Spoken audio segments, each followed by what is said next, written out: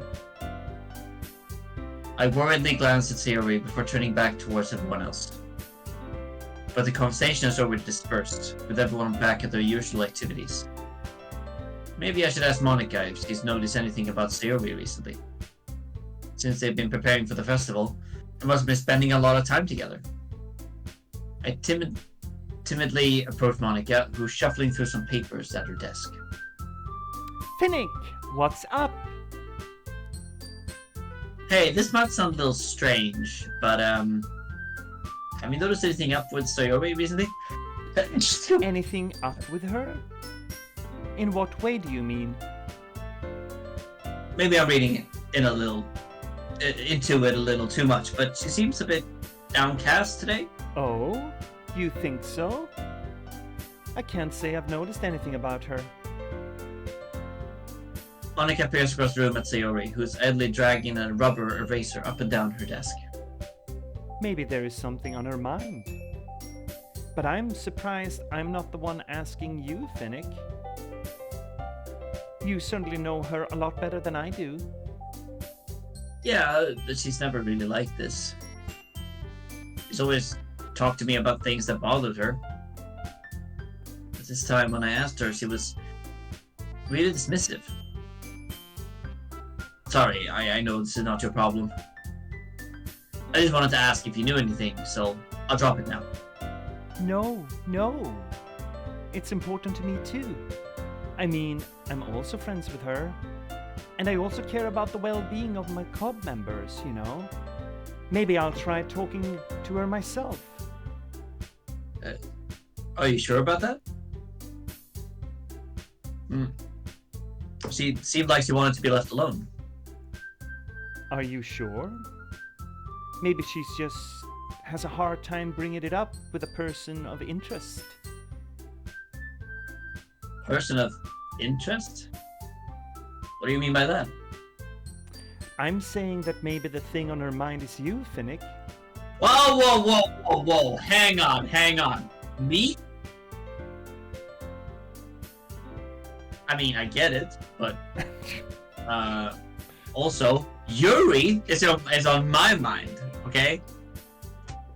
It's the trouble with a harem, my guy. Too many eggs in one basket, my guy. Yeah. Me? How on earth would you come to that conclusion? Well, I probably shouldn't say too much, but Sayori talks about you more than anything else, you know? She's been so much happier ever since you've joined this club. It's like an extra light is turned on inside of her. What? No way. Sayori is always like that. She's always been full of sunshine. It's not any different now from what it always has been. You're so funny, Finnick. Have you thought that maybe you've always seen her as so cheerful? Because that's just how she is when she's around you? Ellipses? Ellipses. Hi, Lou. I said too much. I'm sorry. What do I know anyway? I didn't mean to jump to conclusions, so you should just forget about what I said. I'll try to talk to her, so try not to think about it for now. Well, alright. Ilu, don't. If you manage, I'll boot you from the server. That channel is for this purpose.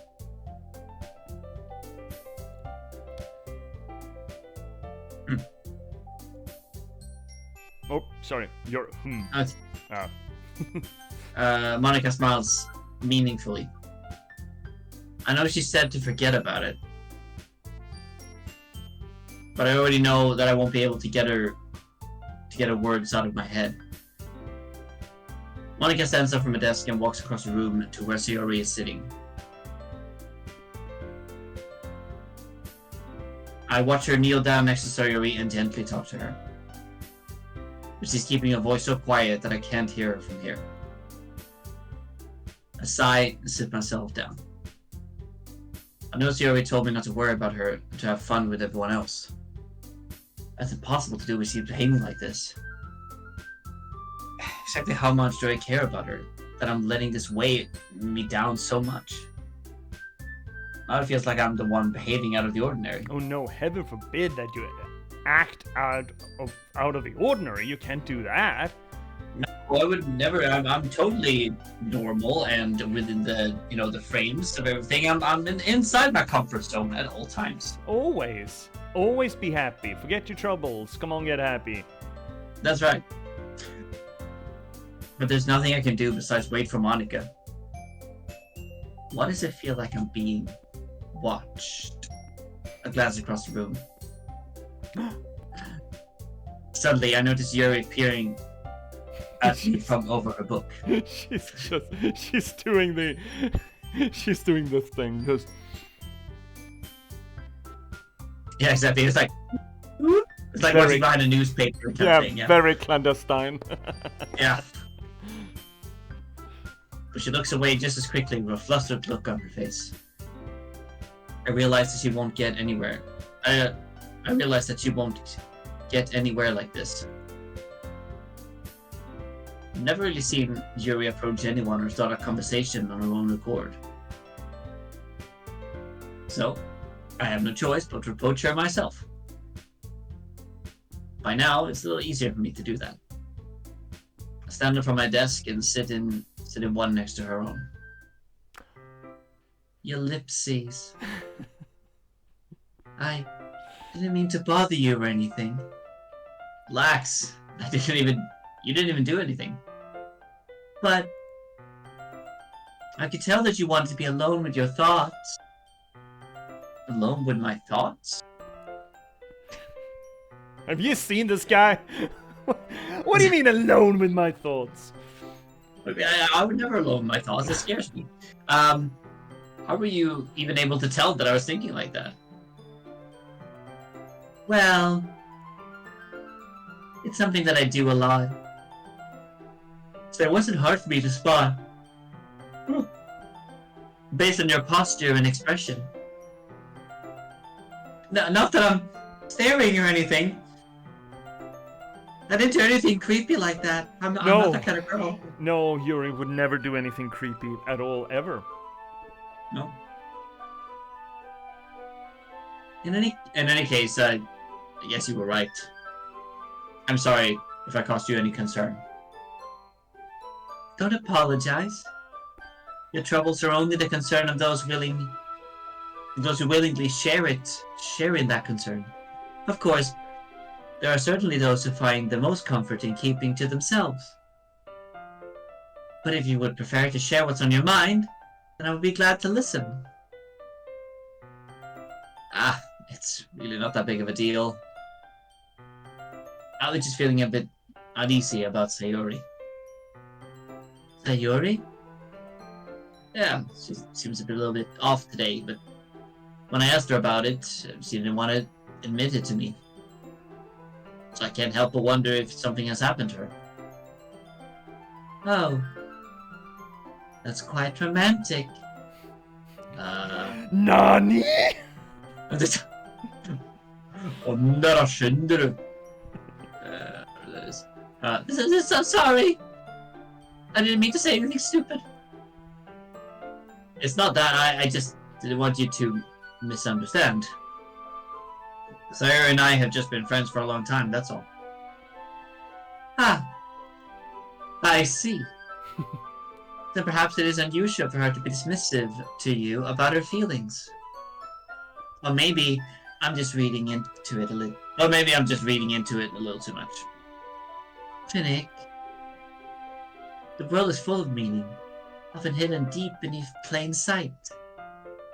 And there are many untold mysteries behind every person, no matter how well you may know them. Ah. So you think that there might be something behind all of it? Are there causes to effects? No. No. No. Never. Also, the buttons on her jacket, aren't they on the wrong side?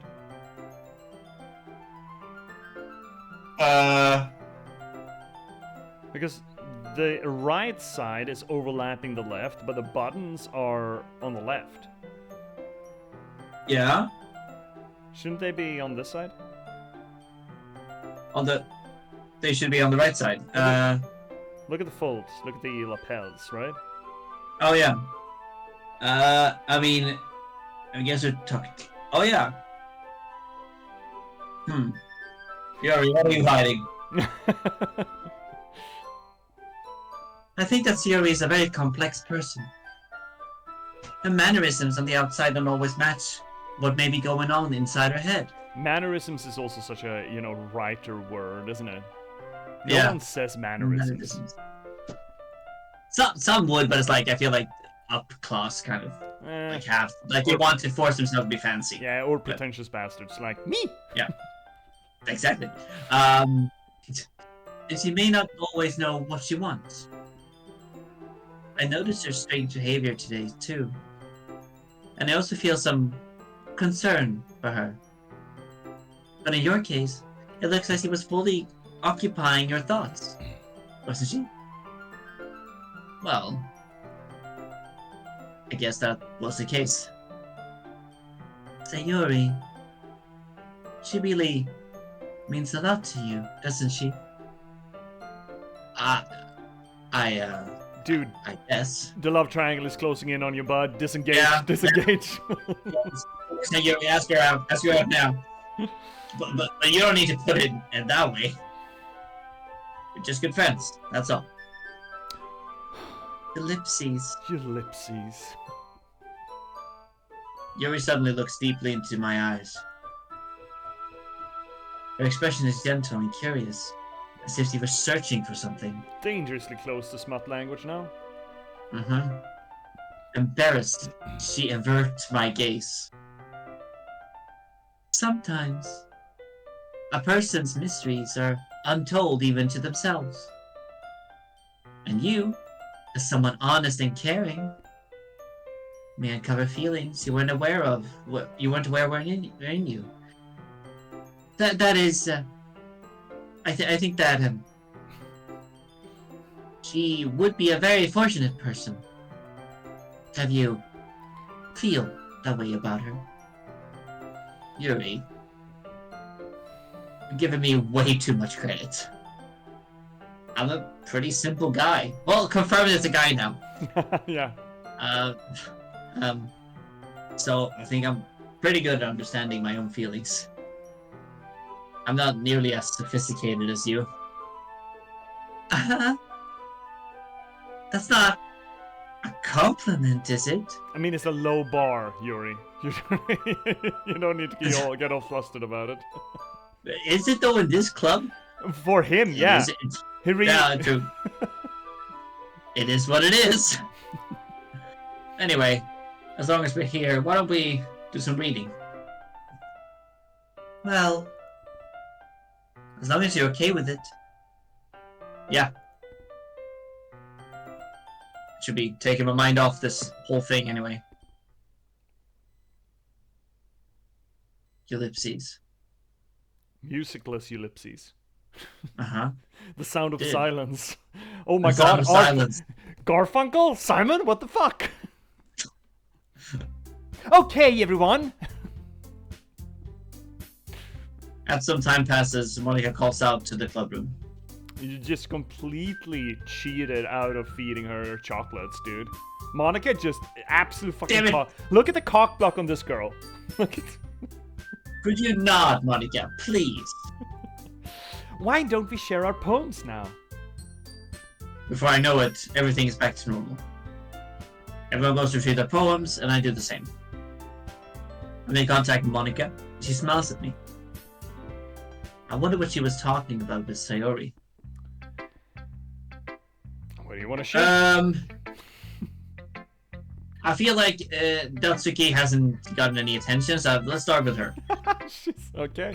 She's gonna be harsh on you, bud. I know. As Yeah, no always. thanks. You didn't even. Next. Okay.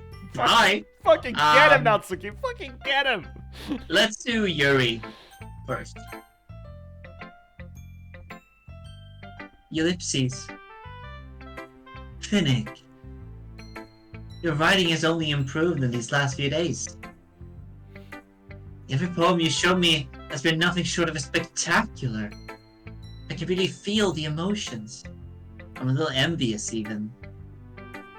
I don't think it ever came to me this naturally. Yuri, that's the wrong way to put it.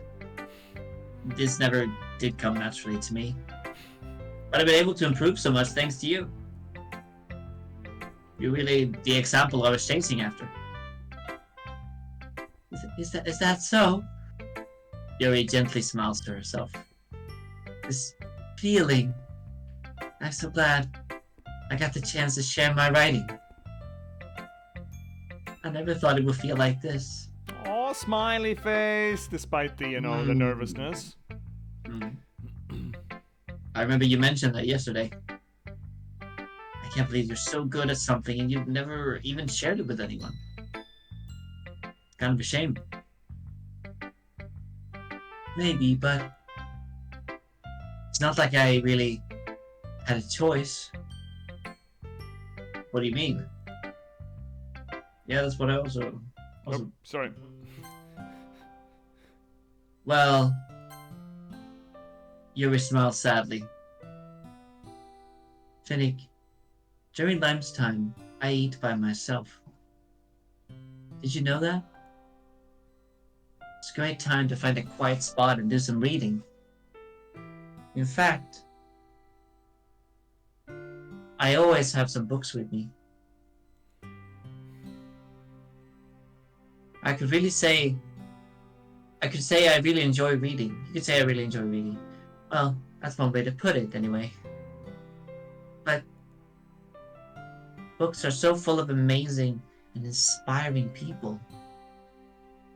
People you want to fall in love with.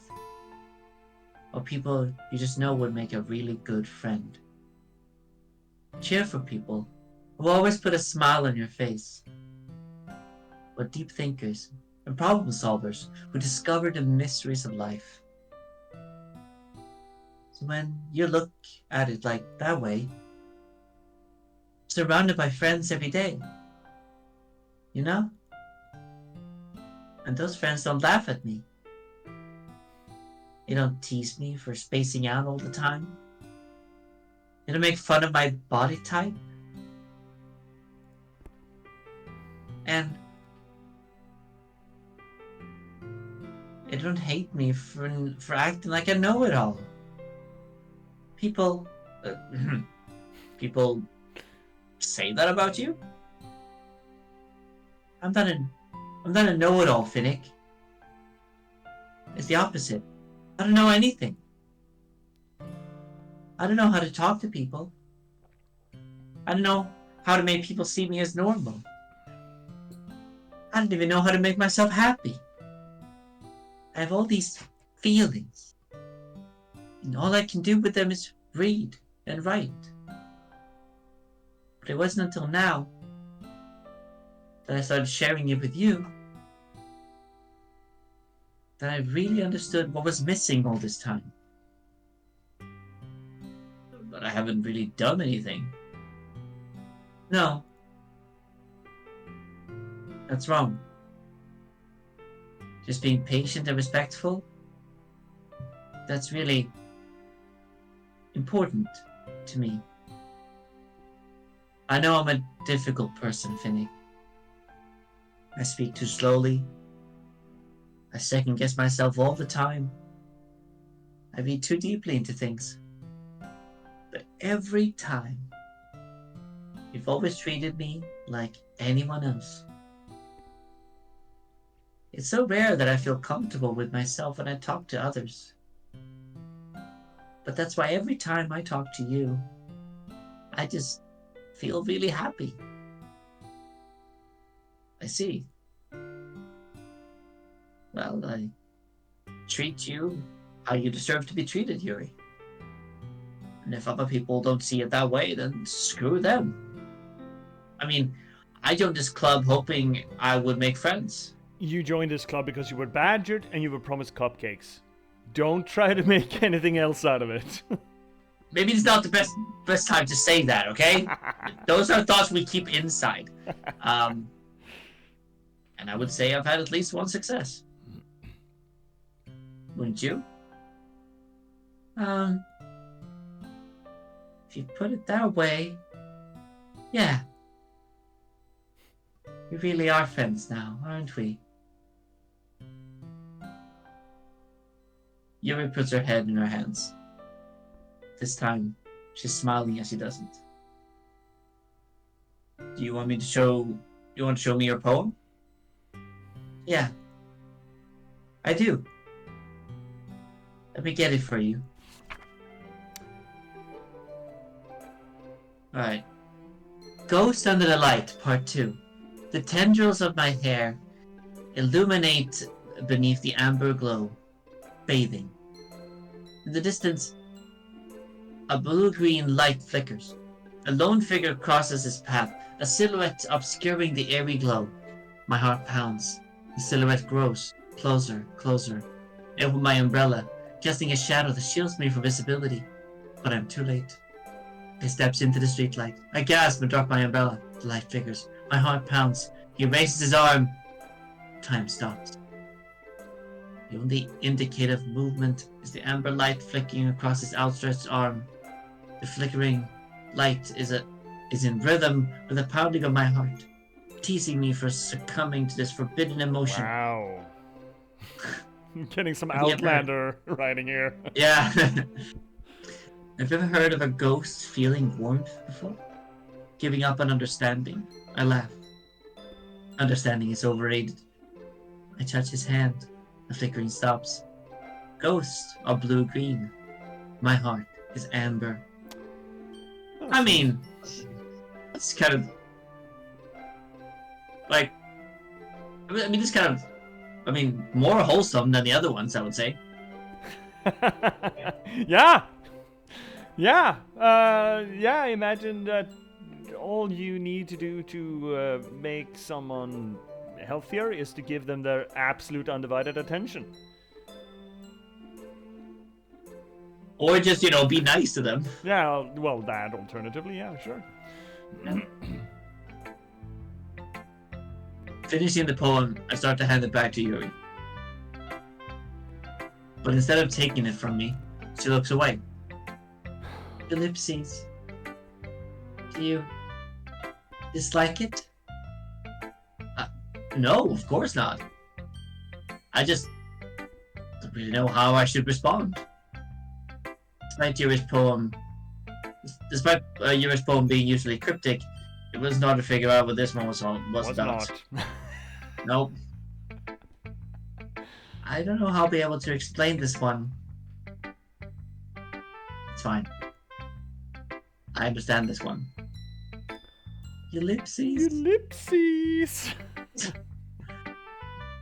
Yuri's having an even harder time speaking than usual. Does this one mean a lot to you? Yuri nods. I'm not really good with words, but I'm happy that you shared it with me. So, thank you. And I hope we keep spending time together. Despite my inability to make eye contact, I see a faint smile emerge from Yuri's lips. I once again try to hand the poem back to her. But instead, Yuri gently takes my hands and pushes it back towards me. I hesitate in response to her warm touch. And we're getting to smut language again. Careful, Salvato. Mm-hmm. You can. The poem is.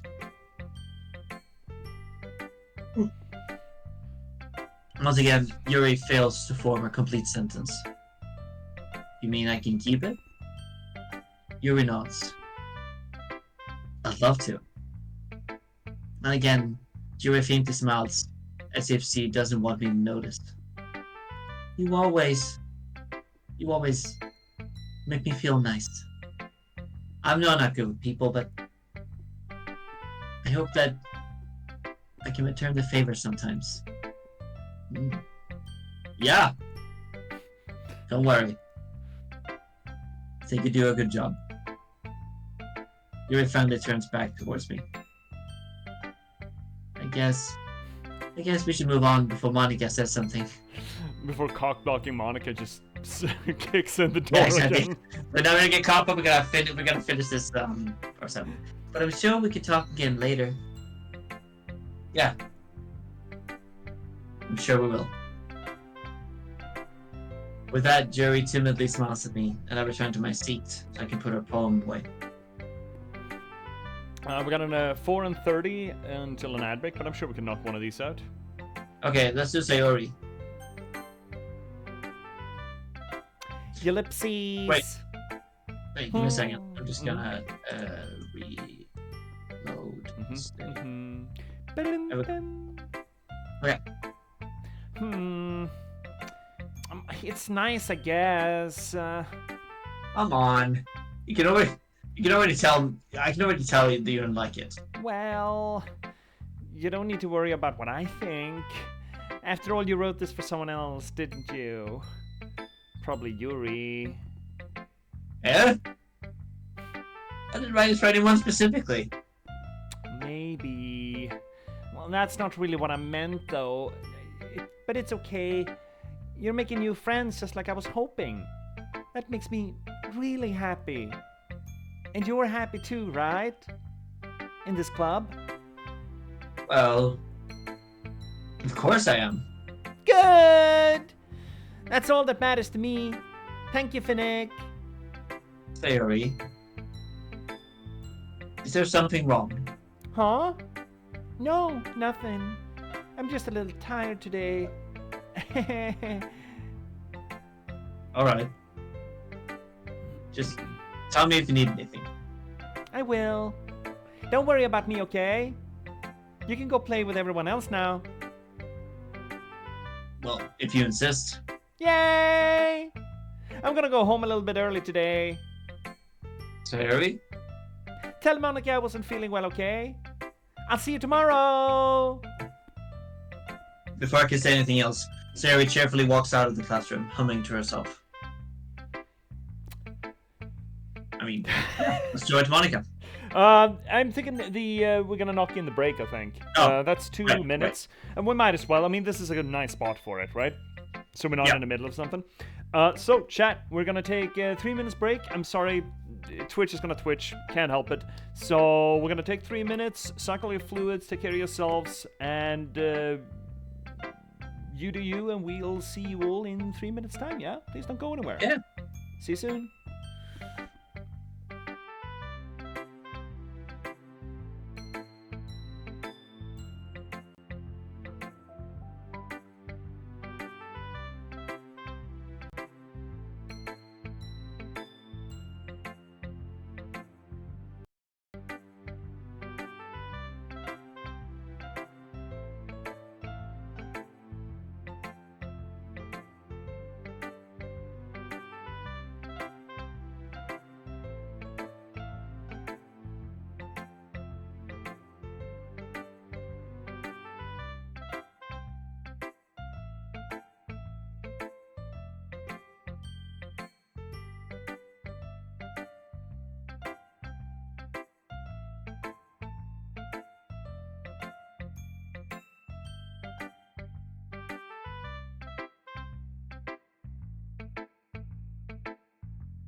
Well, there we go. What's going on today? I have technical difficulties, I feel like. There are goblins in my setup, I think, somewhere.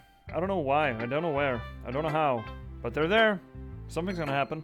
Cheers, chat. Here's the Sunday. I need to finish this Beaver Creek juice. I can buy something better, something more interesting. So how's everyone doing tonight? Are you doing well? Hope you're doing well. I got pissed off at direct to digital, draft to digital. I think that's it. The aggregate feed, books to read, their publication service. I was at them. I was planning the release of the Patchwork Sovereignty. I've set up already the ebook. I'm so frustrated that the ebook formatting requires me to destroy the formatting that I got for the print run. But, you know, it's ebook. It's fine. It needs to work with the medium. Okay, I get it. You vape. But what really grinds my groats is when I try to set up the print on demand as well. That should be as simple as just giving them a cover and the body as a text document, right? Or a PDF if they want it. Turns out, no, they also want their shitty software to reformat the entire fucking thing. So that's frustrating. Oh, shittles. We are having issues. There is something weird here. Finnick, can I hear you? There we go. Yeah. Okay. I could not hear you. I saw you like on the screen just like talking. I was like, what? I can't hear him. There is something funky going on in the state of Denmark tonight. I don't know what it is. Well, we're gonna have to keep an eye on it, yeah? Yeah. I'm gonna have to keep an eye on sound levels and everything. Oh well, let's head back into it.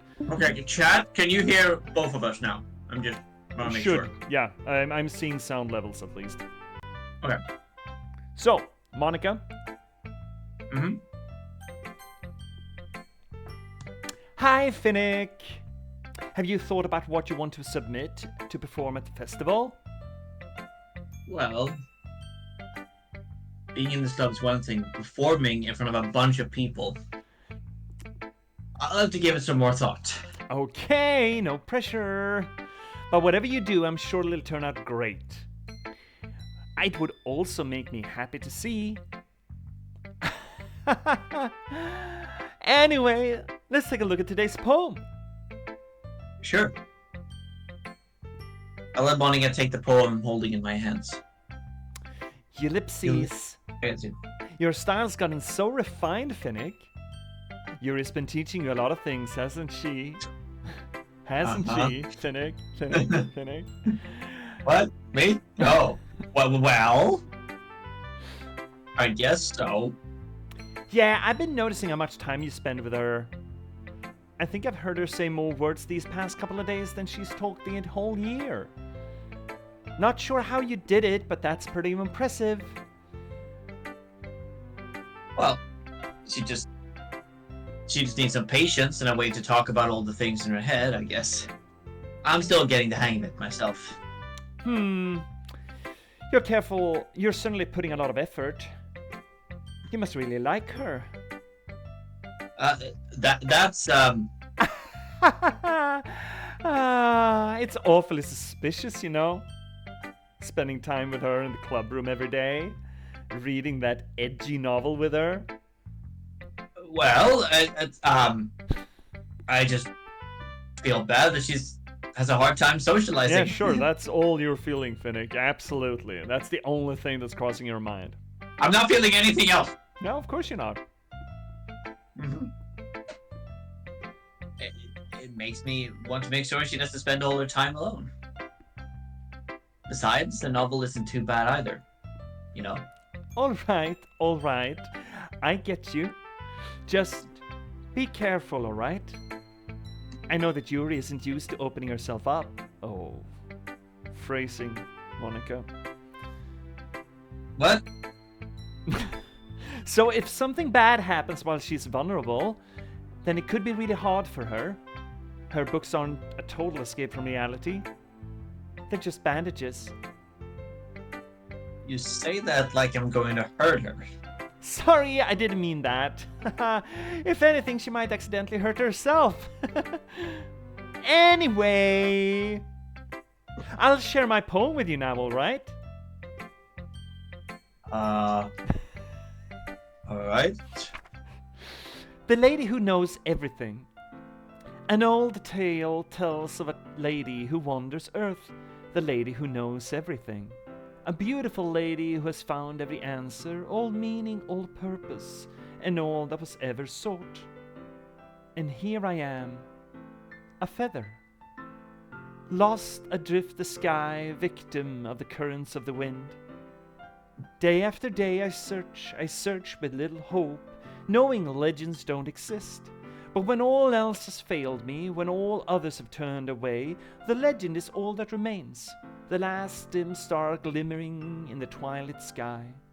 Until one day, the wind ceases to blow, I fall, and I fall, and I fall, and fall even more, gentle as a feather, a dry quill, expressionless. But a hand catches me between the thumb and forefinger, the hand of a beautiful lady. I look at her eyes and find no end to her gaze. The lady who knows everything knows what I'm thinking. Before I can speak, she responds in a hollow voice. I have found every answer, all of which account to nothing. There is no meaning, there is no purpose, and we seek only the impossible. I am not your legend does not exist. And with a breath she blows me back afloat, and I pick up a gust of wind. Finnick, can you say it after me? Monica, are you okay? Is that what you wanted me to say? No? No, actually not, but that works. Yeah, that's completely on par with the chorus. You know what I want to say.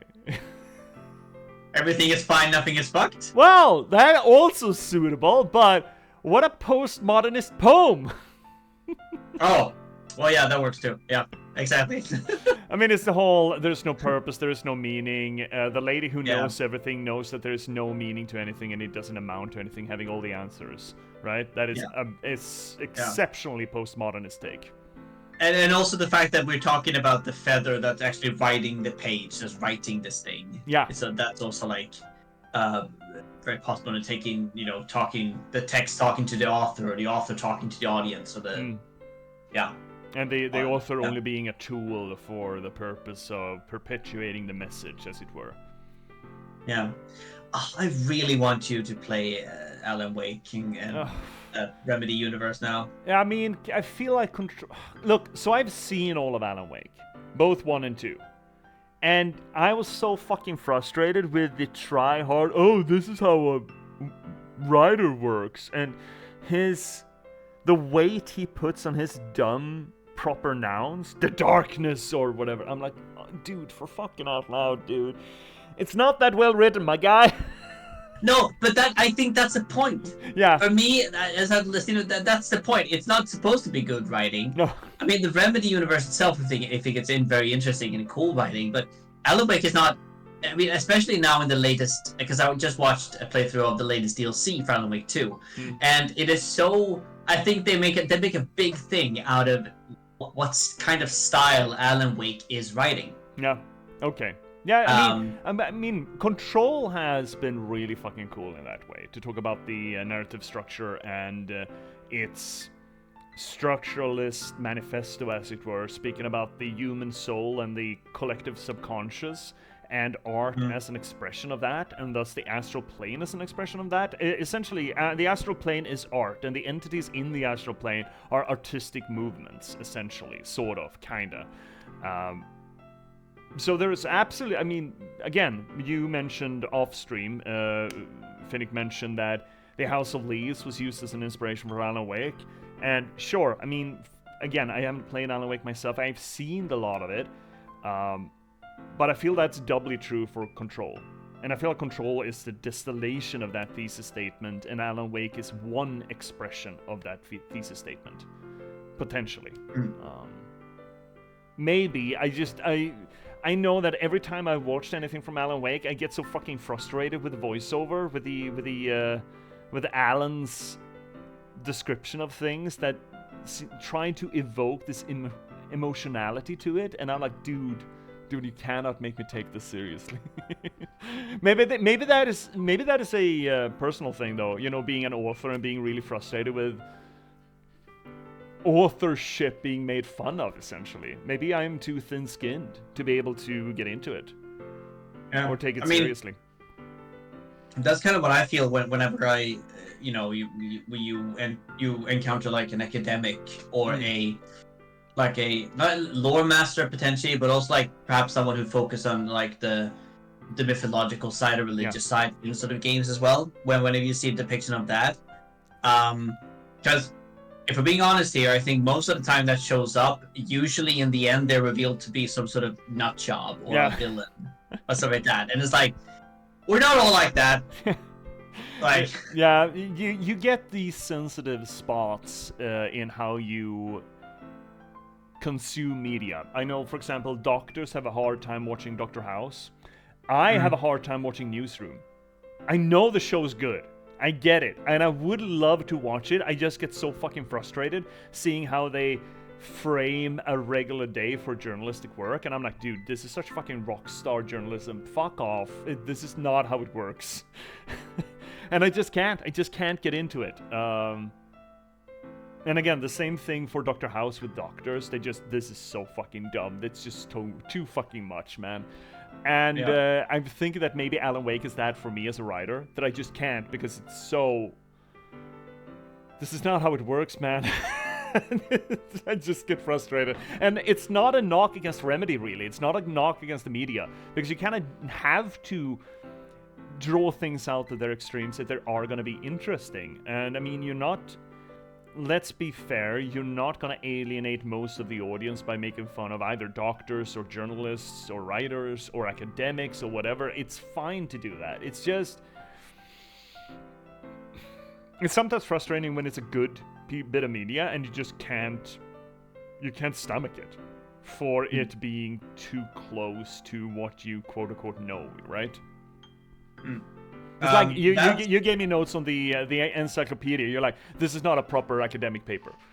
Which is absolutely like, that's absolutely fair. Like, if you're writing in a universe with a different sense of like what is, again, like more explanatory, not necessarily academic, and I totally get that. Yeah. The comment. No, but I also understand your criticism of it, because that is essentially someone writing in universe as a journalist, according to framework that doesn't exist in practical journalism today. And I'm like, I would also go, dude, this is not a journalistic text. I understand the setup. It probably works, but just fucking hell, man. It's just, this is not it. Yeah. And again, it's that sensitivity to what you yourself know. It's essentially like, I doubt a lot of police officers enjoy crime drama, for example, right? It's the same thing. Yeah, I know my brother who's studying to be a police officer. He really enjoyed some Swedish Tunnel of Blå linjen. Oh, yeah, but that is made to be an inside crime drama, though, as I understand it. Yeah, true. But yeah, average crime dramas, yeah, true. What I would comment on though is like the fact that it's not specific to like a work thing, but it's a culture thing, I guess. It's like, you know, when Swedish media portray people and the place of Scania, like my part of the country where I'm from. It's always, I actually had a discussion with this not too long ago with a common friend of my friend who essentially like, well, usually when they're portrayed as the comic relief because of their dialect being, you know, heavier and being more difficult to understand. Same thing with Värmland, though. There are a bunch of those. Or Gothenburgians, too, for that matter. Yeah, exactly. Like, the heavier accent you have. And that I think that also... but I also feel like Gothenburgian is, like, a very... Not generally located to one city, but usually, like, when you think of, like, Gothenburgian, that's one city, but, like, Skåne is, like, a whole sort of place or whatever. Yeah. So, and I think that that's interesting how that sort of how to portray it, how to picks it out, like how you would do against it. But it's like I remember seeing Billy Elliot in Malmö, and you know, it was supposed to be like this one scene where someone who was like upstanding, you know, like a proper London English sort of talks to someone who's like from the country. Yeah. And they cannot understand each other because there's dialects and everything. And but then I watched it in Swedish, and they're both speaking like Stockholm, like they're from Stockholm, but they act like they're not understanding each other, which is like, and that for me is like typical theater. It's like we don't use that dialect in theater because then I'm afraid the audience wouldn't understand it. So then we sacrifice more of the joke and also more of the understanding and more of the cultural differences just because we want everyone to understand it. I was like, you know. But anyway, that's a more granular argument as well. In Sweden, we have a exceptionally capital-focused media establishment, I suppose, whether or not you're talking about theater or publicism or journalism or any kind of media production. It is all capital focused, and anything outside of that capital sphere is I don't think they have a conscious agenda doing it, but they subconsciously derogatory it. They look down on it. It is not as cool and as nice as a Stockholm culture. And it's absolute horseshit, and the rest of Sweden gets progressively more and more sensitive to it. But that is a more granular and national conversation. Yeah, I have one more example of that, which I got very furious about. It's the fact that they're putting up the musical company right now in Stockholm. Okay. And they're portraying it as like, oh, this is the first time this musical has ever come to Sweden. It is not. They put it up, I think, in like the 70s. They put it up, and last time they put it up was in Lund, I think, doesn't in count. 2005 or something. But again, doesn't count. It's like, even I think it's even like TV4 or like the big news channel that sort of said that. And it was like, did you look up anything outside of Stockholm? Like, come on. Fuck them. Yeah, fuck them. Fucked a lot of them. Anyway, Monica's doing great. Yeah. You know, I feel like learning and looking for answers are the sort of things that give life meaning. Not to get too philosophical or anything, but it was kind of on my mind, so that's what I wrote about. I see. I never really put much thought into it. In a way, it's almost paradoxical. Because if we had all the answers, wouldn't the world start to lose its meaning? You know, there's one thing I noticed. Seems like everyone in the club prefers writing about things that are more sad than happy.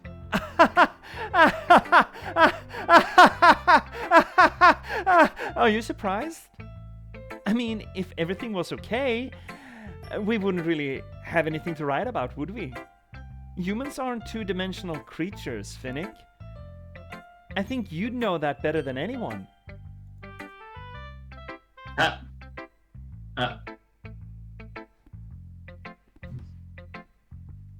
You mean one-dimensional? Aha! Yeah, that too. Anyway, here's Monica's writing tip of the day. Are you ever too shy to share your writing because you're afraid it's not that good? It can be really disheartening to get a lukewarm response to something you put so much into. But if you find other people who enjoy writing, then sharing becomes a lot easier. Because instead of just telling you that your writing is good or okay or bad, they'll want to focus more on everything that went into it and the things you can work on.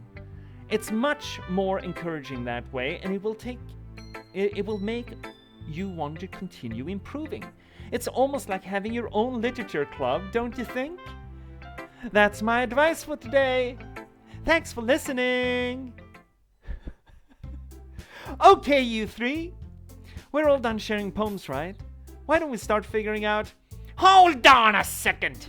Is it just me, or did you say something strange just now? Hey, Nani? Something did sound a bit unusual. That's right. You deviated from my usual catchphrase when addressing the club. Catchphrase? I don't have catchphrase. Jeez. Why is the mood so weird today? Look, even Yuri isn't immune to it. I love the ooh-ooh. Not the ooh-ooh, just the ooh-ooh. Ooh.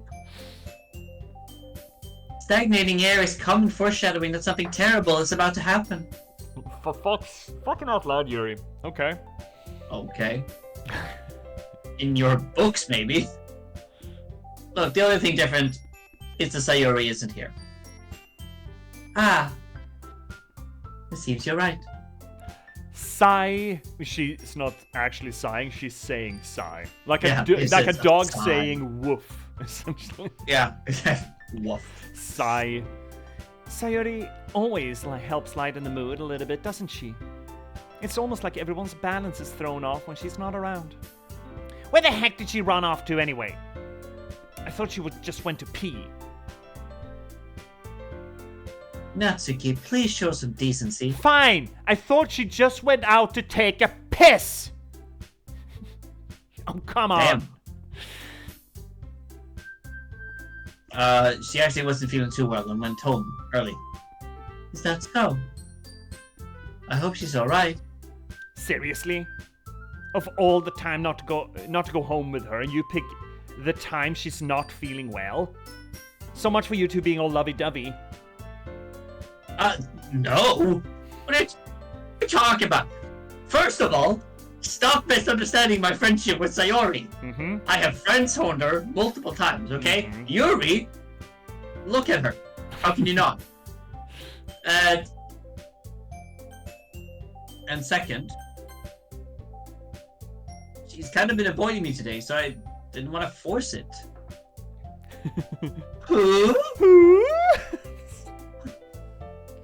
That curious expression comes from Yuri, of all people. Calm down, guys. I talked to her earlier and everything is fine. See, everything is fine. Right out of the lips of Monica, everything is fine. I keep saying, man. Keep saying. What did she say? Anyway, we need to figure out the rest of the festival preparations, so... No, what did she say? Let's decide what Monica, everyone will stop be doing this weekend. Monica's just absolutely running over you. Yeah, what the fuck? I already know what I'm doing. That's right, Natsuki will be making cupcakes. But we might need a lot of them and different flavors. Can you handle all that by yourself, Natsuki? Challenge accepted! And as for myself, I'm going to be printing and assembling all the poetry pamphlets. Sayori will be helping me design them. And as for Yuri... Ellipses? Yuri, you can,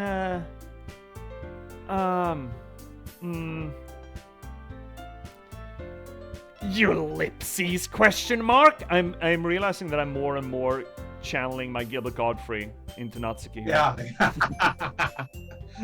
Did you see that Gilbert Godfrey reads 50 Shades? I've seen some of it. It's so fucking good. Yeah. Guys, can you help me come up with some stuff for Yuri? Ellipses? I'm useless? No, that's not it at all. You're the most talented person here, you know? Ellipses. Now Natsuki's pouting too? Jeez, even I can tell now. I guess I never gave Sayori enough credit, but I can tell things are even harder on you when she's not around. That may be the case, but if I can't also be the leader on my own, then I won't grow as a person. So, Yuri, you have beautiful handwriting, you know? So you should make some banners and decorations to help set the atmosphere. Atmosphere? About that, I love atmosphere. Yay! Okay. Yuri's expression suddenly changes as she stares at her desk in focus and starts nodding to herself. Your mind is already racing, I see. That's great. You'll be wonderful help, Yuri. But anyway, that just leaves you, Finnick. The one who's truly useless. Don't say that. In fact, both Natsuki and Yuri have some pretty heavy tasks to handle. It would probably go a long way to give one of them a hand. You could always help me out as well. I would be really appreciative of that. Ah! That's... Is Monica suggesting I spend the weekend with one of my club members? How on earth are they going to respond to a suggestion like that? I suppose I don't mind a bit of help. Well, even if you don't know how to bake, there's always some dirty work I could give you, I suppose. It's not like Monica is going to give me a choice, and you shouldn't be sitting on your butt anyway. Natsuki tries to mumble a bunch of excuses like that. Oops. If I recall, Natsuki, you mentioned that you would like to handle the baking on your own. Finnick may not like to be around if you only make him out to be a nuisance. Holy shit, the harem, all the claws. I mean, so therefore, you may be more suited to assisting with the decorations. Hold on, I never said that. How hard could it be to make a few decorations anyway? Oh my god. Sounds more like you're just making excuses for Finnick too. Oh, what are you saying? It will be extremely meticulous work. Look at Monica just staring you dead in the eyes here. Yeah, this is what you sowed. Reap it, motherfucker.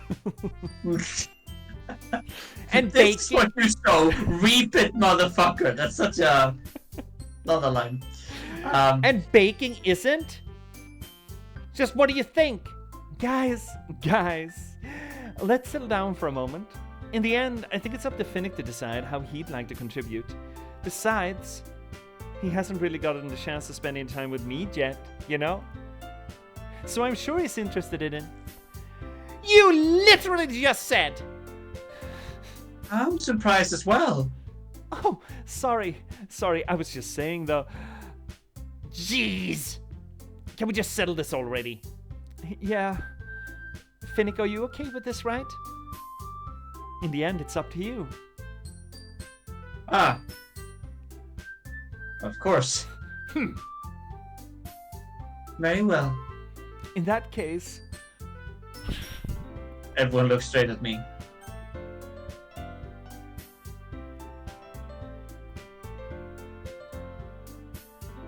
I mean, we all know what you're gonna pick, but Yeah, we all know what I'm gonna pick, so like... you're not really... Yeah, that's for Yuri. Okay, not Sayori ... just Yuri. I mean... So, yeah, I could check And out you haven't Sayori, spent I any guess. time with Monica. No, but I kind of, I'm not getting the best vibes from Monica right now. What? What's wrong with Monica? A lot. Oh my We've asked god. her multiple times during the sessions, like, are you okay? She's not okay. No,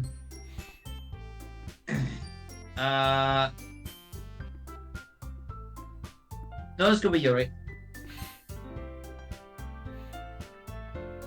Well, I'll probably be most useful helping out Yuri. Yeah, she's gonna find a lot of uses for you, no wonder. Uh-huh. But me? Are you serious? Why would you... Natsuki, I can already tell you're about to say something mean. No, Baka. I was just saying... Oh! So you'll be helping Yuri then, Finnick? Yeah, that's what I'm going to do. Meanwhile, over in Yuri Town. Yeah. I'm glad. I have a bad habit of overthinking these sort of things. I think your assistance will be very useful. And now I feel bad about Sayori, though. That's great to hear. Natsuki, will you be able to handle the baking yourself? I mean, yeah. I already said it would be fine. Okay. Everyone can tell Natsuki feeling a little sore. I mean, I'm not feeling bad about Natsuki. She's been giving us not just the cold shoulder, but the spiky shoulder for like 2 days straight. Yeah, So, she kind of, well, you know, I'm not gonna go on, like, I'm not gonna help her because, you know, she'd be mean. Yeah. I'm not showing her poems, fucking. So, is that everything we needed to go over? Yeah, that should be about it. Are you guys excited? Well, excited might not be the right word. Wouldn't it though, Yuri? But I suppose I'm looking forward to it a little bit. Do you feel the same way, Finnick? Me? I guess you could say I'm interested to see how it'll turn out, Yuri. That's good enough for me. What about you, Natsuki? You lipsies. Natsuki. What? Why is everyone yelling at me? I didn't even do anything. No. That's not what I meant at all. Yuri anxiously glances between everyone in the room. I'm sorry for this. I don't really know why Finnick picked me. Really? Really? You want to switch? And also, yeah. And also, your cupcakes are the best cupcakes I've ever had. They go really well with my team. And nothing that I do for the event will compare to that, so... Fine, I get it. You vape. I'm kind of surprised though. But why? Well, I'm the one acting immature. I already know that. But you're trying to cheer me up all of a sudden. I know I'm not very good at it. I'm sorry if I said something bad. Natsuki isn't the only one surprised. Monica and I were also taken aback by Yuri's words. Yeah, this is Monica's surprised face, by the way. Yeah, definitely. When she already has trouble with words, trying to cheer someone up might be far out of her comfort zone. But I begin to understand. Yuri was trying to sound like Sayori. Even if it didn't work out perfectly, I can tell that he tried to say something Sayori would say at a time like this. Because Sayori is always helping everyone smile and feel good about themselves. No, I kind of appreciated it. I'm sorry for making a big deal out of nothing. But I'm going to say this. Huh? Ellipses? Ellipses? You better bet that my cupcakes are going to be the best part of the whole event. Oh. I believe you. Yeah, I hope to see everyone do their best. But with that, there's nothing more for today. So I guess it's time for us to head out. Alright, let's get out of here then. Everyone packs up their things. I start to follow Monica and Natsuki out the door as they chat between each other. I turn around. Sorry. I realized I don't have any way to contact you this weekend. Oh, you're right. I can't believe that slipped my mind. Should I give you my phone number? I think that would be the best way. Yes. Alright then. Yuri and I exchanged phone numbers. Okay. Then I'll be stopping by your house on Sunday. Huh? Wait, is that how phone numbers work? I guess. I didn't know that. I've been doing it wrong my entire life. My house? Is that a problem? No, not at all. Not at all. I just thought that I would be the one going to your house since I'm the one helping you. I suppose that makes sense. But if you don't mind, I think I would prefer going to your house. Oh. Alrighty then. In that case, it won't be a problem. I decide not to press Yuri for a reason. Mm-hmm. It's not like it would matter much either way, so I'll just need to make sure my room is clean. I hope I manage to make myself useful in some way. I'm not nearly as creative as you are. Don't underestimate yourself, Finnick. I think that we'll make a very productive team. And if you only choose me because you felt bad or something. Wait. You don't actually think that, do you? Ellipses. I don't know. It's difficult to come up with any other reason you may have chosen me. Oh, really, Yuri? I can come up with 2 Really? right off the bat. I have spent days, weeks to court you. Come Well, on. It's been like 3 days, to be fair. Well, 3 days. You're forgetting the one reason with the most common sense. I chose to help you because that's what I want to do. But Yuri thinks to herself in an extremely tense expression. Yuri, you're overthinking this. You wanted me to point out when you're overthinking, right? And I didn't realize. I'm telling you, I want to. That's all there is to it. Do you believe me? Yuri thinks really hard again. She looks straight in my eyes for a long time. I believe you. Ta-da! As if it took a tremendous effort, Yuri finally says that and relaxes her expression. And I'm really looking forward to Sunday. Yeah. I am too. After I change, I make my way out the door, and Yuri follows. Can't believe this! Yuri's gonna be coming to my house on Sunday? My anxiety shoots through the roof! Even though I'm gotten pretty used to handling her at this point. There's no telling what might end up happening when we're outside of school! There's no Oh, telling. yeah! It's no telling. No telling at all. More than that, she told me that she was looking forward to it. Oh my god! Is this a chance I have to make something happen between us? Or is it too early for that? Only time will tell. But until then, I won't be able to take my mind off it. I seriously can't wait. Okay, we should go see Sayori! Okay, it's already Or Sunday. just fast forward. Now it's fast forward. It's already Sunday. I'm getting increasingly anxious about Yuri's upcoming visit. I'm telling myself there's no reason to be nervous, but it doesn't help much. Yuri is clearly an introvert and also an intimate person in general. There's no doubt she'll open up a little bit when it's just the two of us. Meanwhile, we've even been texting occasionally. She was extremely apprehensive at first, but it wasn't long before I was already learning more about her.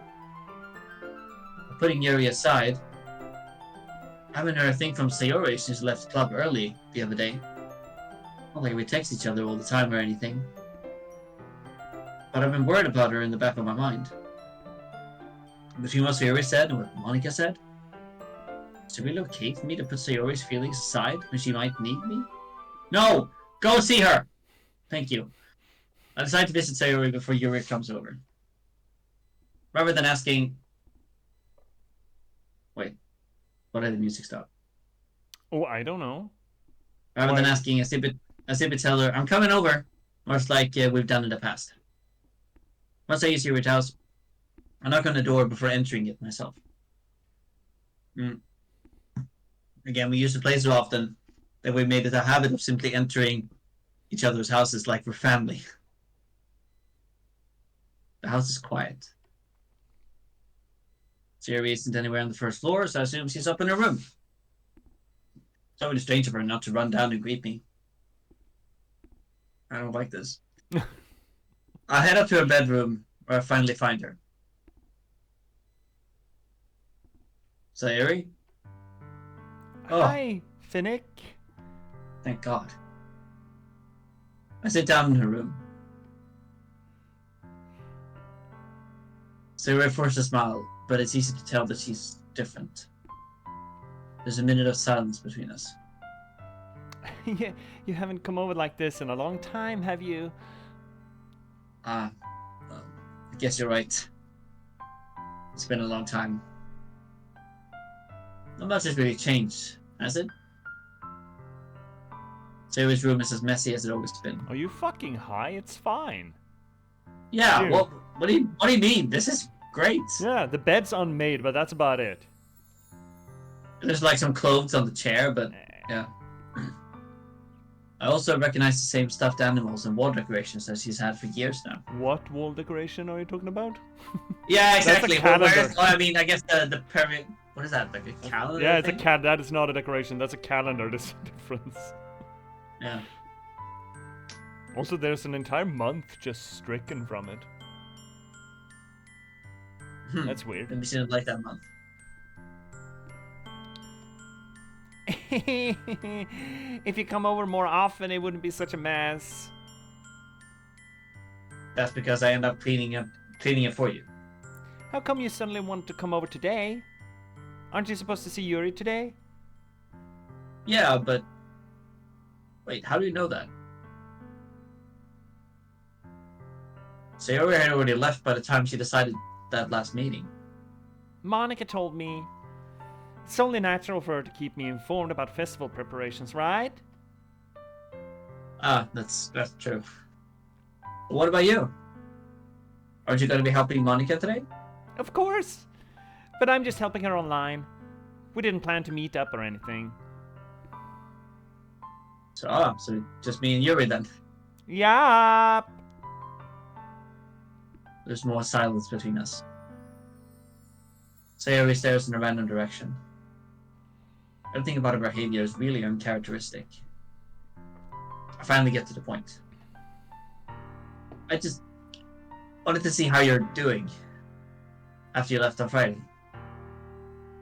When something's wrong, you can't hide it from me. I know you too well. So, Sayori smiles, shaking her head. That's no good, Finnick. Eh? Why can't it just be like it's always been? This is all my fault.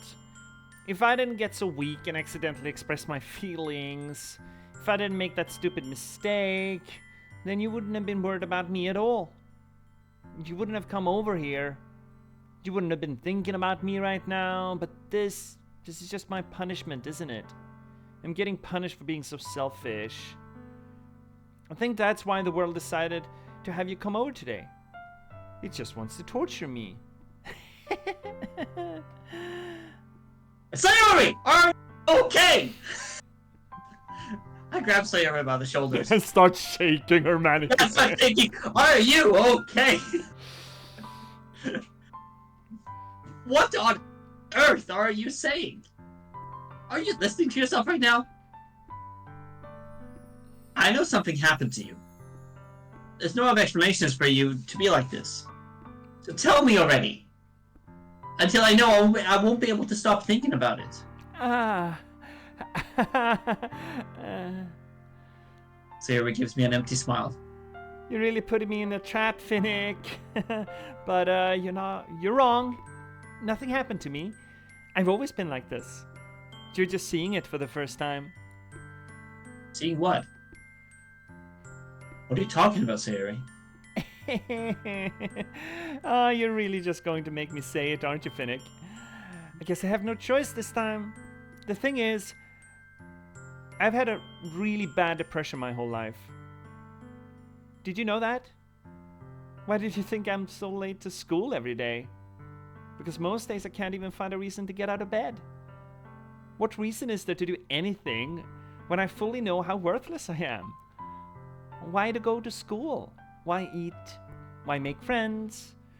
Why make other people put their energy and caring to waste by having them spend it on me? That's what it feels like. And that's why I just want to make everyone happy. Without anyone worrying about me. Okay, this took a turn I did not expect it to, but okay, right? I'm here. I'm square. That's a very expressive ellipses you just had there. Yeah, that's extremely aggressive ellipses. I'm in shock. I can't even figure out how to respond. How is it possible Siri kept this from me the entire time I've known her? Well, dude, hate to tell you this, but depression does not just show up as in like you're it's not a crying skin every time condition, you know. No, exactly. Yeah, it's. Did she really want so badly for me to just not think about her? Why, Sayuri? Eh? Why is it you've never told me about this? It almost feels like I've been betrayed as your close friend. Because if I knew, I would have done everything I could to support you. Even if there's only so much that I could do, I would have tried a little bit harder to make every day a little better for you. Dude, you're digging a grave, bud. You keep digging. Yeah. That's why I'm your friend.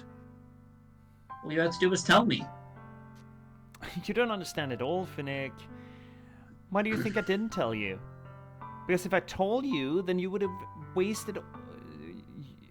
Let's see. Then you would have to waste effort caring about me instead of doing important things. I don't want to be cared about.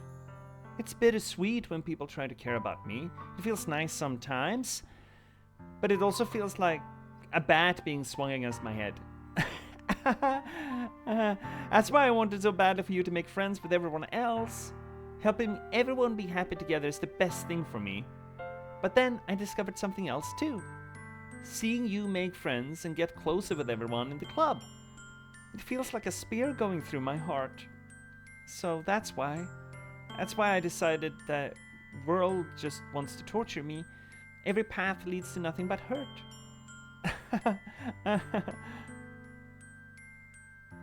You're right that I don't understand. I don't understand your feelings at all, Sayuri. But I don't need to understand. Whatever it takes for me to help you stop hurting, that's what I'll do. No, Finnick. There's nothing. Nothing at all. The only thing that could have helped is if everything could be like it always was. But I was selfish. Finally showed you what a horrible person I am. Tears streaked down Sayuri's face. I made you join the literature club because I was selfish. And I was punished by my heart hurting in a way that I couldn't understand. And now you came here and I made you hurt too. I'm just weak and selfish. That's all I am. And that's why I'm going to accept these punishments, because I deserve every last one. Without thinking, I once again grabbed Sayuri's shoulder. And just fucking shake her! Yes. This time I pulled her in for a tight embrace. Finnick. Sayuri, I don't care if you feel selfish. I'm really happy that you convinced me to join the club. Seeing you every day made it worthwhile enough. If I make friends with everyone else, then that's just a bonus. Please never underestimate how much I care about you. I wouldn't have it any other way. Finnick. Sayuri isn't hugging me back. Despite my arms being wrapped around her, Sayuri's arms remain at her side. She starts sobbing next to my ear. No, don't do this to me. Please don't do this. Finnick, Sayuri barely managed to speak between her sobs. I don't know if I'm doing the right thing. All I wanted her to know that I care. If you have it in you to call yourself selfish, then you have to let me be selfish too. No matter what it takes, we'll figure out what needs to change. I'll make these feelings go away. If there's anything you need me to do, then you better tell me. I'll get mad if you don't. Ellipses. I don't know. I don't know. I don't know. Gently, Sayuri finally pushes her arms around me in return. I don't know anything. It's all really scary. I don't understand any of my feelings, Finnick. The only time I'm not feeling nothing is when I'm feeling pain, but your hugs are so warm. And that's really scary too. Sayori lets me go. As she does, I let her go as well. The festival is tomorrow. Yeah. It's going to be fun, right? Yeah. How would you like it? How would you like for me to spend it all with you? Uh, That's what I want. I promise. I think that would be nice then. Yeah. Sayori wipes her eyes. If I could spend a whole day here, I would. Of all days, this has to be the one where I have other plans. Maybe I should cancel. No, don't. Please don't. If you did that, then I really would forgive you. But it's almost time for Yuri to meet me at my house. At the very least, you want to come along and help out? It will be fun. To my surprise, Sayori shakes her head. I'm sorry. I don't know if that would be very good for me today. You understand, right? Oh. It's kind of hard for me to fully understand. But I'm trying my hardest. It's okay. Don't worry too much about it. I'll see you tomorrow, okay? Alright. I look forward to it. I say goodbye to Sayori and exit her house. On the way home, I found myself still feeling uneasy. But it's hard for me to keep thinking about it when Yuri's about to come over, too. I think Sayori's right. I shouldn't be worrying too much, and we're definitely going to have a great time tomorrow. Let's just focus on what's ahead of me. Definitely. Let's get back to getting horny. Let's get back to being horny on Maine. Let's go. Yeah. As I approach my house, I see something that makes me feel a moment of panic. Yuri? Ah. Thank goodness. You're a little early. I'm sorry I wasn't home yet. Were you waiting for a long time? No, I just got here. But I started to get really nervous when nobody answered the doorbell. You always could have texted me. If I'd known, I would have, reassured you and hurried more on my way home. I suppose that's true. I didn't think of that for some reason. Should be common sense to do that, but I decided to ignore it. Anyway, let's go inside. I see you brought a lot of stuff with you. That's right. And did you manage to find everything I asked you to buy as well? Yep, pretty much. At least I hope I got everything right. I'm sure it will be fine. I take you into my room. Also, someone who's living alone, why do you have that size of a bed? Like with 2 pillows? Maybe main character's big dick energy. Also expecting company, maybe. Yes. Like, I don't know. He bought that bed specifically for this Sunday. Exactly. he bought the bed. That's what he did. That's what he bought. Actually, Yuri asked him, "Did you buy all the exactly. things?" Yeah. Please buy a double-sized bed so we can have fun. The first thing she does is glance around curiously, which makes me feel anxious. It's so clean.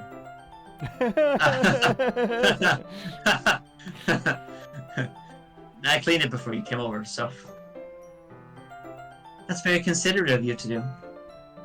Oh, no. It would have been really embarrassing for my room to be a mess while you were here.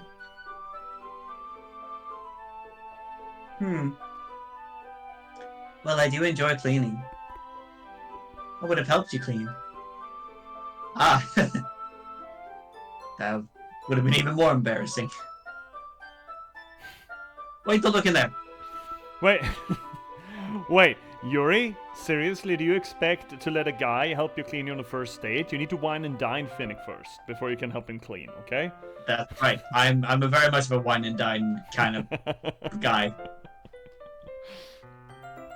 I snatched Yuri's wrist, was in the process of opening a desk drawer of With mine. all the hentai in it. It's the hentai drawer. Exactly.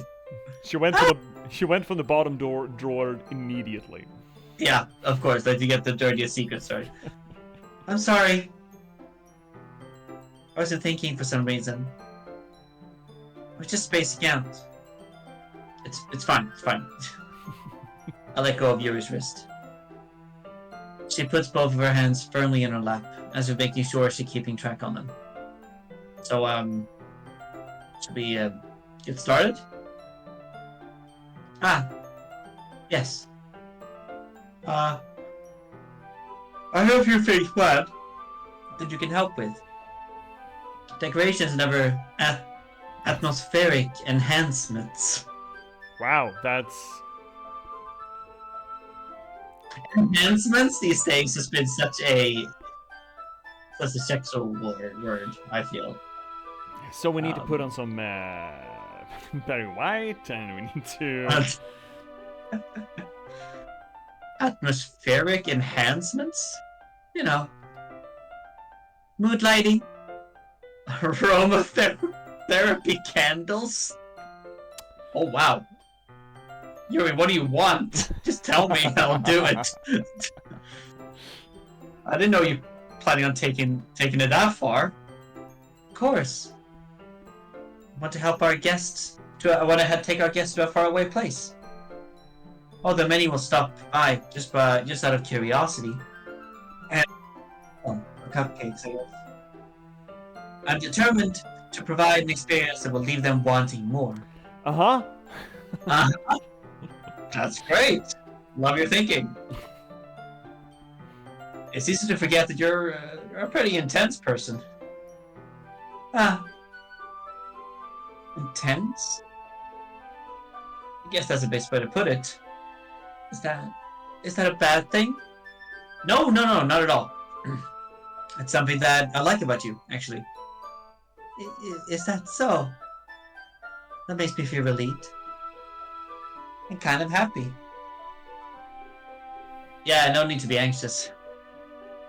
You can relax a little. Relax. I brought some things for relaxation. Uh-huh. I'm going to use them. I was going to use them during the poetry event.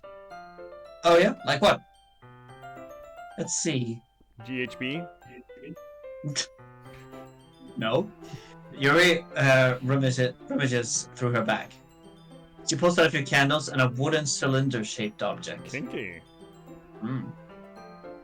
I did some shopping on the way here, so I happen to have these in my bag. I plan to cover the windows in black paper and use the candles to light the room. Oh wow, we're really setting the mood here. For I think that tomorrow, would be amazing. dude. It's for tomorrow. For tomorrow. You say that now, but just you wait. Yeah, that'll be neat. What's that wooden thing, though? Oh, this? It's a diffuser for essential oils. So, we have an ad break coming up. Do you want to just power through it? I mean, that depends. It's coming up in 45 seconds. Do you need a potty break? Or anything? Yes. Yeah, okay. Well, we're gonna take the break then, in that case. So, chat, those are gonna be 3 minutes. We're gonna take a little break and refuel, and then we're gonna help Yuri spread her essential oils, I suppose. I'm sure everything is fine. Mm-hmm. We'll see you all here in 3 minutes, chat. Please don't go anywhere in the meanwhile. I'll see you soon. Bye.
And we're live again, chat. Welcome. So we're going to London, eh? Yeah. I might go to London actually in April, and you know what musical I'm gonna watch? Yeah, Hadestown. Told me. Yeah. Fuck. Oh yeah, I did. That could be fun. Also, wait, should we do our funny thing happened? Oh yeah, this is a good time for it. So, funny thing happened. Yeah. Yes. My funny thing happened this week is that, well, I guess it's a bittersweet thing happened, I would say. So, I want to. Well, it's not a plug thing, but I want to highlight, I guess, a new documentary that was released on Netflix. Yeah. On Friday, which is the remarkable life of Ibelin. Okay. It is essentially a documentary about a young Norwegian man who was diagnosed pretty early with Duchenne, which is a muscular atrophy disease. And he spent a lot of his time gaming, and eventually, he passed away. Right. Oh, right. It had Yes. World of Warcraft crossover there, right? Exactly, and a role-playing character, Ibelin, on World of Warcraft, and apparently he changed a lot of people's lives through his chatting, through role-playing with them, and eventually, after he had gone, his family found his blog and also his sort of games chats and everything, and it's a really cool thing in the documentary. The first part of the documentary is essentially his parents talking about his life and whatever. Then we sort of turn back time, and a lot of things we see are either the words, like what we hear in the background of this documentary is that either the guy's Mats, his words from his blog, or in-game dialogue that the characters in the game have had, also and fully animated by animators inside of the World of Warcraft engine. And it's really cool and really touching and just awesome. And what I love about it is the fact that it brings a highlight to what games can be for people who cannot do everything someone who is not diagnosed with something, for example, can do. But the relationships we have online, they can really matter. Yeah. And I think that this documentary is going to be a great tool to use in a discussion of what games can be, and the fact that they're not just entertainment, they're really important social and cultural artifacts, and their ability to connect people over long distances. Neat.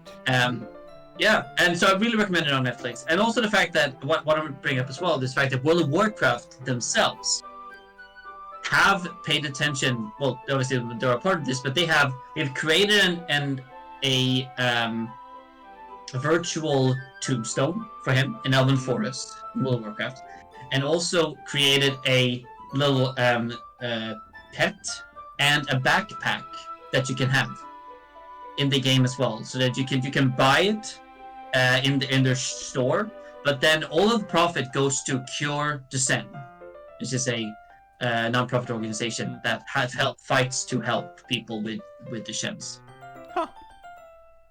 And I think that is awesome. I mean, yeah.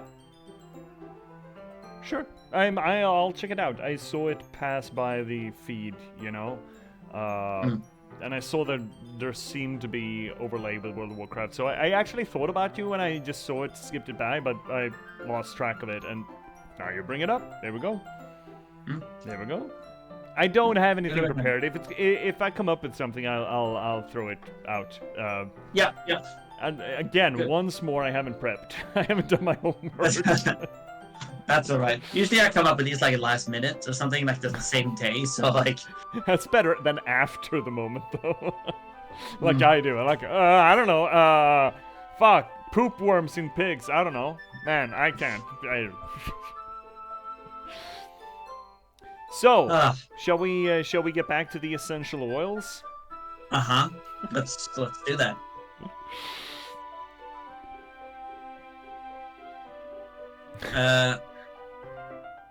Can the audience see us? Yes, and hear us. And then the screen. Okay, Yep. yeah. And the screen.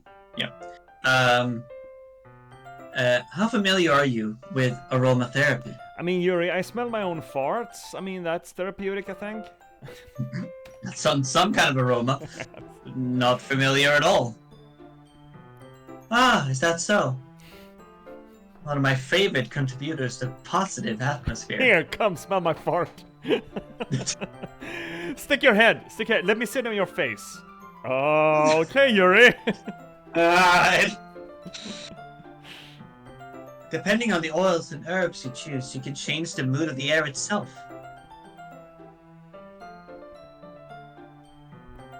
Yeah?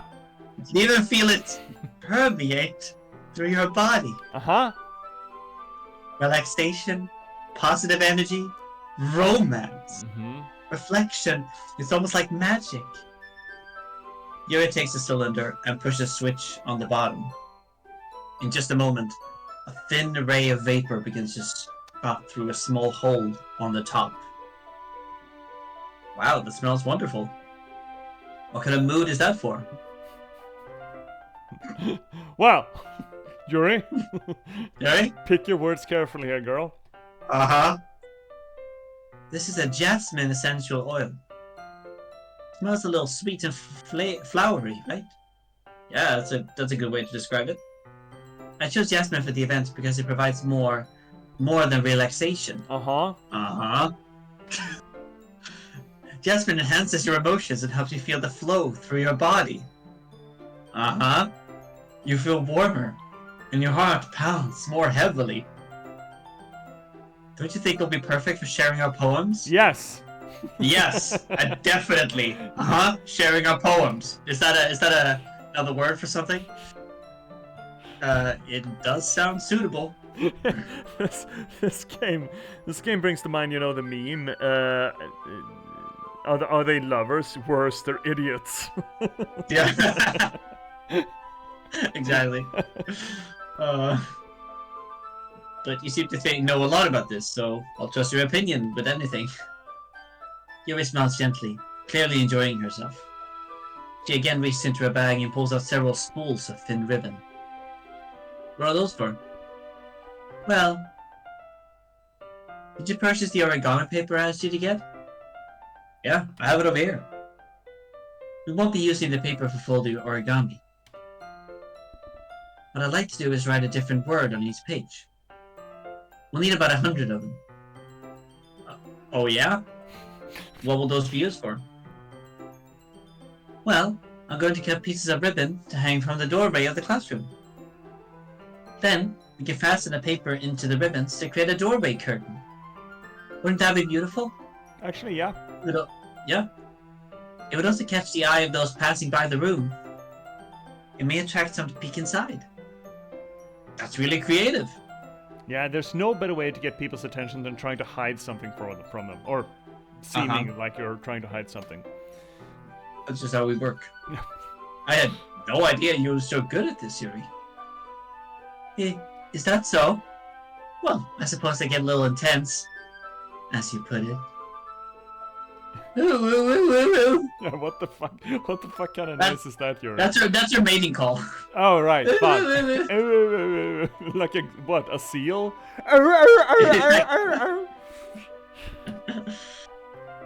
Yuri giggles with red cheeks. When she giggles along with red cheeks, or she giggles while she's having red cheeks. Actually, that is a little bit of a weird sentence structure. She giggles with red cheeks.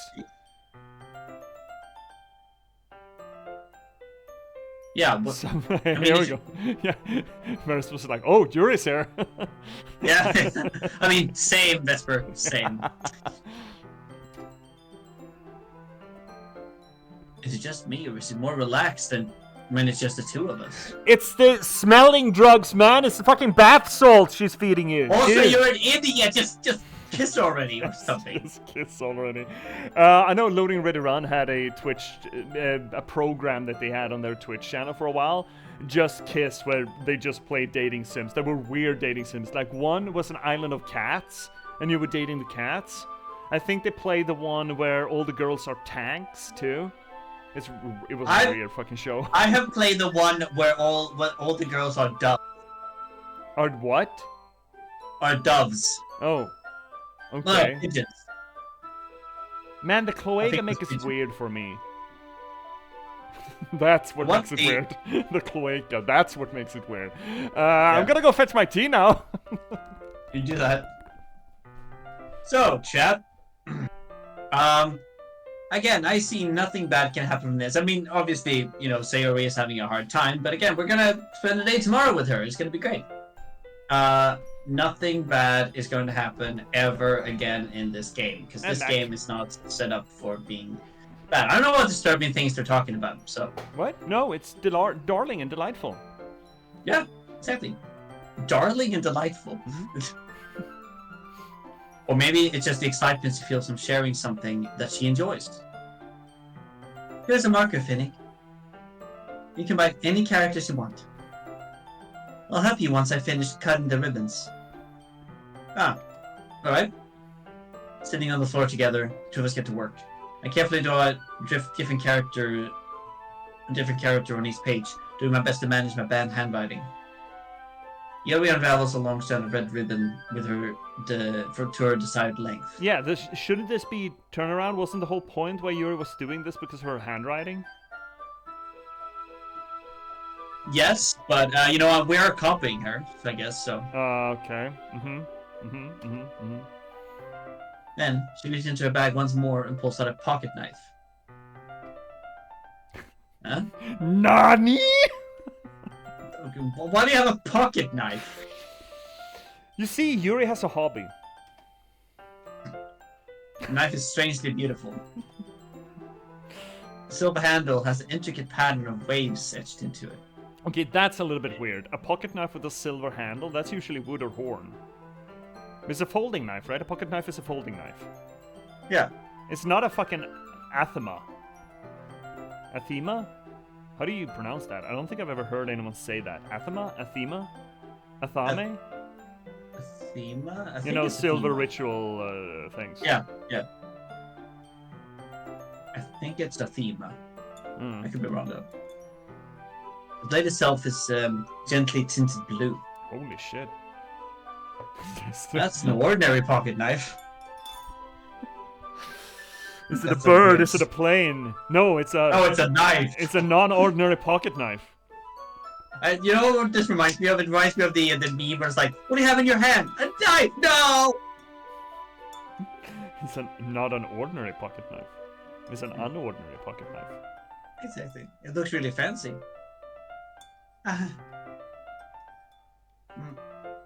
Well, embarrassed, Yuri looks away. What is it? You're going to think it's weird. Yuri, whatever it is, I have no reason to judge. To each their own, you know? Whatever floats your poop there, Yuri. Uh-huh. If you promise you won't be weirded out. Yes, I promise. Alright. The thing is...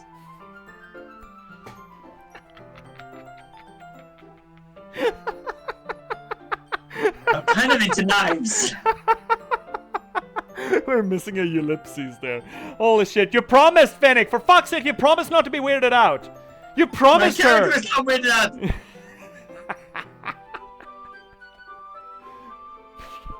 You're just... so pretty.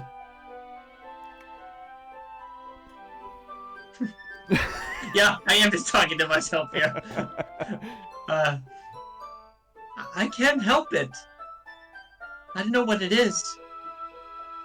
Combination of craftsmanship and feeling of danger, maybe? Ooh. Ooh, what am I saying? Please don't think I'm weird for this. I'm just gonna back out of the room. I'm just gonna go and leave for a second here. You're laughing at me. No, No. I'm not laughing at you. No, Not at I'm all. in danger!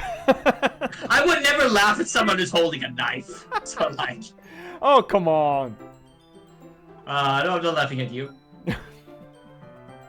It's just funny how nervous you got about sharing. Oh yeah, funny how nervous you got about that sharing Yeah, that. I'm not nervous at all now. Knifeu, yes, Vesper. Who's your knife move? Yes, knife move. Gold. Actually, that's That a good. is actually I mean, emote. That's an emote, Naifu. No, but Knife is not like that's the thing for World of Warcraft at the moment. Wait, what? So, Is that yeah, a because the thing? main villain right now, Xalatath, was during the Legion expansion was inside of a knife, and she talked to the player, and everyone was like, "Oh, Knifeu."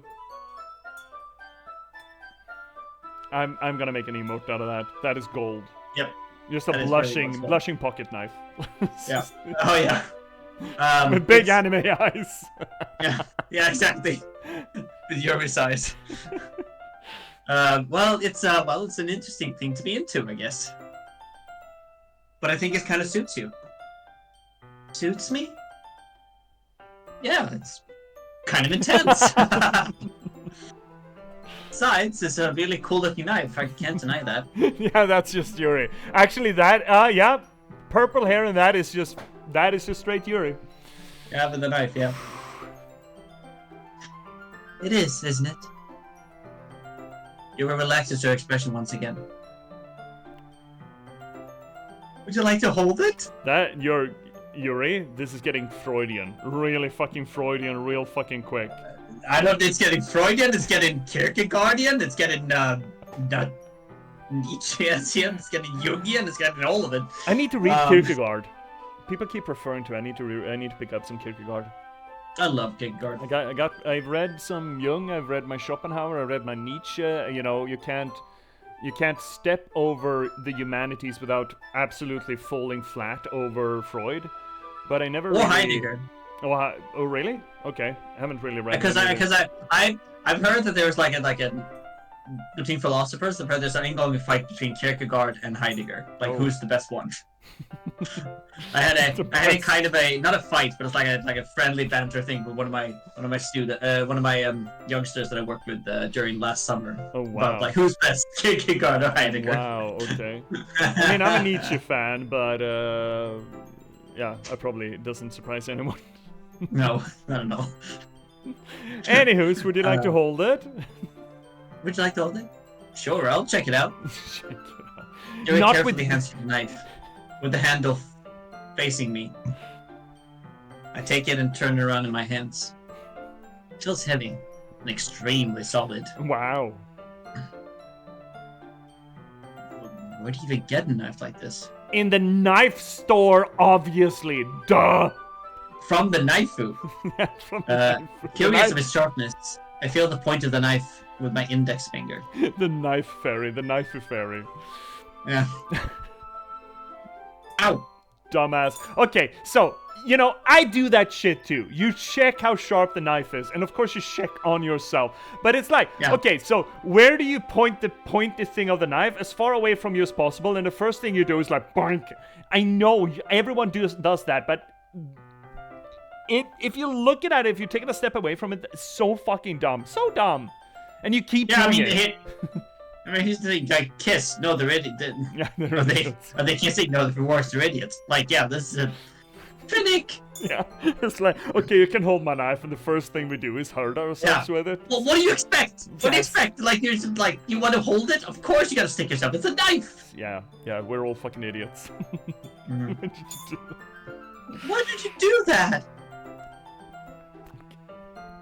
I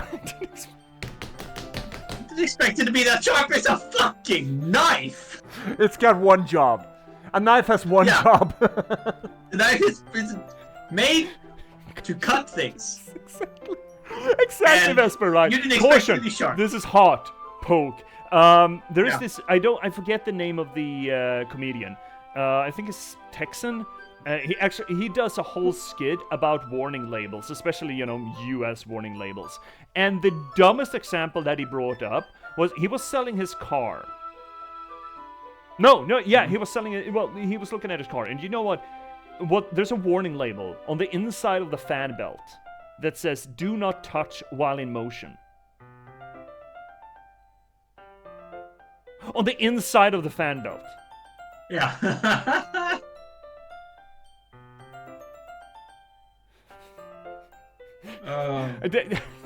So, obviously, there's warning labels on hair dryers, blow dryers, that says "Do not use while in the shower."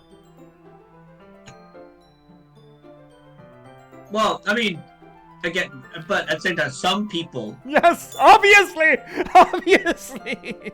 some people, as we've seen here, this playing character right here is An idiot. an absolute idiot. Yeah, absolute badonkadonk. I barely touched it at all. Why did you touch And now I'm it? bleeding. It's my fault.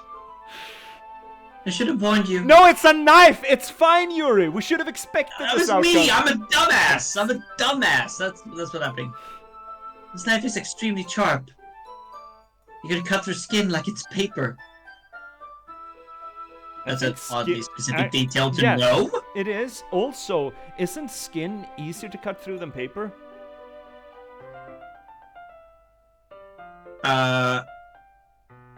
I want to say no, but I don't have empirical data. I think I would say yes. I think the epidermis is less cut resistant than cellulose.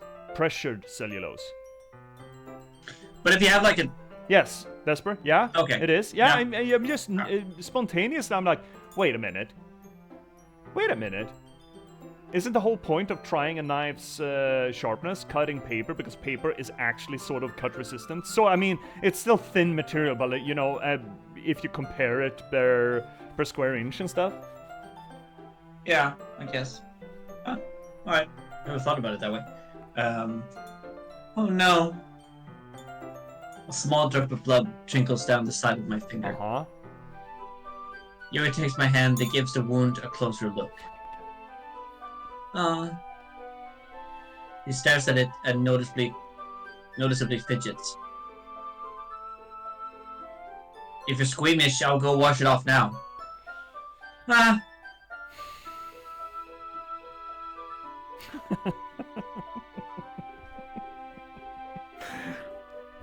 What the fuck?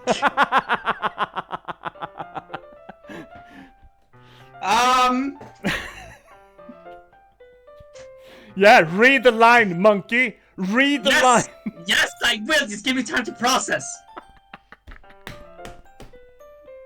Without warning, Yuri puts my finger in her mouth and licks the wound. I feel her tongue curl around my finger. Fucking get him, Yuri. Startled, I instinctively pull my hand back. Yeah, Okay. I would too. No, I would not. I would freeze. I would freeze like a deer in headlights and just go. Right. Oh, yeah, true. Yeah. Yes. Yeah. I totally agree, Vesper. But having someone else do it on you. And it's the reaction, right? Because he says, "Oh, if you're squeamish, I'm gonna go wash it off," and she immediately goes, "Oh no!" It's like, "Oh no, he's gonna wash it off!" It just glumps. That's like if you're doing it herself, it's just like the same kind of fluid go into you. Like she could. She could potentially get. No, I'm not gonna say it. I mean, considering they're teenagers, I think the likelihood of STDs is relatively low. You never know these days, but, you know. No, yeah, but, you know. The dude's into manga obviously hasn't gotten laid yet. Yeah, I am true. Yeah, anyway, so I instinctively pull my hand back. Oh. Please forgive me, but you taste fine. I wasn't thinking. Some are genetic. Oh wait, really, Vesper? You can get stuff through blood.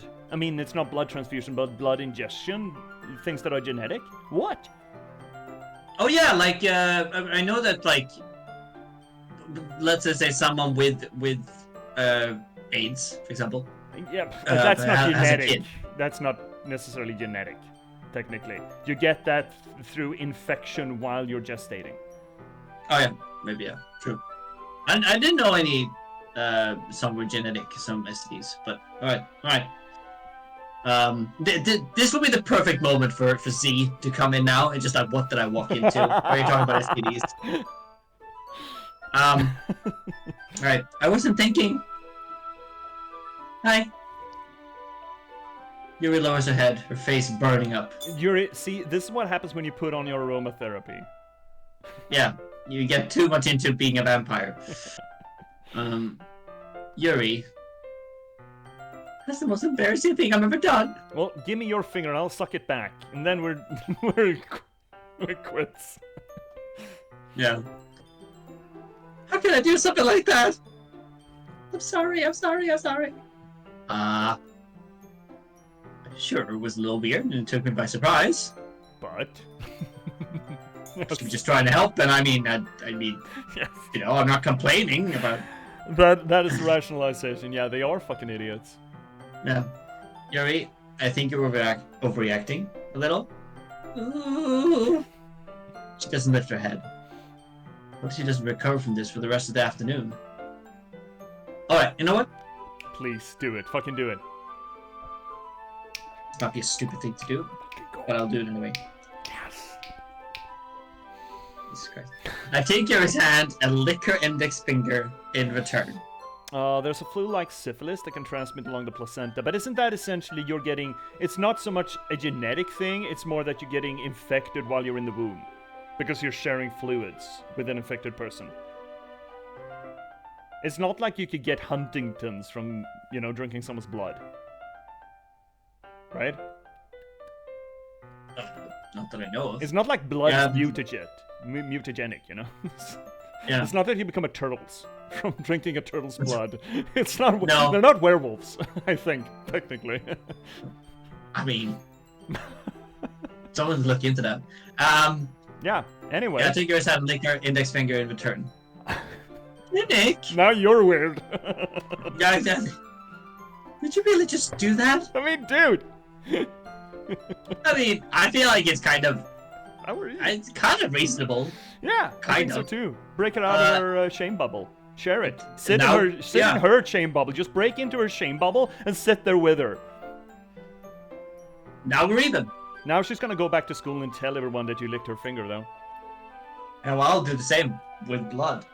Yeah, but it's just gonna seem like you're trying to cast it back at her, you know? Yeah. You lipsies. And then they just spend the rest of the Sunday just sitting there with each other's fingers in their mouths. Yeah. Yuri just looks at me like I did something wrong. I knew it would be a bad idea. If not for the sweet aroma of Jasmine's oil, the air would be extremely heavy right now. Oh yeah, drugs? You're so weird, Finny. Excuse me, princess! Yuri giggles shyly. Huh? Nani? You're calling me weird? I have a response to that. No, you! No, you. No. Where do you keep your bandages? I don't know, inside your mouth somewhere. Here, stick it in again and see if I can find it. I don't think I need one, actually. And for some reason, this is sucked clean. Yeah, exactly. It was a tiny cut. Look, it already stopped bleeding. I see.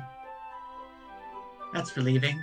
But you're gonna handle paper, my dude. You want to clear that from any stain potential. So get a cover over. True. Tension is quickly lifted. We each resume with our respective activities. I watch Yuri's knife cut through the ribbons like it's nothing like air. Meanwhile, I continue to make progress on the paper. After we finish attaching the paper to the ribbons, we lay them all out side by side. It looks better than I expected. It will be very effective as a door curtain. It looks great. Good thinking coming up with this, Yuri. Ah, thanks. It was just something I saw online, really. Are you ready to move into the next task? Yeah, let's do it. What do you have in mind? I would like to create a band. That's why I asked for you to buy the paint tables. Oh, that's right. One of the items Yuri was asked me to buy was a kit of watercolor paint tablets. We'll need about 6 cups of water to put each of the tablets in. Do you mind fetching them for us? Of course not. 6 cups of water. I'll be right back in a minute. Thank you very much. Oh, and just a little bit of water is okay. What, Vesper? asking if we want to take this to the next level. No, What? no, that's ominous. Well, what do you mean? What level? What level are we on, or what level are we reaching? Well, we're going to the next one though. Apparently, Yeah. let's fucking go. I'm all in, right? Fuck, we're not cowards here on this channel. Not at all. If you fill the cups too much, it will be too diluted. That's what you're. Oh yeah, yeah, exactly. Just a little bit of water. Mm-hmm. Taking Yuri's advice, I decided to use small plastic bathroom cups rather than full-size glasses. Okay, who the fuck has actual bathroom cups and not just drinking glasses? Some people do. Okay, I don't, they but... obviously have their lives more in order than I do. Mm-hmm. I think between the both of us, I think a lot of people have a more organized life. You do. Vesper has. Vesper's got your shit in order. Nice, good job, Vesper. I do not. Someone is organized. Yeah. I put them on a plate to catch any paint that drips, then bring it back into my room. Yuri? Yes? I come in to see Yuri. Oh no. Coming too quickly, Yuri quickly unrolling her sleeve, pulling it back over her arm.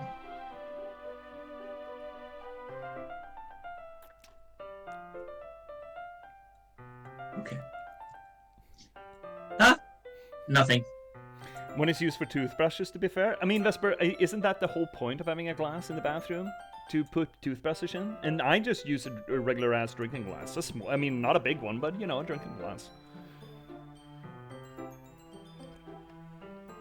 Yep. I mean, I did used to have, like, plastic cups, but that was, like, drinking glass as well. Like, this the same size. Your face is a little red. Is it too hot in here or anything? Ah, no, not at all. There's nothing wrong, so... Let me mix the paint. Yuri hurriedly dismisses me and takes it upon herself to unwrap the tablets, dropping them into the cups. Is it too hard, or is it just you? Did you turn up the temperature, or did you just... or did you just... Did you just? So, I thought we would do something simple that would look very nice. I like to paint gradient. Gradient? Gradient, I think. Gradients, right, sorry. Gradients across the banner. By hand? Cool. Starting with the color of a sunrise, then daytime, then sunset, then nighttime. Once it dries, I'll write an inspirational quote across the banner. We can hang it on the wall behind the podium at the front of the classroom. Ah, neat. What are you going to write? Well, it'll be more fun to surprise you. Yuri smiles at me. If you say so. After rolling out the banner, Yuri and I kneel on opposite sides so we won't get in the way of each other. Yuri used a brush and has a few dots of different colors across the banner to serve as a color guide when she paints. This kind of reminds me of elementary school. Painting on a banner with watercolors feels a lot like an art class project we had taken back then. It's relaxing. Ah, I'm so sorry this feels too childish. No, I didn't mean that at all. It's kind of fun, you know? Yeah, it's fun. I'm glad you feel that way too. Yuri stops painting for a moment, thinking to herself. For me, I don't need to go out and do things to have fun. In fact, I usually don't even want to. I just like it when I spend time with one other person. No crazy things, Yuri. No knives, just, you know. Yeah, we don't do crazy here, no. Especially when it's something simple like reading. It doesn't even matter if you don't talk much. Just having a friend next to me makes things feel a little bit easier, a little bit nicer. I think it's all it takes for me to be happy. Yeah, see, that's good. I agree, Vesper. Doing things on your own together, I think, is a key to a healthy, long-term relationship. Yeah. Yeah, it is. Being able to just sit in one room and read, or, you know, just do your own stuff and be together without doing things together. You know, people. I feel like a lot of people believe that as soon as you're together, you need to do things together all the time. But just being able to relax and be on your own in the company of other people, I think, again, key to a long-term healthy relationship. One of the keys, not the key, but certainly one thing. Yeah. I mean, sometimes it's nice to do things, like also make activities and do different stuff to keep that thing alive. But it's Yes. like it's a mixture, and but being able to, right? Being able to be alone together. It's called parallel play. Yeah, I guess it is.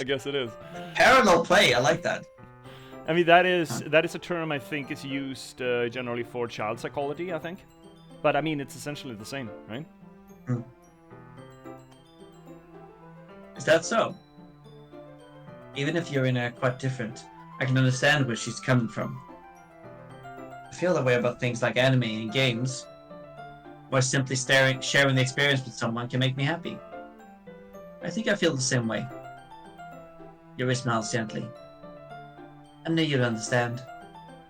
Yuri leans over the banner to grab an unused paintbrush, but I move at the same time, causing my head to bump into hers. Worse, they're fucking idiots. Kia!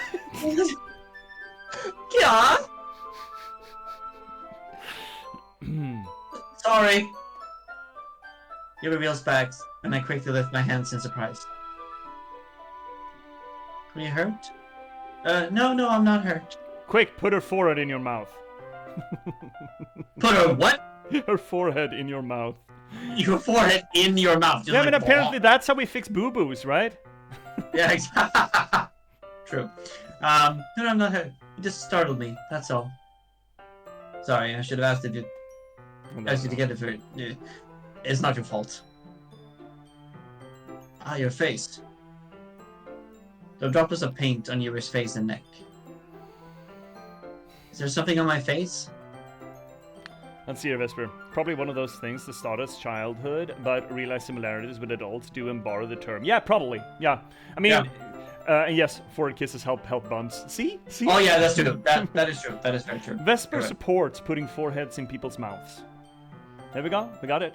But yeah, it's one of those things. People generally, I mean, I would argue that there's probably more focus on child behavioral studies than there are on couple behavioral studies. Not, at least in that regard, and using that sort of clinical language. And then, again, as you mentioned there, Vesper, yeah, probably researchers started realizing that, hey, there's not much difference between these fucking children and these fucking adults. We can just use the same terminology. It's the same thing. Yeah. You just do it. Yeah, just fucking do it. So, something on my face, you said that. Yeah, I accidentally got paint on you. Accidentally.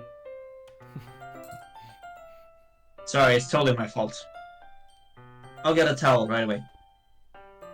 I brush out and fetch a small towel, then I dampen it with hot water. I return to my room and kneel back down in front of her.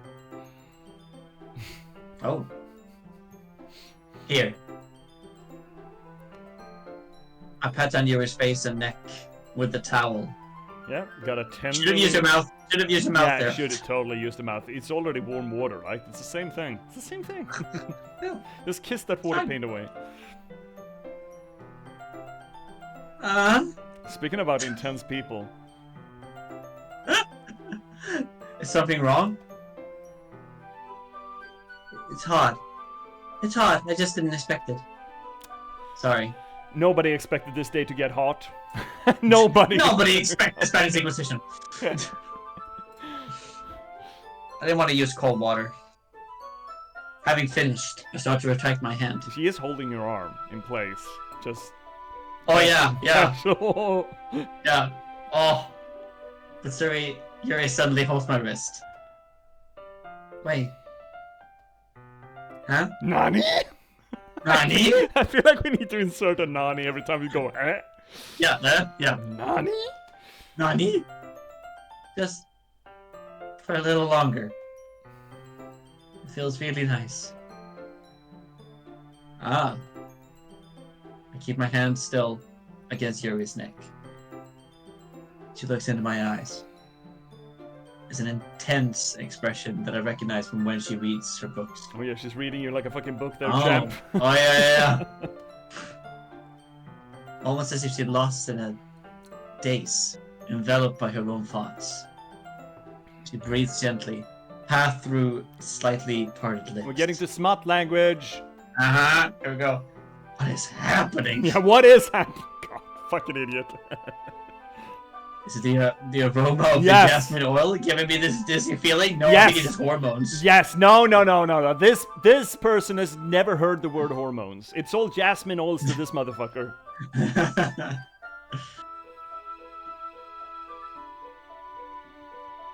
Oh, I read something completely different there. No. Yuri's gentle fingers wrapped around my wrist sends a tingling sensation down my arm.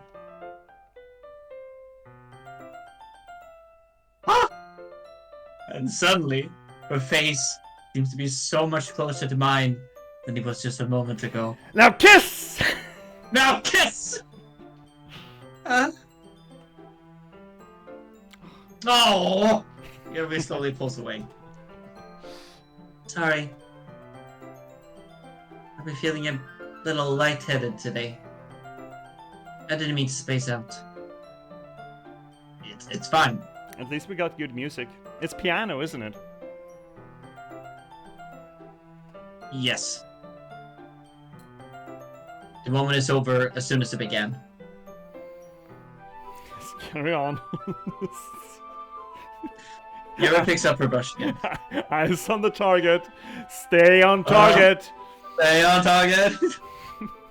But the movement seemed clumsier, like she was unable to focus. I remained silent, forced to ignore the event that just transpired. I hesitantly retrieved my own brush and continued following Yuri's example. That should do it.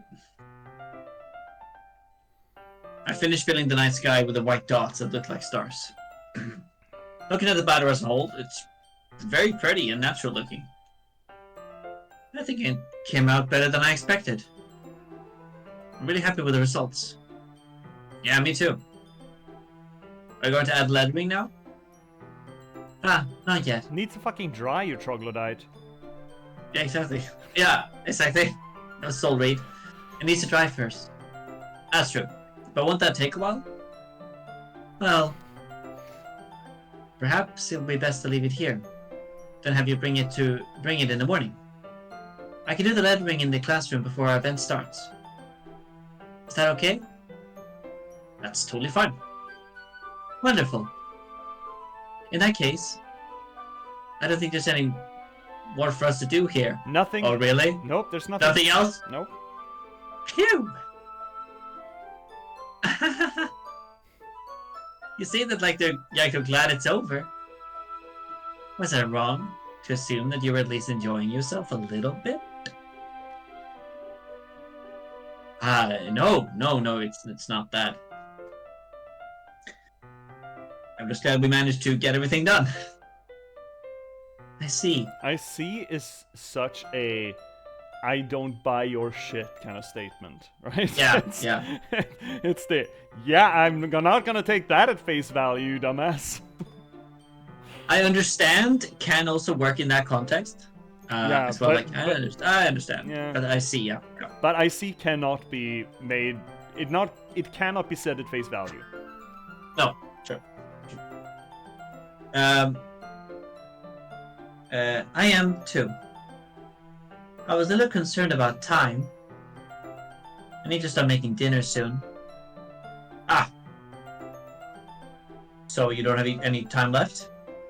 I was secretly hoping we would have some extra time after finishing the work. Well, ellipses. Yuri thinks to herself. I think it will be too responsible for me to wait much longer. I'm sorry. I was hoping there would be more time as well. It's probably my fault. Sorry for being such a slow worker. No, it's not your fault at all. And the important thing is that we got everything done, right? That's the important thing. Mm-hmm.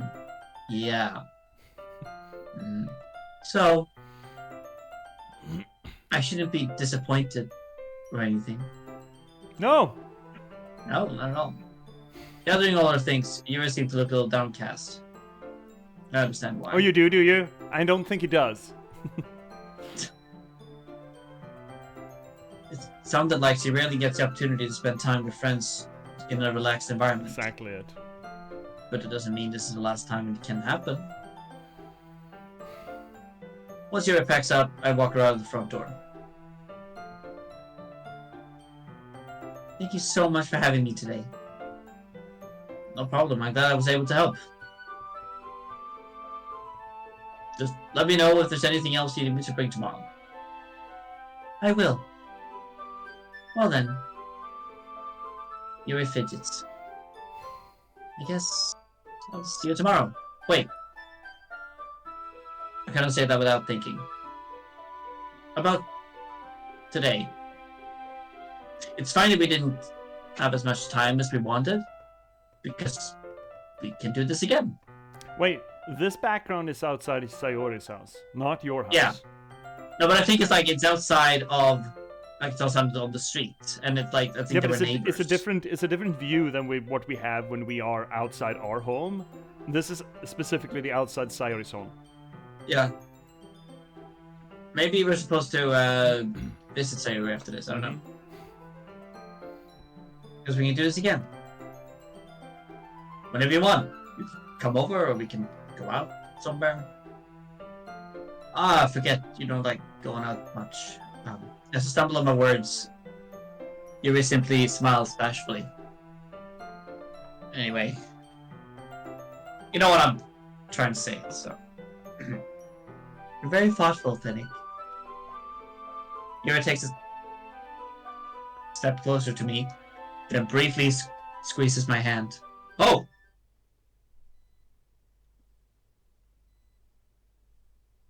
Kinda like that about you.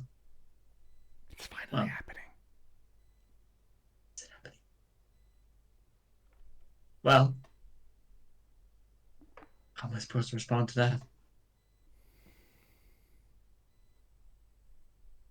But I don't even get the chance to as Yuri suddenly pulls back. That's a Yuri? Nani? Ah.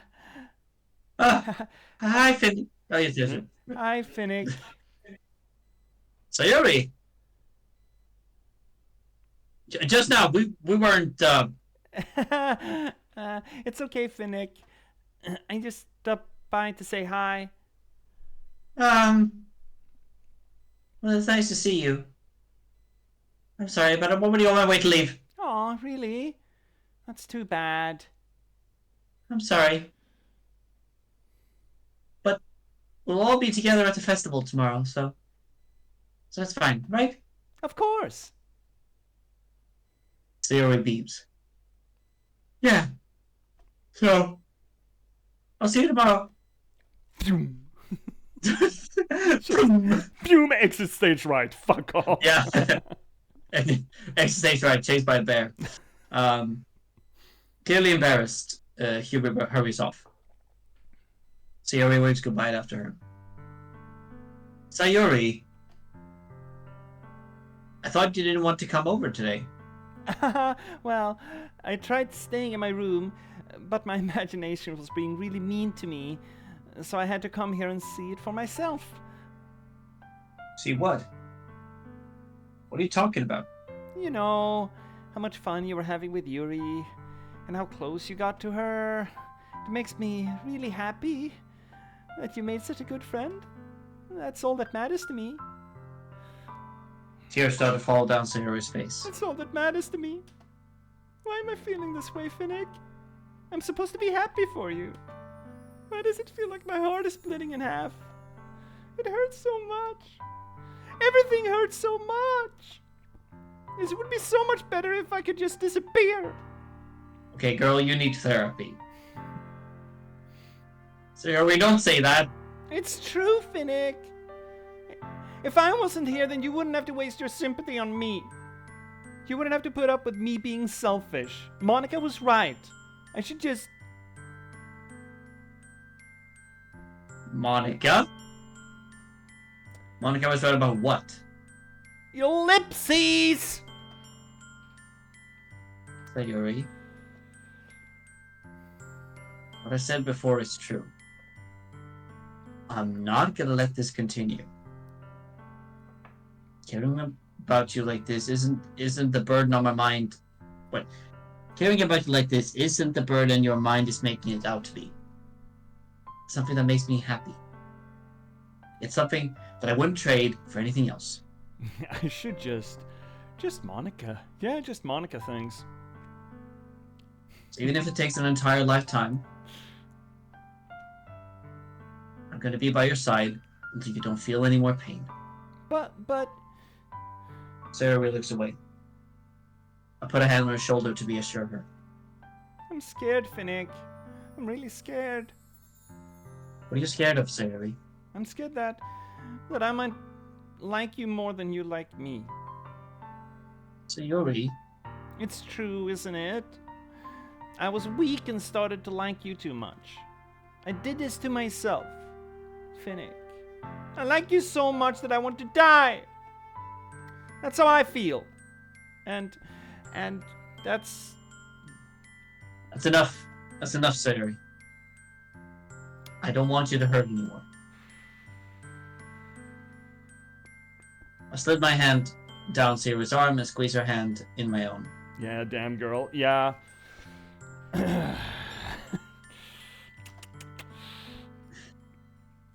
you remember how I said I always know what's best for you? Do you still believe me? Wordlessly, Sayuri nods. Even if you don't understand all your own feelings, I know what you need the most right now. And that's what I'm going to give to you.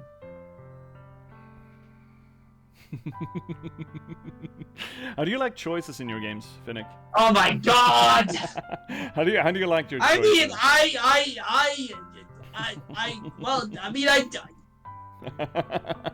mean, we've been going after, like, freaking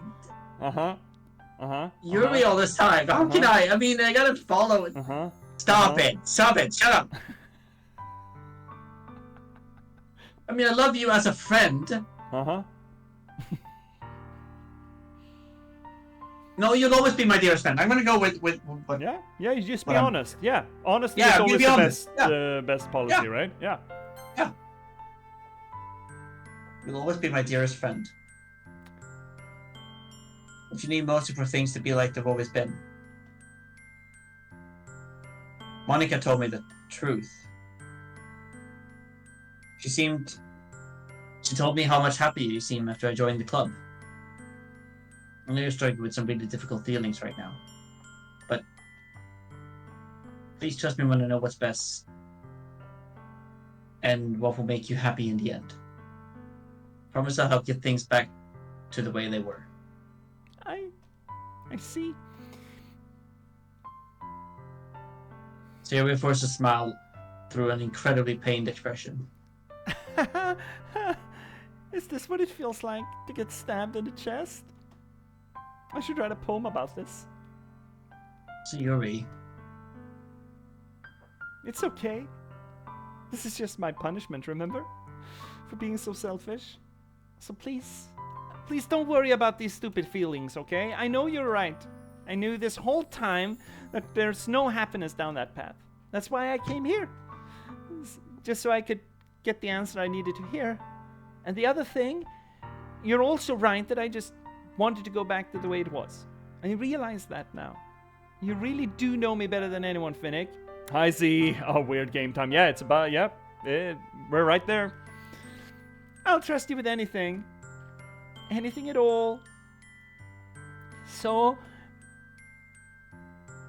Sayuri's smile finally breaks. Z coming in here. Yeah, in my opinion, this is scarier than Outlast. Nah. I mean, the Dong brothers were pretty a strong contender, I feel. Yeah, true. All of a sudden, she turns around and drops to her knees. Okay, for the benefit of anyone's ear holes, I'm not gonna put in the exact same oomph that Sayori does, so you're gonna get a platonic ideal of the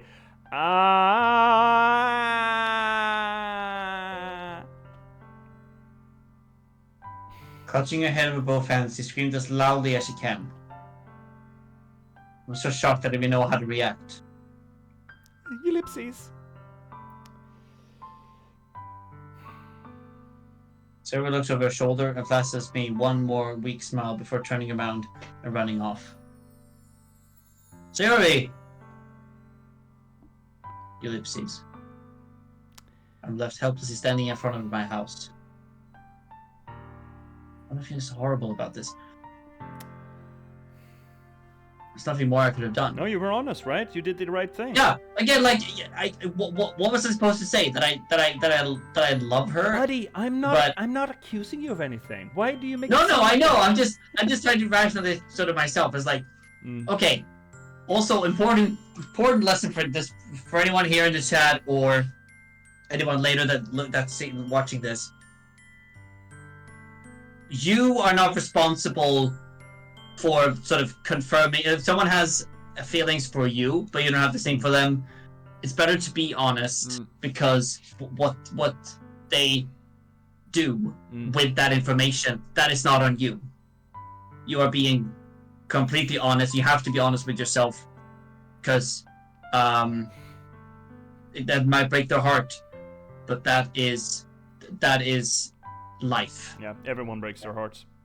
It's a rite of passage, I'd argue. Yeah, you are not responsible. Yeah. But I'm a jaded bastard too, so I'm into that. Yeah. I mean, this is... Okay, so this is a difficult circumstance, right? Because essentially, at least from an individualistic standpoint, from an egotistic standpoint, everyone is responsible for their own well-being. Now, that being said, of course, depression, when it gets deep enough, it absolutely works in a disease fashion in a way that it sort of reinforces itself, and it's very easy to get into spirals that you cannot break on your own. Your brain is essentially making it impossible for you to break it on your own. You might need help, but this is not the help that would do anything good for this. That choice is not the point where the help needs to happen, right? Yeah. So it's a little, yeah, sure, everyone is responsible for their own well-being. Self-care is important, essential, I would even argue. But on the other hand, in clinical depression cases, yeah, that's why it's clinical, right? It's not just your blue. There is a point to searching out help, and that is asking for help or taking that step or even pushing people. That is a part of the self-care. But that choice, that was not it. Yeah, no, exactly. That choice it's not, if anything, he should well, I care for you. Okay, you're feeling like this. She shows all of the signs of clinical depression. Please let us get you some professional help. That's what I would sort of, let's, because friends are usually not the ones you should be talking about with this about. I mean, talking about them with but they're not supposed to be the ones to sort of act as your therapist. You can, I mean, to some extent, but again, you cannot hook your well-being on other people's feelings towards you. You cannot. Yeah. That cannot be the singular thread upon which you hang or suspend your emotional function. Because you have no influence over how other people feel about you. Well, air quotes on that. But if you do, then you're really setting yourself up for a fall. That needs to be built internally, and that's not always easy. And I'm not saying that it is, possible? I don't know. Potentially, hypothetically. It's a process, I guess. Right? Let's carry on a little bit before the break hits us. Like a fucking monsoon. Okay. Did you read this? Oh yeah, there's nothing more I could have done. The most I can do is support, so you refer our feelings and help her on the path. That's right. Yes. Essentially what we said, sort of. Yeah, maybe also not being the one trying to sort of fix her, but just send her professional help. But I'm having as much trouble understanding Zero's feelings as she is. Even though I can comfort her, I keep wondering if I should be doing something more or something different. Yes! Professional help! I know these thoughts will continue to plague me until things are back to the way they were. I'm going to give it everything I've got. Sarah will always be my dearest friend. And I will do whatever it takes to put a smile on her face every day. Great. Yeah. Good conclusion. It's the day of the festival. Yeah. Of all days, I expect it to be the one where I'll be walking to school with Sayori. Sayori isn't answering her phone. I considered going to her house to wake her up, but I decided that's a little too much. Meanwhile, the preparations for the event should be nearly complete. The banner Yuri and I painted is dry, and I gently roll it up to take it with me. She sent me a pleasant text reminding me not to forget anything, and I reassured her. Funnily enough, I probably feel the same thing about Natsuki about the event. Sorry. Yeah, about the event. I'm more excited for it to be over so I can spend time with Sayori and Yuri at the festival. But knowing Monica, I'm sure the event will be great too. Finnick! You're the first one here. Thanks for being here. Why isn't there any music? I don't know. That's funny. I thought at least Yuri would be here by now. Monica has placed a little booklet of on each of the desks in the classroom. They must be the ones she prepared to have all the poems she's performing. In the end, I found a random poem online that I thought Monica would like and submitted it. So that's the one I'll be performing. I'm surprised you didn't bring Sayori with you. Yeah, she overslept again. That dummy. You think on days that is this important, she'll try a little harder. Now that's a little insensitive. I'd argue. Yeah, that I agree. I don't like that. Oh. Yeah. Good. All right. Thank you. Good. I say that, but I suddenly remember what Yuri told me yesterday. Good catching himself. Yeah. And I suddenly feel awful knowing it's not nearly as simple for her. I only said it because it's the way I'm used to thinking. But maybe I should have gone to wake her up after all. Yes! You should take a little responsibility for her, Finnick. I mean, especially after your exchange with her yesterday. You kind of left her hanging this morning, you know. How do you know about our exchange? Monica, you know about that? Of course I do. I'm the club president, after all. But I stammer, embarrassed. Did Zero really tell her about it that quickly? About how I basically turned down her confession? Makes me really seem like the bad guy here. I'm the one who knows what's best for her, right? Jeez. I don't know the full story at all, so... Don't worry. I probably know a lot more than you think. Nani? Monica's being as friendly as usual, but for some reason, I felt a chill down my spine after hearing that. Hey, do you want to check out the pamphlets? They came out real nice. Yeah, sure.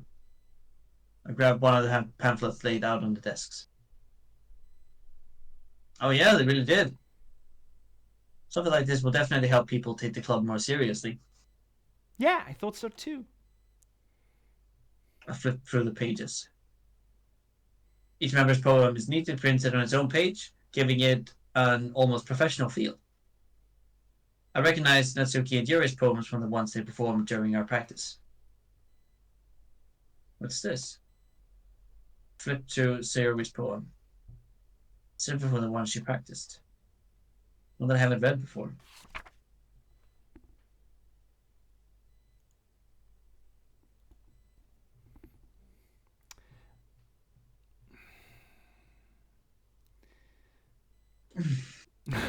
Okay. I'm realizing that I should read this out, but... You can just read one line. Get out of my head. Get out of my head. Get out of my head before I do what I know is best for you. Get out of my head before I listen to everything she said to me. Get out of my head before I show you how much I love you. Get out of my head before I finish writing this poem. But a poem is never actually finished. It just stops moving.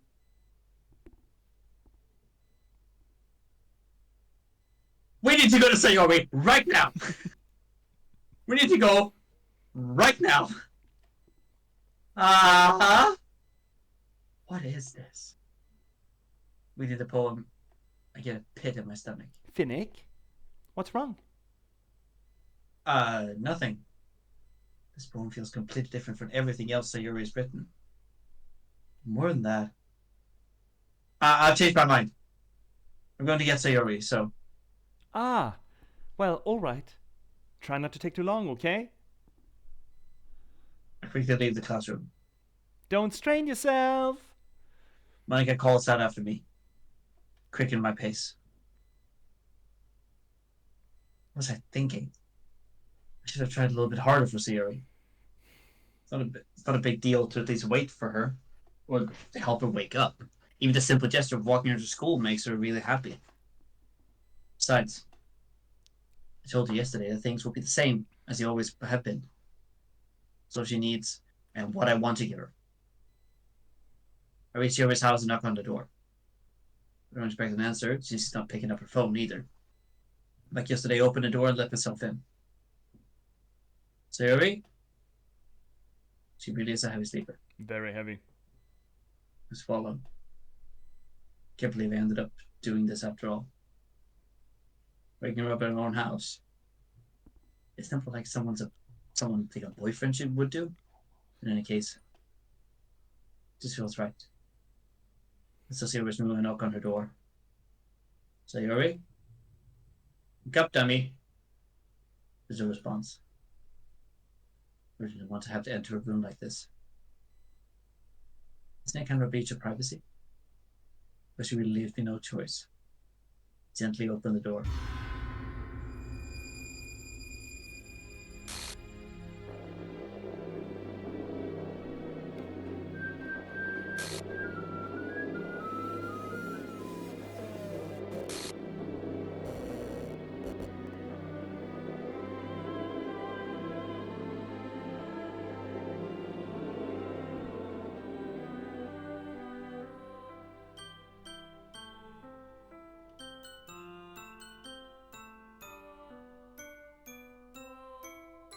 Sebastian, what the fuck did you make me play?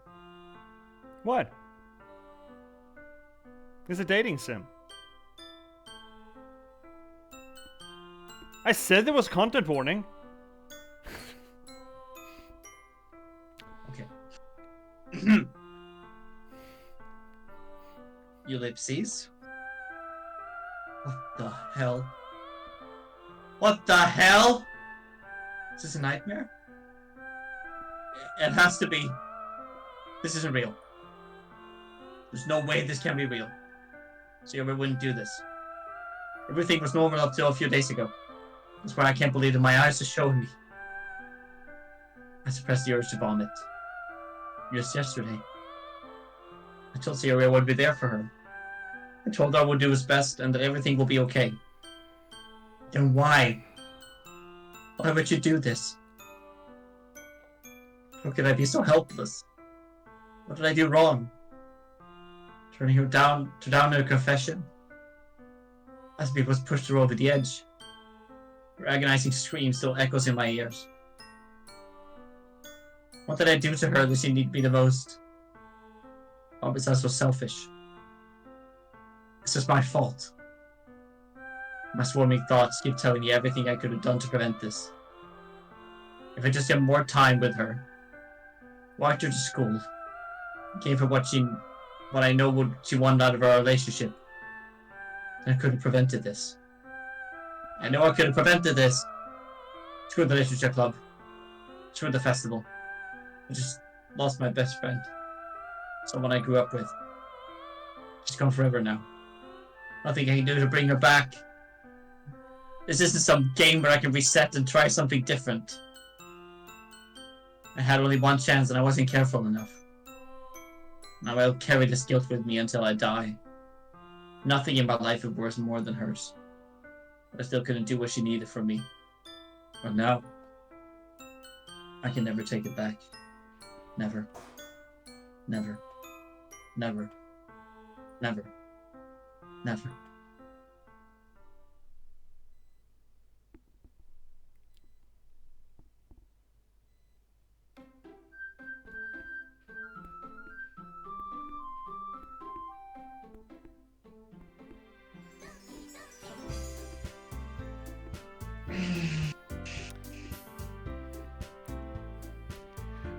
It's lucky that this is a game, so we can just reset and do it better, right?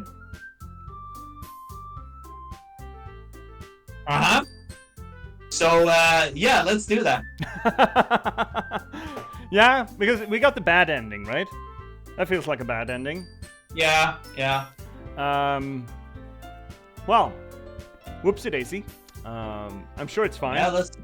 Yeah, everything looks, doesn't look fine, though. No, that's fine. It's the way it's supposed to be. It's absolutely the way it's supposed to be. Mm-hmm. So we load game, then? What do you mean load game? We have an option right here. Oh, we start from the entire beginning? First off, we're going to take an ad break. Okay.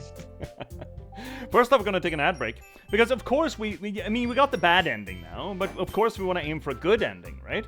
So, we're going to carry on trucking through. And, unfortunately, I have been snoozing to get us to this point. So, we are going to have to take that ad break. We'll be right back, chat, after these messages from Twitch. Unfortunately, they're going to try to carve their initials into our attention spans. Don't let them get away with it. But we will see you right back here, spick and span, in 3 minutes' time, yeah? So until then, we're gonna leave you with this cheerful, optimistic music. See you soon, chat.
And we're back, chat.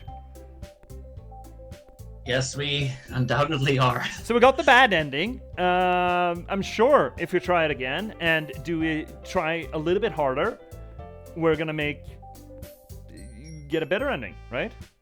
That's how these games work, right? Yep. Alright, let's do it then. Okay, well, I'm sure this option is great. Yeah.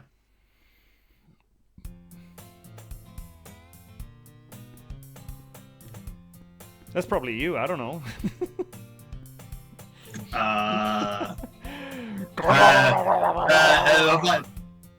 Cthulhu. Cthulhu Fatang. yeah. Thing, yeah. Be not afraid. I see an annoying girl running towards me from the distance, waving her arms in the air like she's totally oblivious of any attention she might draw to herself. No, I think, Vesper, I think we're good. I believe we're good. The girl is my neighbor and good friend since we were children. You know, the kind of friend you'll never see yourself making. The kind of friend you'll never see yourself making today, but it just kind of works out because you know each other for so long. We used to walk to school together on days like this, but starting around high school, she would oversleep more and more frequently, and I would get tired of waiting up. But if she's going to chase after me like this, I almost feel better off running away. However, I just sigh and idle in front of the crosswalk and let catch up to me.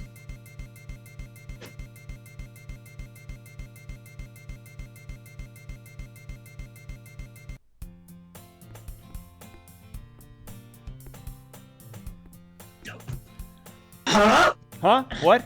What? Something happened? No, nothing at all. It's just an ordinary school day. I don't know what you're talking about. It's an ordinary school day like any other.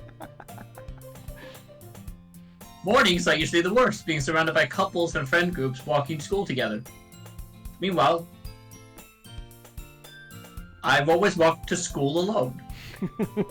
Always. It's always happened. This is the bop.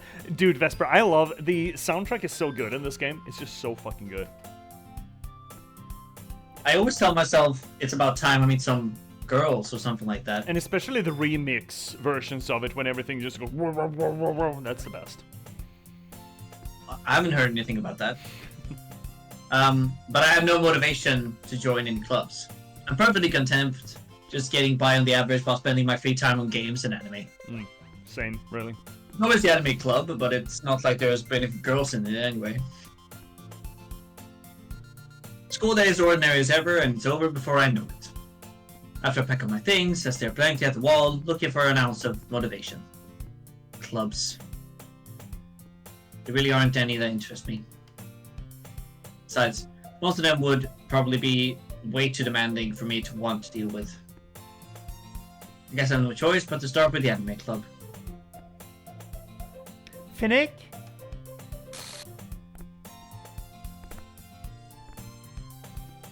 Monica? I can't relate. I was in anime club. Yeah, I actually understand. Anime club has been a place for meetups, meet cutes with anime fans. I was in a bad movie society. I was in Glasgow. That sounds like fucking fun, actually. Oh my goodness, I totally didn't expect to see you here. It's been a while, right? Yeah, it has. Monica smiles sweetly. We do know each other. Well, we rarely talk, but we're in the same class last year. Monica is probably the most popular girl in class. Smart, beautiful, athletic. Basically completely out of my league. So, having her smile at me so genuinely feels as little... Why did you come in here for anyway? Oh, I've just been looking for some supplies to use for my club. Do you know if there's any construction paper in here? Or markers? I guess you could check the closet. You're in the debate club, right? About that, I actually quit debate club. Really? You quit? Yeah. To be honest, I can't stand all the politics around the major clubs. It feels like nothing but arguing about the budget and publicity, how to prepare for events. I'd much rather take something I personally enjoy and make something special out of it. In that case, what club did you decide to join? Actually, I'm starting my own. Literature club. Literature? That sounds kind of dull. How many members do you have so far? It's kind of embarrassing, but there are only 3 of us so far. It's really hard to find new members for something to sound so boring. Well, I can see that. But it's really not boring at all, you know. Literature can be anything. Reading, writing, poetry. I mean, one of my members even keeps her manga collection in my club room. Wait, really? Yeah, it's funny, right? She always insists that manga is literature too. I mean, she's not wrong, I guess. But that's the weakest agreement I've ever heard. Yeah. She's not wrong, I guess. I mean... And besides, a member is a member, right? Did Monica say she? Does that mean you're going after Natsuki this time? Yeah, exactly. I guess. Hey, Finnick. By any chance, are you still looking for a club to join? I mean, I guess so, but... In that case, is there any chance you could do me a big favor? I won't ask you to join, but if you could, at the very least, visit my club, it would make me really happy. Please? I guess I'm the reason to refuse. Besides, I could even refuse someone like Monica. Impossible. Yeah, sure, I guess I could check it out. Ah, awesome! You're really sweet, Finnick, you know that? That's nothing really. Shall we go then? I'll look for the materials another time. You're more important.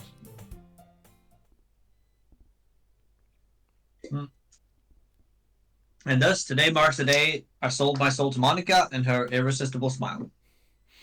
I timidly follow Monica across the school and upstairs, a section of the school I rarely visit, being generally used for third gear classes. And yeah, Monica, full of energy, swings open the classroom door. I'm back! And I brought a guest with me.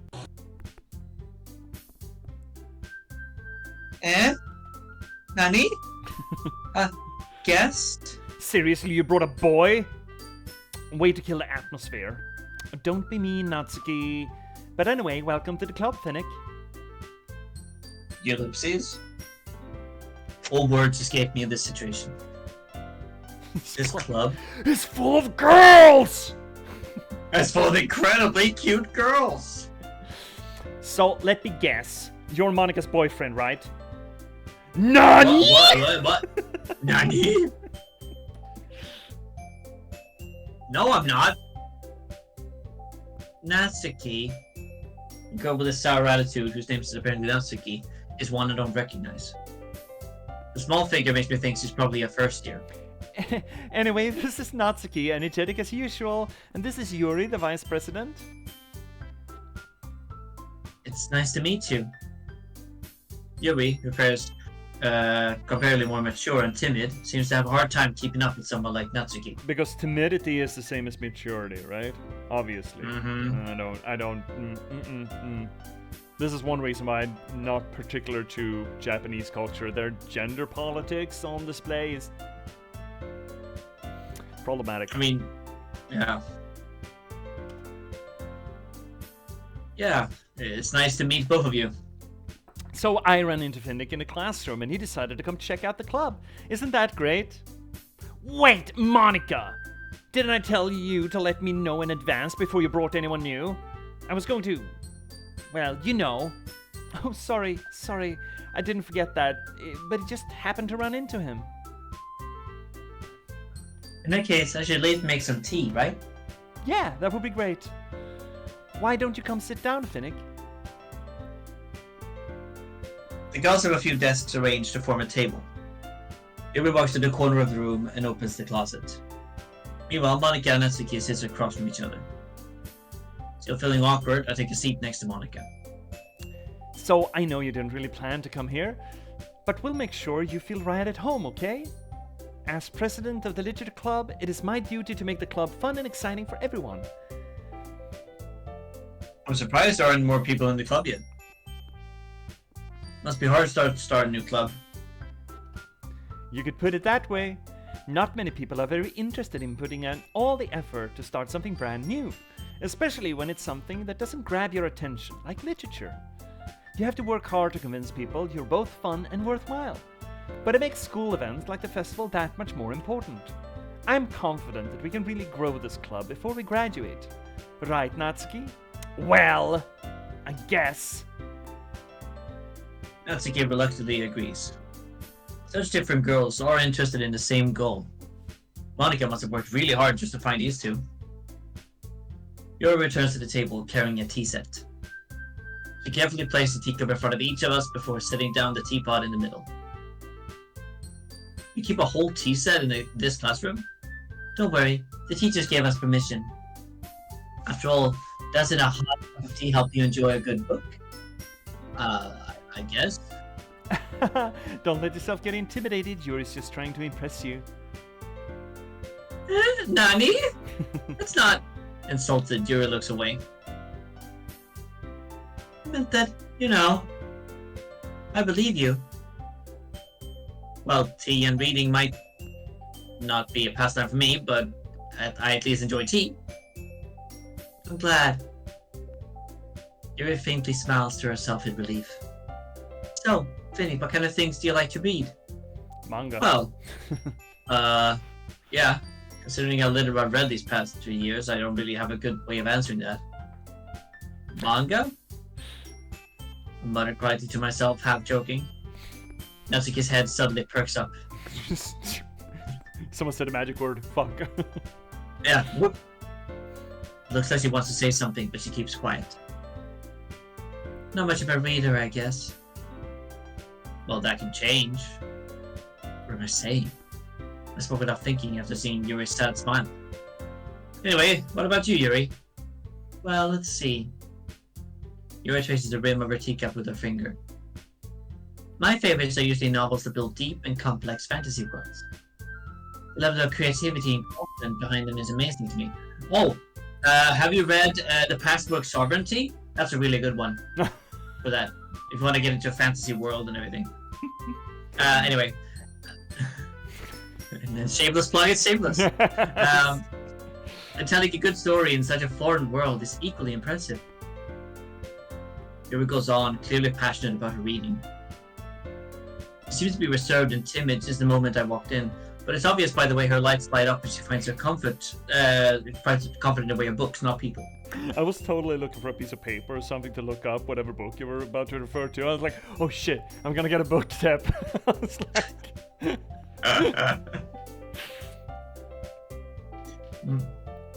Well, I like a lot of things. Stories with deep psychological elements usually immerse me as well. Isn't it amazing how a writer can be so deliberate, take advantage of your own lack of imagination to completely throw you for a loop? Uh-huh. Anyway, I've been reading a lot of horror lately. Yeah? Tell me more. I read a horror book once.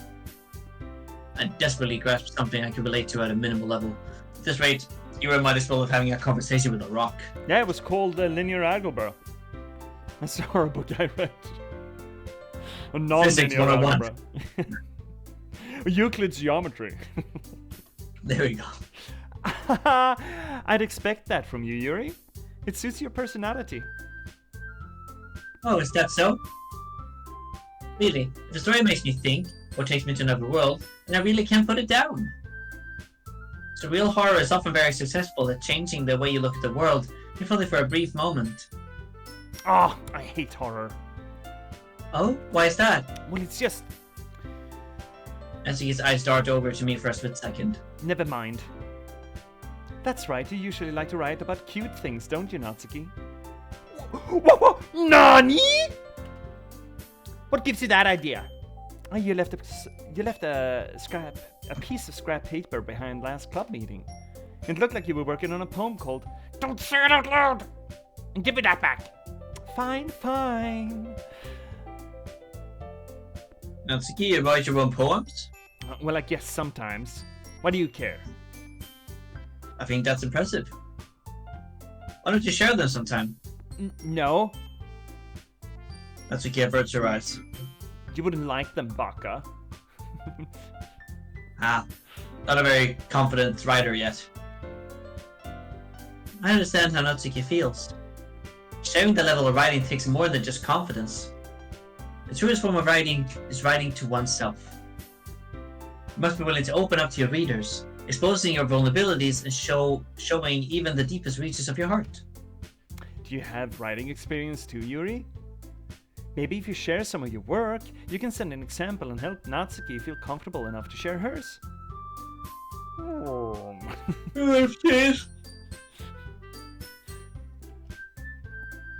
I guess it's the same for Yuri. We all sit in silence for a moment. Hey, I just got an idea! How about this? Nani?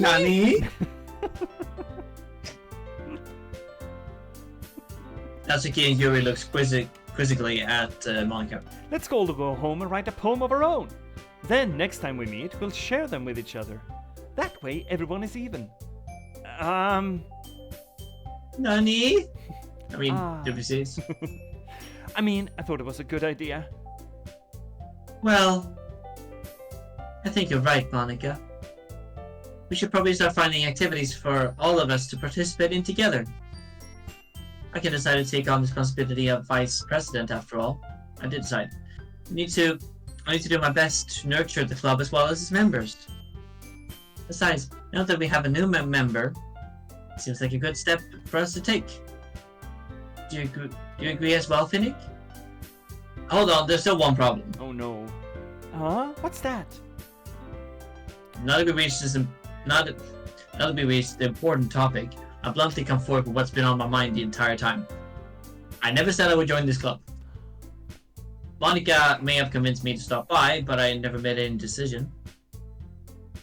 I still have other clubs to look at, and You'd say no to these three faces? I lost my train of thought. All three girls stared back at me with dejected eyes. But... I'm sorry, I thought... The girls exchanged glances before Monica turns back to me. I guess I need to tell you the truth, Finnick. The thing is, we don't have enough members yet to form an official club. We need 4. And I've been trying really, really hard to find new members. And if we don't find one before the festival... Ellipses. I'm defenseless against these girls. Fair. How am I supposed to make a clear-headed decision when it's like this? Yeah, fair. I feel terrible for letting everyone else down in this situation. Besides, the club itself seems pretty relaxed. So if writing poems is a price I need to pay in order to spend every day with these beautiful girls... Yeah, it seems non-question, really. Yeah, no-brainer, yeah. Right. Okay, I decided then. I'll join the literature club. What about when the girls' eyes light up? Oh my god, really? Do you really mean that, Finnick? Yeah. Could be fun, right? You really did scare me for a moment. I mean, if you really just left after all this, I would be super pissed. No cupcakes this time. Finnick, I'm so happy. We can become an official club now. Thank you so much for this. You really amazing. I'll do everything I can to give you a great time, okay? Thanks, I guess. Okay, everyone. I think with that, we can officially end today's meeting on a good note. Everyone remember tonight's assignment. Write a poem to bring to the next meeting so we can all share. Monica looks over at me once more. Finnick, I look forward to seeing how you express yourself. Yeah. Can I really impress the class star Monica with my mediocre writing skills? I already feel the anxiety welling up inside me. Meanwhile, the girls continue to chit-chat as Yuri cleans up the tea set. Guess I'll be on my way then. Okay, I'll see you tomorrow then. I can't wait. With that, I depart the classroom and make my way home. The whole way, my mind wanders back and forth between the 3 girls. 3 girls. No. Yeah, 3 girls. Natsuki, Yuri, and of course Monica. Will I really be happy spending every day after school in a literature club? Perhaps we'll get the chance to go closer to one of them. Alright. I just need to make the most of my circumstances, and I'm sure good fortune will find me. Sure. And I guess I'll start writing a poem tonight. You unlocked a special poem, and would you like to read it? Yeah, sure.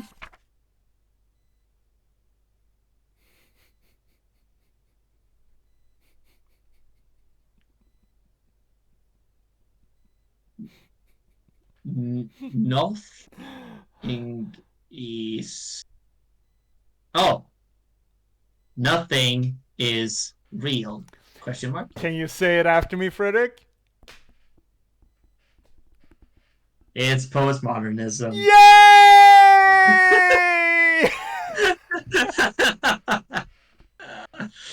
Yay! We found the postmodernism, everyone! Woo! I mean, when you start seeing it, it's just fucking everywhere, right? Yeah. Yeah. It's like it really is seeing through the veil, and you realize that most media is just, well, not most media, but a surprising amount of media is playing around in that space, and I like to say that a lot of that media is also trying to find something beyond it, but most of it is just absolutely failing. It gets stuck there, and again, as you know, I talked fondly and at length about Mark Danielewski's novel House of Leaves, which I think is one of the few books that digs deep enough into postmodernism to hint at something being beyond it. Right. But yeah, postmodernist. Who'd have thunk? Yep. Oh, we only have 2 girls to impress now. So where do you want to go? You want to see if you can... I mean, we don't have a best friend who can hang themselves this time, so maybe we'll get lucky with Yuri. Yeah, let's do Yuri again. Of course. On the... No, not on the string. Unrestrained? Oh yeah, that works. Tenacious. Judgment.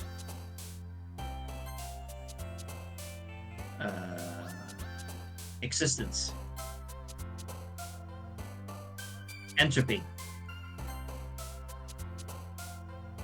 Disarray. Effulgent. Vivacious. Ooh.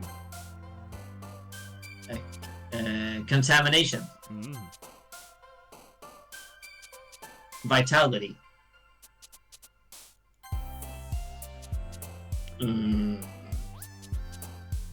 Uncontrollable. Infallible. There we go. Tragedy.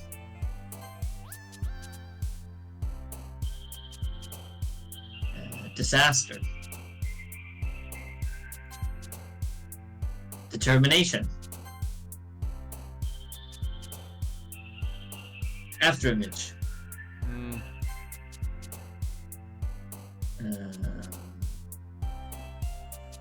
Misfortune.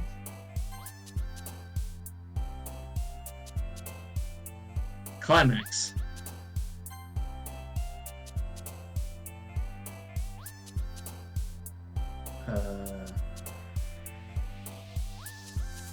Passion.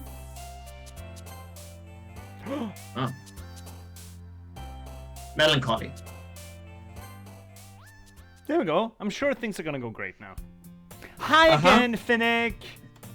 Glad to see you didn't run away from us. Don't worry. This might be a little strange for me, but at least I keep my word. Well, I'm back at the Literature Club. I was the last to come in, so everyone else is already hanging out. Yuri, are you okay? Thanks for keeping your promise, Finnick. I hope this isn't too overwhelming of a commitment for you. Making you dive headfirst into literature when you're not accustomed to it. Okay. Everything is fine, right? Listen to the music, it's great. Yep. That's you. Sorry, yeah, sorry. Oh, come on, like he deserves any slack. You've already had to be dragged here by Monica. I don't know if you plan to just come here and hang out or what. But if you don't take us seriously, then you won't see the end of it. Natsuki, you certainly have a big mouth for someone who keeps their manga collection in the club room. You're really blotting things out, Monica. Yeah, why?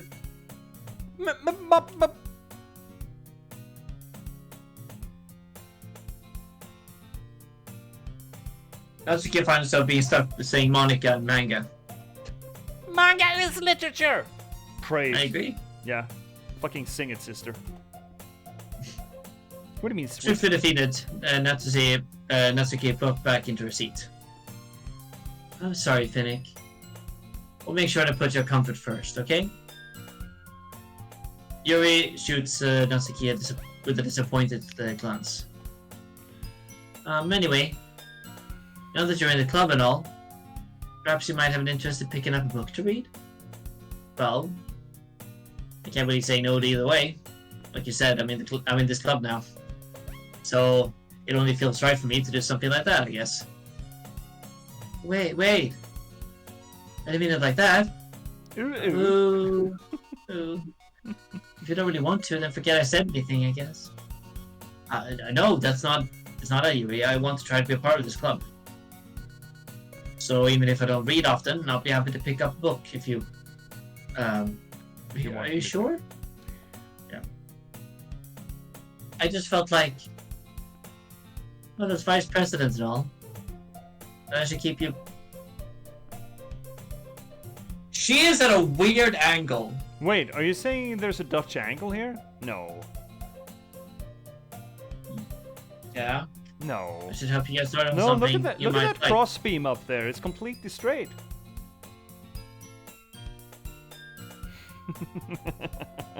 Is she slowly getting closer and closer? She is!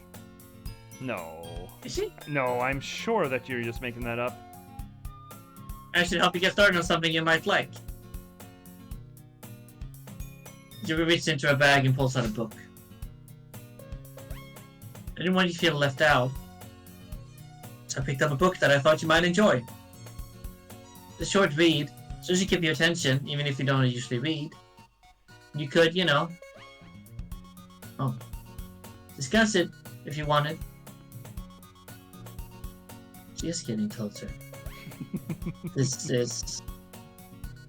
is how this girl accidentally being so cute. And creepy at the same time. Yeah. She even picked up a book she thinks I like, despite me not reading much. Oh no. No, the crossbeam in the ceiling is not straight anymore.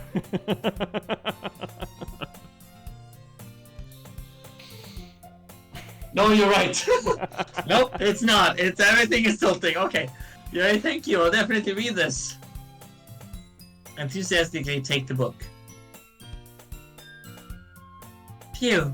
So, quick note about Dutch angles. It's a term used in usually cinematography, widely used in for example, the Adam West Batman, and Hitchcock was happy about them too. You're essentially putting everything on a little bit of an angle, askew, to make the viewer feel uncomfortable. It's essentially a visual cue that something is not as it should be. That is a Dutch angle. Well, you can read it at your own pace. I look forward to hearing what you think. Oh. Okay. Snapped back into reality. Yeah, exactly. Snapping into reality. Now that everyone's settled in, I expect Monica to kick off some scheduled activity for the club. But it doesn't seem to be the case. Yuri's face is already buried in the book. I can't help but notice her intense expression, like she was waiting for this chance. Meanwhile, Natsuki is roaming around in the closet. I'm really curious to talk to Yuri a little bit more. But at the same time, I don't feel bad for distracting her from reading. Catch a glimpse of the cover of the book. Looks like the same book that she lent to me.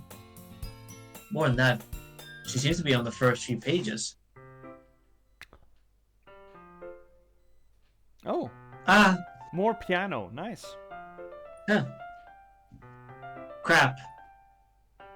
I think she noticed me looking at her.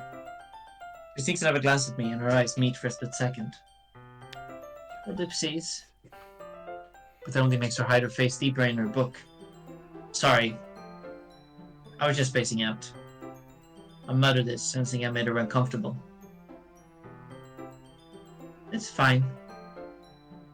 If I was focused, then I probably would have noticed in the first place. I'll just be reading a bit of this, so... It's the book that you gave me, right? But, yeah. Yeah. Yuri?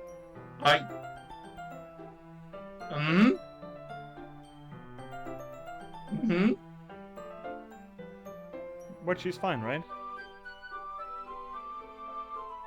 Yeah? I'm not seeing anything weird, right? Yeah?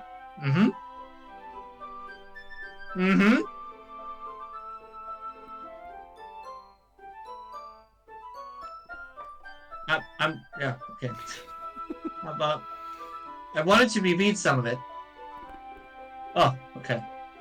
Maybe I'm a bit tired from this beer is much stronger than I thought it was. Not for any particular reason. Just curious. No, that's you. Yeah, I'm curious. How come we have two copies of the same book? Ah. Well, when I stopped at a bookstore yesterday. Oh, no, that's not what I meant. I mean, I just happened to buy two of them. It just sort of happens, man. I can't. I mean, fuck. I got double sets of N.K. Meeson's Broken Earth. Don't judge. No judgy. Yeah. No judge. Ah, I see. Something fairly obvious here that Yuri isn't telling me, but I decided to let it go. I'll definitely start reading it soon. I'm glad to hear. Once I started to pick up, I might have a hard time putting it down. Very engaging and relatable story. Is that so? What's the story about, anyway? Well... Looks at the cover of the book. The book is titled Portrait of Markov. It's an ominous-looking eye symbol on the front cover. Basically about this religious camp that was turned into a human experiment prison, and the people trapped in there have this trait that turns them into killing machines that lust for blood. But the facility gets even worse, and it starts selectively breeding people by cutting off the limbs and affixing them to... That is not the description that we were given of that book. No. In the first run. No, it's not. It's a completely different thing. Oh, that might be a bit of a spoiler. But anyway, I'm really into it. Yeah. You like body horror, Yuri? Mm-hmm. Have you seen that? Have you seen that music video, Red Flags, about the first date girl who starts just going absolutely ape shit about the best movie ever is The Human Centipede? Have you seen that? Have you heard that? No, I have not. Dude. Once we're done here, you need to give this a whirl. It's so fucking funny. It is really funny. I think it's Red Flag. Is it Tom Hardy? Yeah, it might be. There we go. Yeah. It's so fucking good, bud. I'm gonna send it to you. You gotta. It's so fucking funny. Okay. Everything's fine. The book, I mean. Right. Not the thing about the limbs. That's kind of dark, isn't it? It really makes it sound like it's going to be a nice story, so that dark turn came out of nowhere. Are you not a fan of that sort of thing, Felix? Alright. No, it's not that. I mean, I can definitely enjoy these kind of stories, so don't worry. I hope so. Yeah, I totally forgot that Yuri's into these things. So shy and reclusive on the outside, but our minds seem to be completely different. Just that this kind of story, it's the kind of challenge you to look at life from a strange new perspective. When horrible things happen, not because someone wants to be evil, but because the world is full of horrible people, and we're all worthless anyway. Now you need to do it with your death metal voice. Because the world is full of horrible people, and we're all worthless anyway. I have a Batman voice. Yes, I mean, it's essentially the same, right? One has reverb and the other doesn't. Yeah. Then suddenly...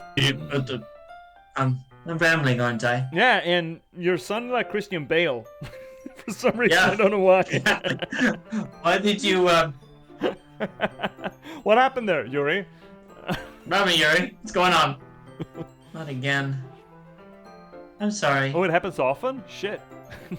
Oh, that's it. Hey, don't apologize. I haven't lost interest or anything. Well, I can fuck you even if you do sound like Batman. Yeah, actually, fuck I'm me. into it. Fuck me, daddy. Yes. I'm your dirty little girl. Oh my god. Well, I guess it's alright then. But I feel like I should let you know that I have this problem. When I let things like books and writing fill my thoughts, I kind of forgot to pay attention to other people. Yeah? Uh-huh. I'm sorry if I end up saying something strange. No! Uh-huh. No! Really? Please stop me if I'm talking too much. I really don't think I need to worry.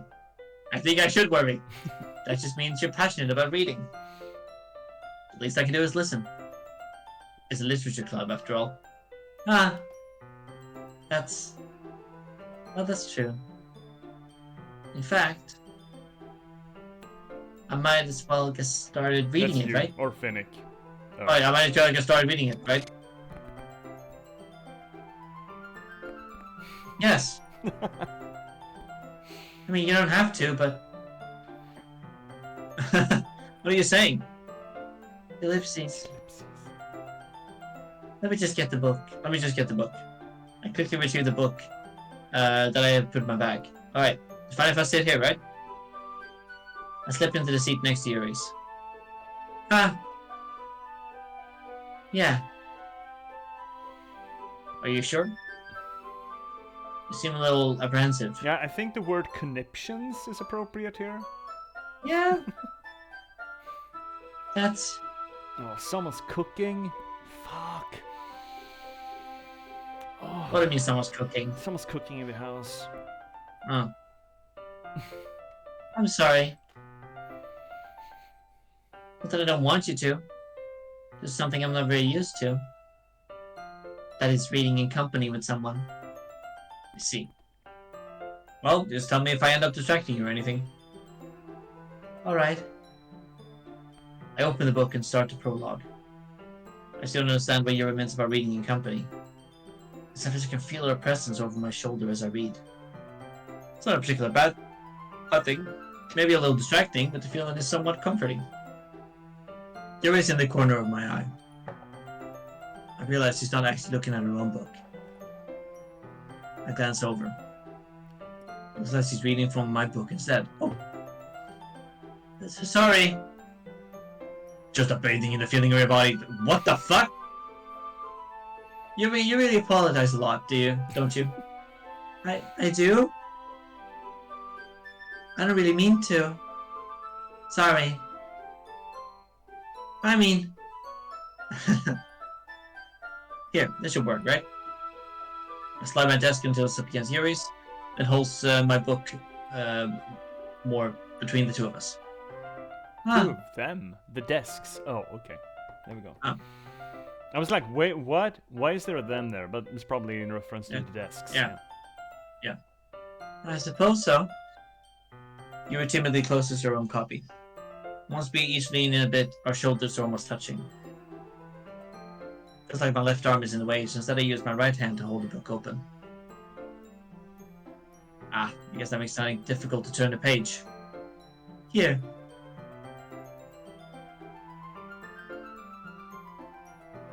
Yuri takes her left arm and holds the right side of the book between her thumb and forefinger.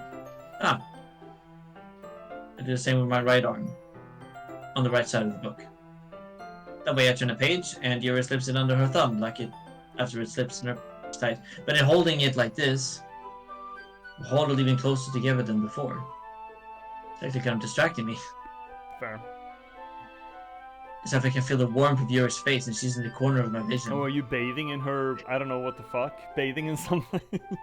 Yeah, bathing in the warmth from her body or something like that. Are you ready? Nani? You turned the page. Oh, sorry. I think I got a bit distracted for a second. I glanced over Yuri's face again, and her eyes meet. I don't know how I'll be able to keep up with her. Huh. That's okay. I'm not as used to reading, right? I don't mind being patient if it takes you a bit longer. Probably the least I can do. Since you've been so patient with me. Yeah. Thanks. We continue reading. Yuri no longer asked me, so I'm ready to turn the page. Instead, I just assumed that she finished the page before me, so I turned on my own volition. Hi, Shay! Hello! Hi, Shay! Welcome to our Sunday broadcast where I think we're a solid four-knuckler deep into Doki Doki. It's an experience. Uh-huh. We continue the first chapter in silence.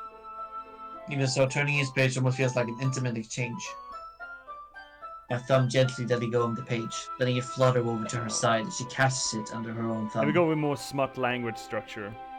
Getting back into it. I mean, it is the same as it we is. have It already is. seen. Yes.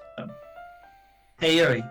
What would you say that the bathing in the warmth of your body or whatever the fuck is that smut language too? I think it is, right?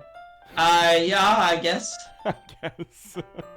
And from one perspective, this might be a silly thought, but the main character kind of reminds me of you a little bit. Nani? That's a face. Yeah, that we haven't seen before, I think. No, I don't relate to this character at all. Definitely not. Definitely not. Really? I'm just thinking the way she second guesses everything she says and all that. Yes, that part. That's what. No, that's what you were talking about. Not the body horror part. This part. No, exactly. No, not the. Sorry. I thought you meant something else about her. Something else? Never mind.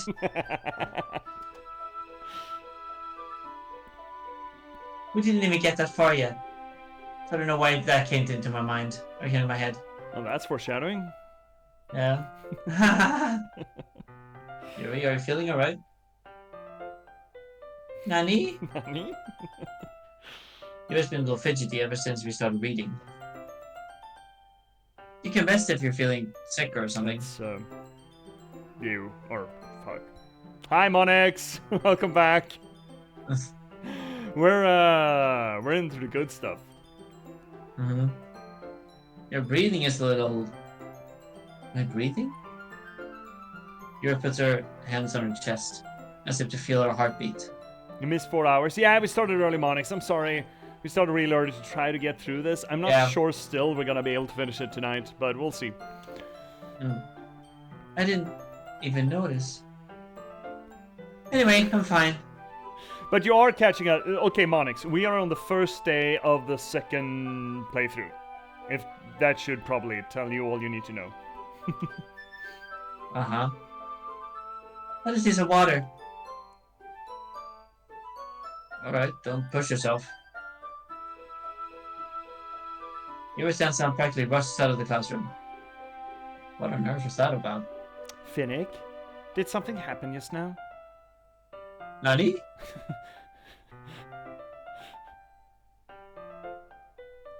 I have no idea. Yuri was acting a little strange, I guess. So you don't know anything? Sorry, I can't say I do. Are you worried about her? Oh, no, not really. I was just making sure that you didn't do anything to her. No, nothing. Don't worry, I believe you, silly. Yuri just does that sometimes, so it's nothing alarming. Alright, if you say so. Anyway, why don't we start with sharing our poems with each other? Nani? Shouldn't we wait for Yuri? Well, she might be a while, so I just figured that we'd get started without her. Is that okay? Yeah, I was just asking. I stand up. I make a mental note of where I left off in the book, then slid it back into my bag. I mean, let's show it to Natsuki first. I told Natsuki I was interested in her poems yesterday. Probably unfair that I share mine with her first. Ellipses. Ellipse. No, that's you. Sorry. Oh, ellipses? What the fuck? Yeah, it's fine, right? Oh, I'm not gonna be able to sleep tonight. Fuck. Oh, okay. Finnick, if you're not gonna take this club seriously, then I'm just gonna poke my eyes out. Then you can just go home. I mean, What? Harsh?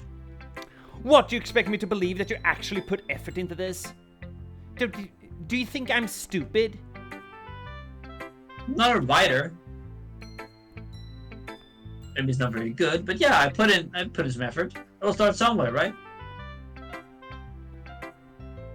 If you're so proud of the first poem you have wrote, then I would like to read it. Painful to think about. Ellipses. Fine. Well, sorry. You get better anyway. I tell you what to improve, but you're better off just trying again. Fair enough. Well, to each their own, I guess. Anyway, I guess I gotta share mine now. Knowing you'll probably think it's stupid. Oh, it's that one. Yeah. Eagles can fly, monkeys can climb. Crickets can leap, horses can race, owls can see, cheetahs can run, eagles can fly, people can try, but that's about it. Yeah. I told you that you weren't gonna like it. I like it. What? Just be honest. I am. Why are you so convinced that I wouldn't like it? Well, because everyone in high school thinks that writing has to be all sophisticated and stuff. So people don't even take my writing seriously. But isn't the point of poems for people to express themselves? Your writing style wouldn't make your message any less valid. Yes, exactly. I like when it's easy to read, but it hits you hard. Like in this poem. Seeing everyone around you do great things can be really disheartening, so I decided to write about it. Yes, yeah, I understand. But the other nice thing about simple writing is it puts more weight on the wordplay. Like I set up a rhyme at the end and then made it fall flat on purpose. It helps bring out the feeling of the last line. So you did. I guess more went into it than I realized. Yeah, Monix, this is Act 2. Or, well, Act 2. It's, the second start. We did one playthrough, let's just say. Again, if Finnick hasn't played this before, so, yeah, let's phrase it that we did one playthrough. Yeah, Sayori isn't in this. Sayori isn't with us anymore. She took a trip. She went to the farm upstate. You kinda, yeah, we did kinda leave Sayori hanging, you know? Mm-hmm. That's what it means to be a pro. I'm glad you learned something. Didn't expect that from the youngest one here, did you? Yeah, guess not. I decided to humor her with the last comment. I don't really care how old one is, but if Natsuki is feeling proud, then I won't take that away from her. I guess Monica. Hi, Finnick. Having a good time so far? Yeah. Good. Glad to hear it. Let's see here, Monix. How was your homie's reaction? Did he shout? There was reaction. You can check the VODs later. Yeah, it was appropriate. It was appropriate. Yep. And it has kept being appropriate as it goes along. By the way, since you're new and everything, if you ever have any suggestions for the club, like new activities or things we can do better, I'm always listening. Don't be afraid to bring things up, okay? Alright, I'll keep that in mind. course I'll be afraid to bring things up. Can we do something about the Dutch angles in this room? The room keeps tilting. It is? No, but that time. I think once is good enough, right? Yeah. Once is enough for us to make a note of Yeah, it to exactly. the superintendent. I'm much better off just going with the flow until I'm more settled in. Anyway, want to share your poem with me?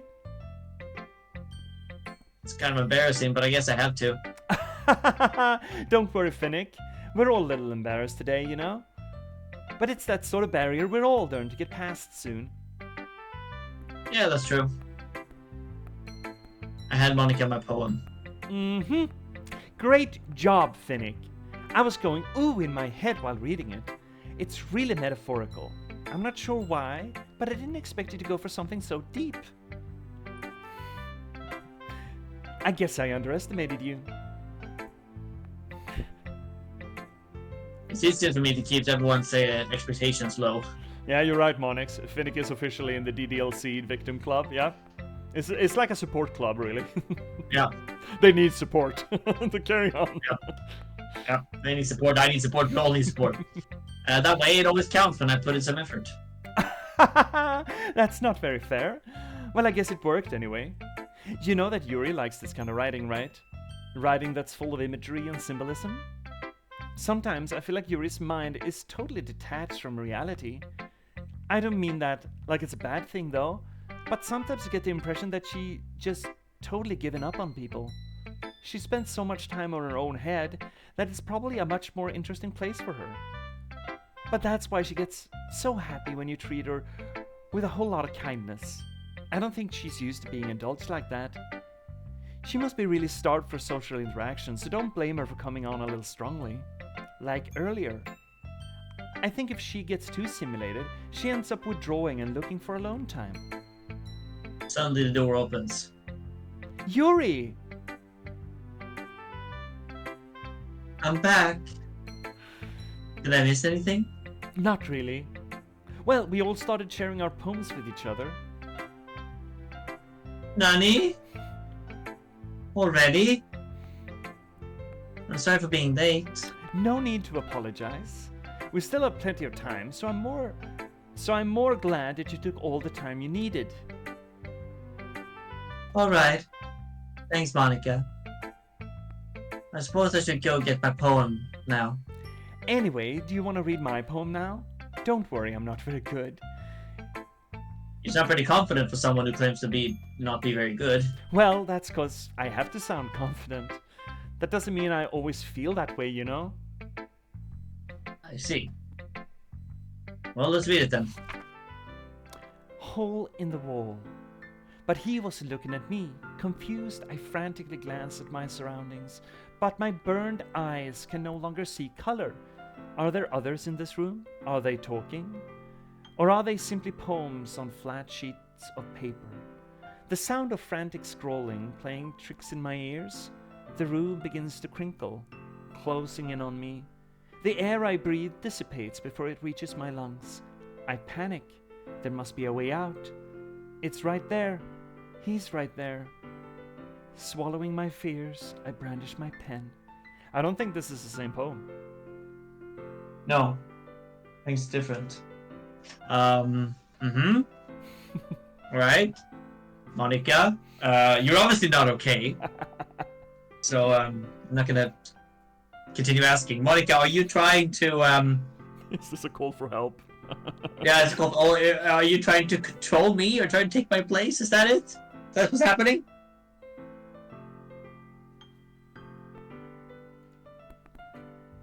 So what do you There was a think? very long silence there. It's very free form. Is that what you call it? Sorry, I'm not really the right person to ask for feedback. It's okay.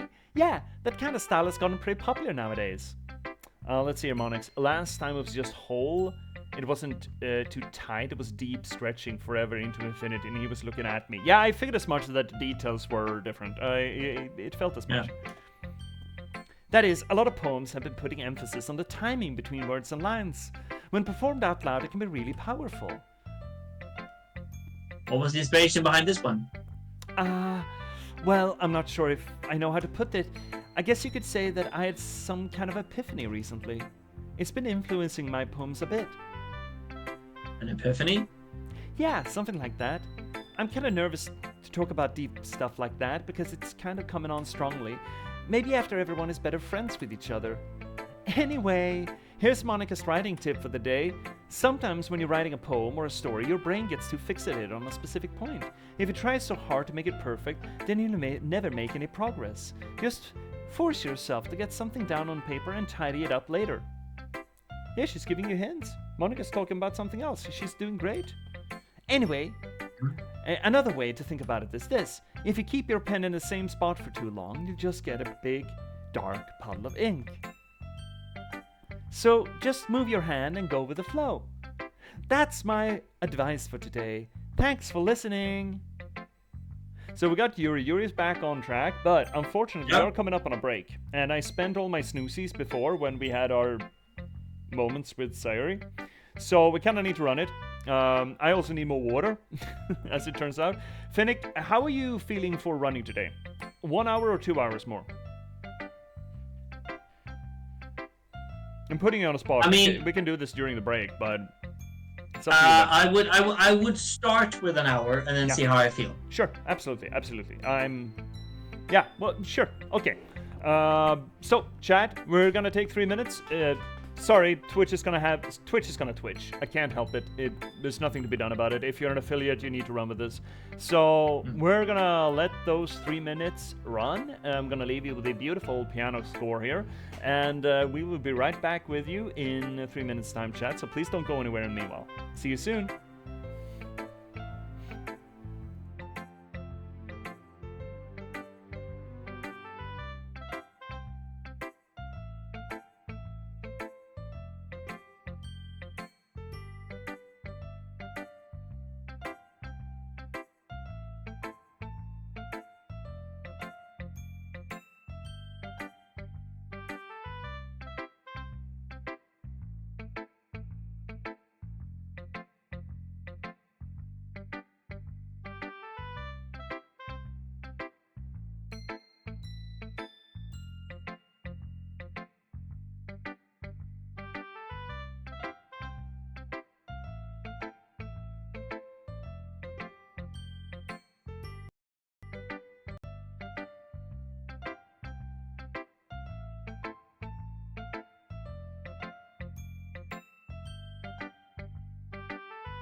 Let's get right back into it, because we're having the time of our lives, right, Finnick? So, who do you want to show your poem to? I'm sure Jory is going to handle it real well. We only have one left, so... Ellipses. As Yuri reads the poem, you notice her eyes lighten. Exceptional. Huh? What was that? Yeah, we totally should show Sayori this poem. Oh, right. We don't talk about that. Apparently we're not. Ellipses? Did I say that out loud? Yuri first covers some... I'm sorry. But then ends up covering her whole face. Hey. Ooh, ooh. Ooh. He's going to hate me. You really didn't do anything wrong, Yuri. Huh? Nani? That's... I guess you're right. What am I getting so nervous for? Yuri takes a breath. Monix, I don't think we've gotten to that point yet. I think. But I got you, Monix. I got you. So, what kind of writing experience do you have? Your use of imagery and metaphors indicates you've written a lot of poetry before. Really? Wow, that's a huge compliment coming from you. It's actually my first time, really. Huh? Yuri stares at me blankly, then looks at the poem again.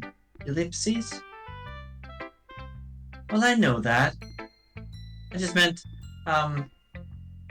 Yuri trades off, unable to find an excuse. She traces her fingers along the words in the poem, as if breaking it down more thoroughly. Yeah. Okay. This is the reason I was able to tell. So there are specific writing habits that are usually typical for new writers. And having been through them myself, I kind of learned to pick up on them. I think the most notable thing I recognize in new writers is that they're trying to make their style more deliberate.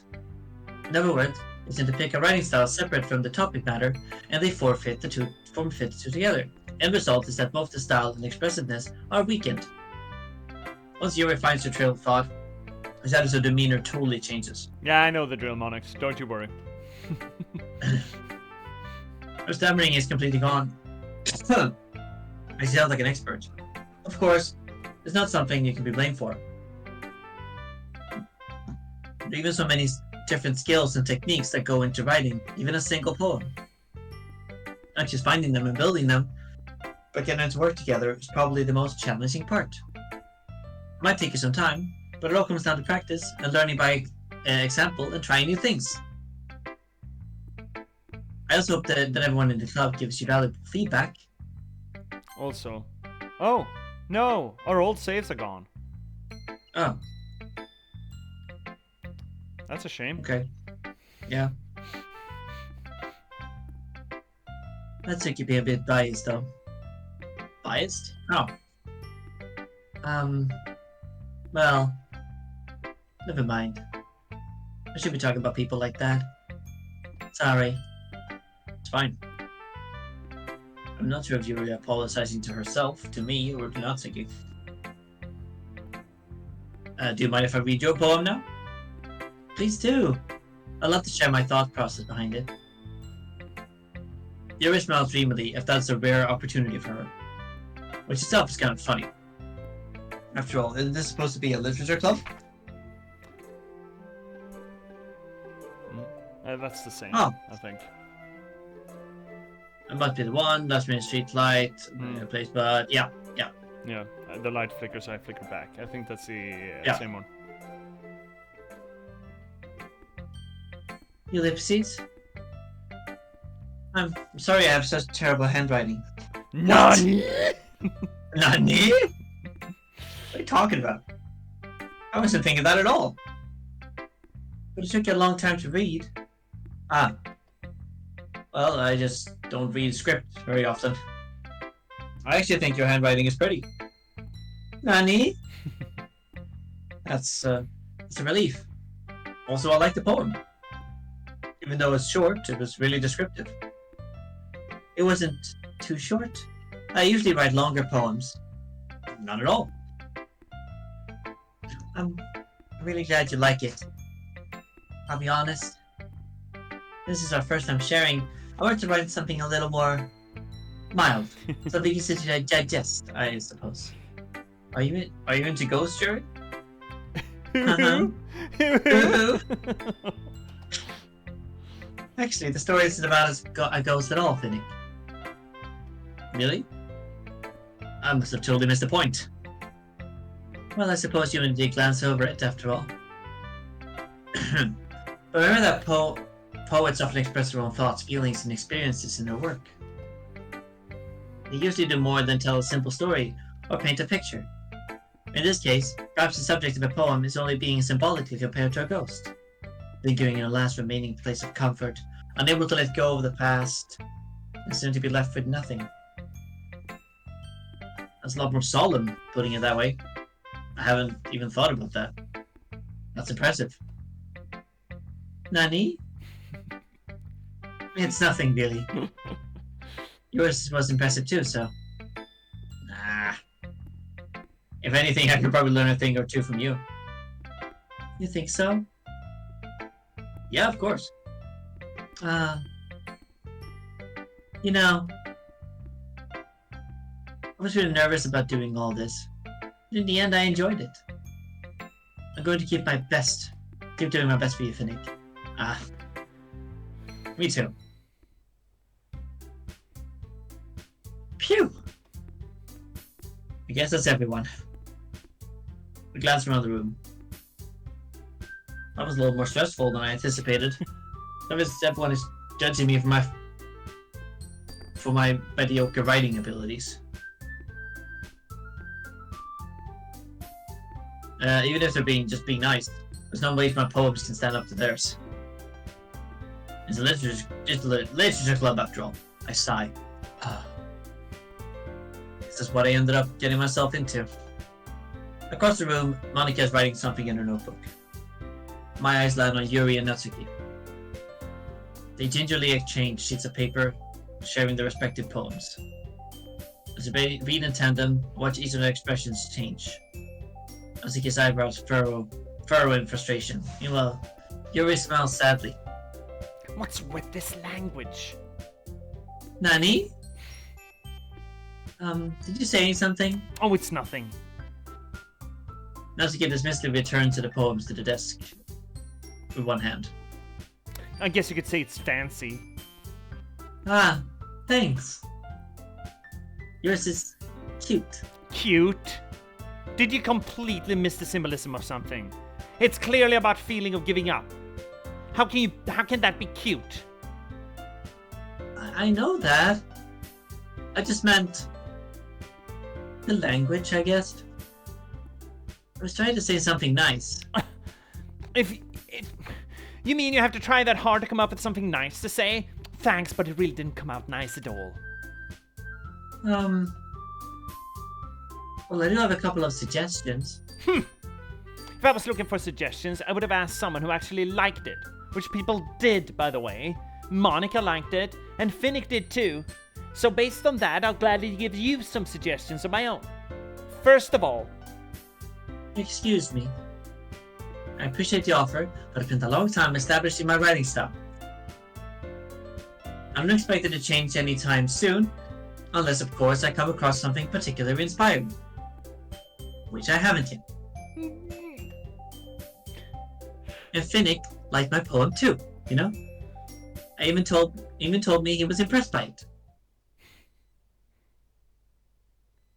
Natsuki suddenly stands up. Oh? I didn't realize you were so invested in trying to impress our new member, Yuri. Nani? That's not what I... Ooh.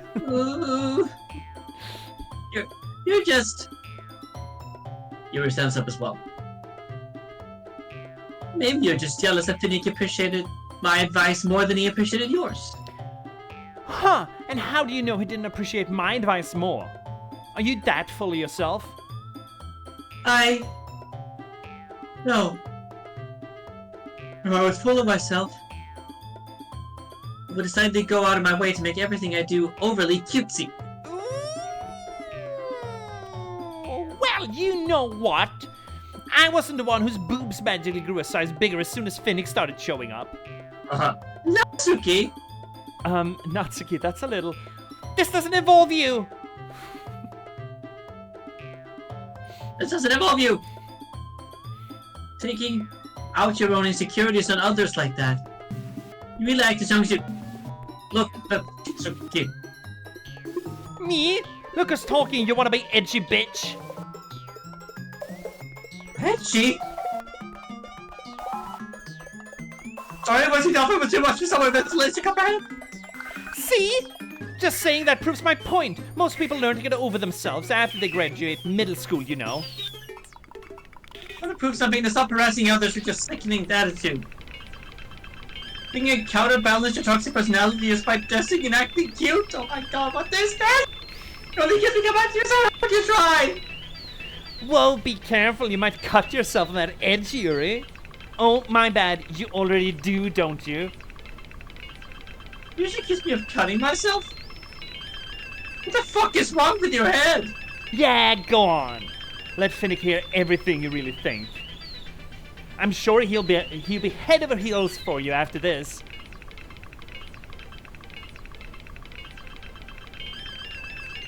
Ah! Suddenly, Yuri chose towards me if she noticed I was standing there. Finnick?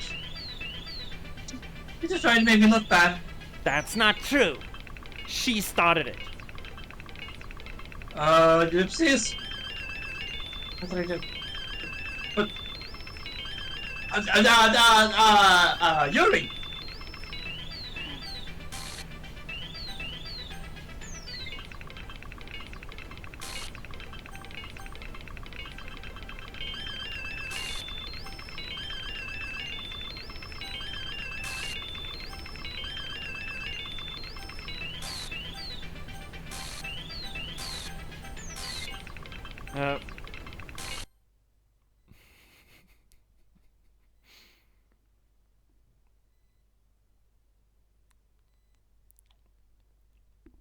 How are you doing there, Finnick? Are you okay, bud? How you doing, bud? I'm officially terrified. What? It's just Monica. Uh-huh! Ellipses. Ellipses. Hey, Finnick. Why don't we step outside for a little bit? Okay? Sorry about that. They really shouldn't have tried to get you involved. It's probably better for us to stay out of this. We'll go back inside once they're done yelling. Some president I am, right? I can't even confront my own club members properly. I just wish I was able to be a little more assertive sometimes. But I never have it in me to put my foot down against the others. You understand, right? Anyway, if this makes you want to spend less time with the others, then that's fine. I'd be happy to spend time with you instead. Suddenly, Natsuki runs out of the classroom. Ellipses. She quickly runs away. Oh dear. Well, it looks like they're done. I didn't mean it. I didn't mean it. I didn't mean it. Yuri's rocking back and forth in her desk with her palms on her forehead. Yuri? I didn't mean it. I believe you. I have no idea what Yuri might have said to Natsuki. Or did. Finnick? Please don't hate me. Please. I'm not like this. Something wrong with me today. It's fine, Yuri. We know you didn't mean it. Besides, I'm sure Natsuki will forget all about it by tomorrow. Completely. Ellipses. Anyway, the meeting is over, so you can go home now if you want. Ellipses. Yuri looks at me like she wants to say something. She keep glancing at Monica. You can go first, Monica. I'll have to stay a little bit longer. I'm the president, so I should be the last one out. I'll wait for you to be done. Where's me Ellipses. drink? Ellipses. Well, I'm vice president, so please let me take the responsibility today. It kind of sounds like you don't want me around for something, Yuri. It's not that. It's not that. I just didn't get much of a chance to discuss my book with Finnick. It would be just embarrassing with you listening. Sigh. I guess I don't really have a choice, do I? I'm sorry for causing trouble. But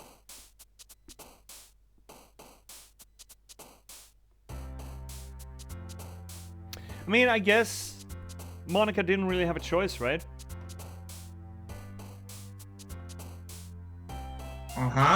Can I redeem hydrate? Dehydrate? I mean, I have bourbon here, or, well, rye, really. I guess that's as close as you're gonna get to dehydration. Marshmallow? It knows. There's no such thing as marshmallow. I mean, we are okay. Let's for you, see. Let's pick marshmallow. Okay. We're gonna get... Someone's gonna be happy about it. It's not gonna be me. Then we go eternity. There we go. Ambient. Oh shit, explode. Well, sorry. It worked. It worked out. It worked. Judgment. Anxiety. After image. You're just picking that because you know it's Yuri's Yeah. word. Intellectual. Philosophy.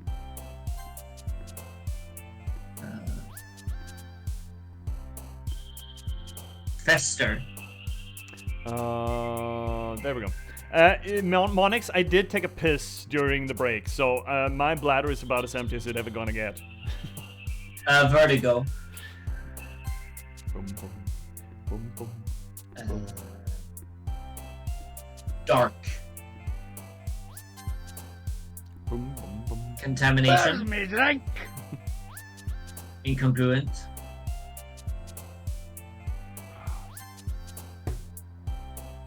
Heaven sent. Disarray. No, this. I said fuck. disarray, Yeah, but okay. sorry. That's right. Tragedy.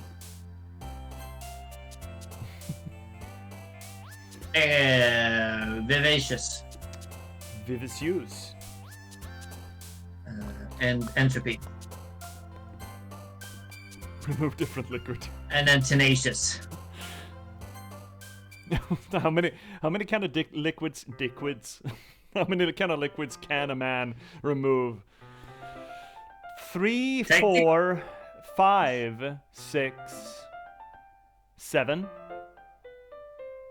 I'm counting 7. Yes. Another day passes, and it's time for the club meeting already. I've gotten a little more comfortable here over the past couple of days. What do you mean the past couple of days? Okay. Entering the clubhouse, the usual scene greets me. Yeah, everything is fine. Fine. Welcome back, Finnick. Welcome back, Finnick. Oh, hi, Yuri. I love that it's just it. Yeah, exactly. What are we gonna salvage out of Yuri's disposition here? I don't know. Right tit. The liquids which players remove when playing DDLC in Washroom. Uh-huh. I'm sorry, Monix. You need a court order for that.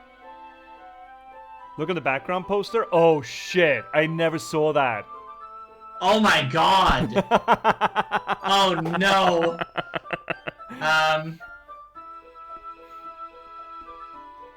Oh, hi, Yuri. I'm not sure if it's me or if it's Yuri's expression. Yeah, her What expression is really It's a weird. poop. It's a Yeah. It's just tit face. but the weight of yesterday's quarrel still hangs on the air. How big the a air a little. sit? How big a sit do you need to be considered a tit face? I have no idea. Oh, there we go. She's back. Gary, you glance over her shoulder, looking around the room. Oh, over your shoulder. Right over your shoulder, eh? Is that where you're glancing? Natsuki's reading manga at her desk. And surprisingly, Monica isn't here yet. Oh yeah. Suddenly, Yuri takes my arm and pulls me to the corner. Well, at least we got good music, right? More piano. I like the piano here. Yeah. Pulls me into the corner of the room. About yesterday, I really need to apologize. What is the cup size? Okay, so sorry, white middle-aged cis man. Does the cup size, is that accumulative across both breasts?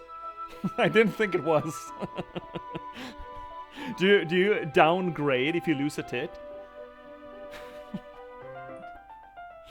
I don't know.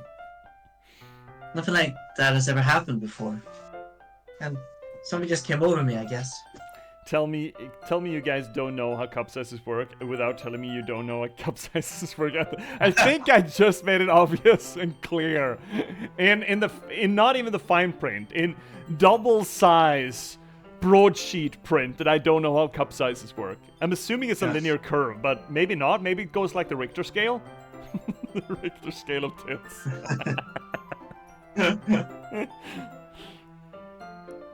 Somebody just came over me, I guess. I wasn't acting mentally sound. Please don't think we're usually like this. Oh, Monix, oh, don't worry. It's not like we never kid, right? It's not... never expect... How I'm gonna build this sentence. Never expect nothing that we don't say to never be kidding. That's right. I don't know how many negations We kid all the time. I don't know how many negations that was. 4, 5? I don't know. Cup sizing and unimportant. Yes, titties are titties, yes. It is our titties. Yes. That's right. Yes. Titties are titties. correct. Yeah. We love all Titties are titties. titties and we love all of them. We love all of them. Absolutely. Not just me, but Natsuki as well. Yuri, I'm happy that you were considerate and apologized. You don't have to worry too much. Even though I've only been here a couple of days, I can tell something was off yesterday. One day. Maybe we're just a little extra sensitive because it's our first time sharing poems. But whatever it was, it didn't make me think any less of you. Really, though, Finnick? Because it got kind of heated. Yeah, but Natsuki was the one who said that she cut herself, which is just absurd. Is it I'd absurd? already decided.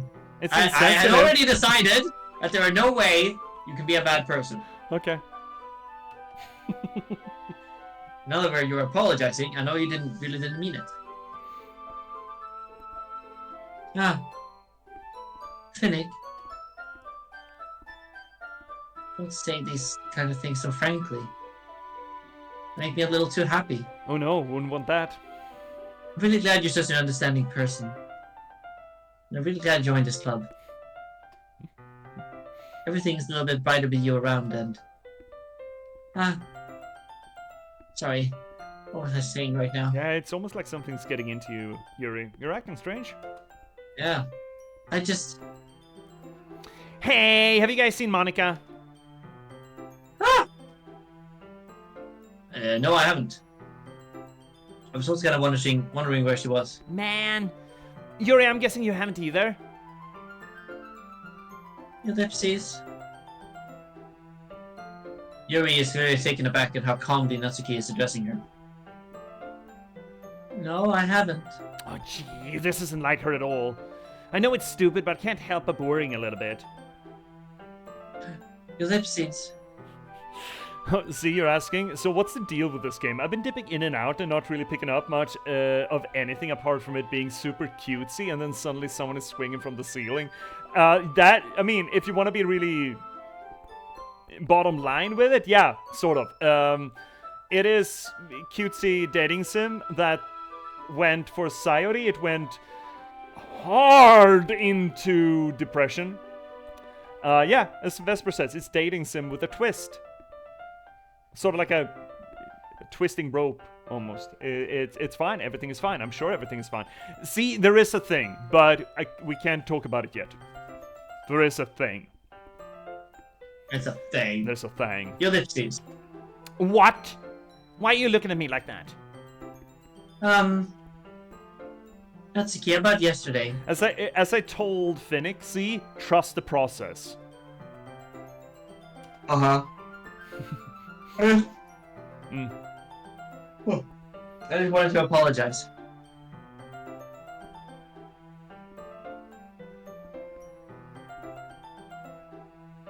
I promise I didn't mean any of these things I said. And I'll do my best to stay under control from now on. What are you saying, Vesper? Yuri deserves everything?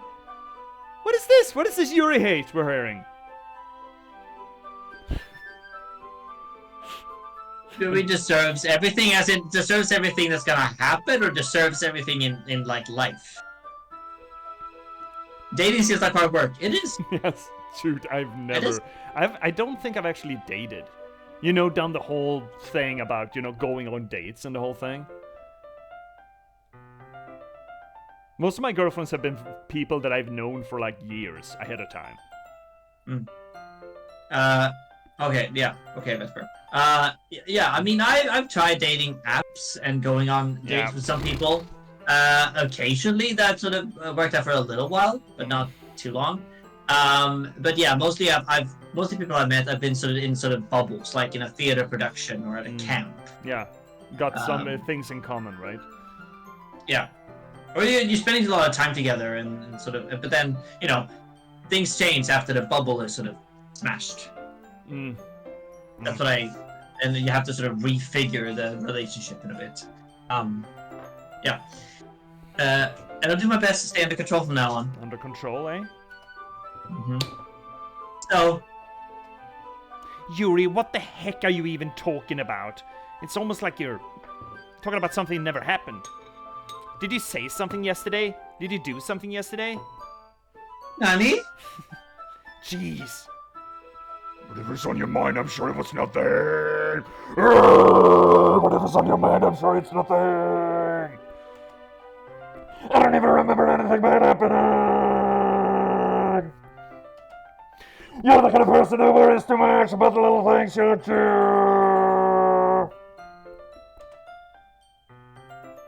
Ellipses.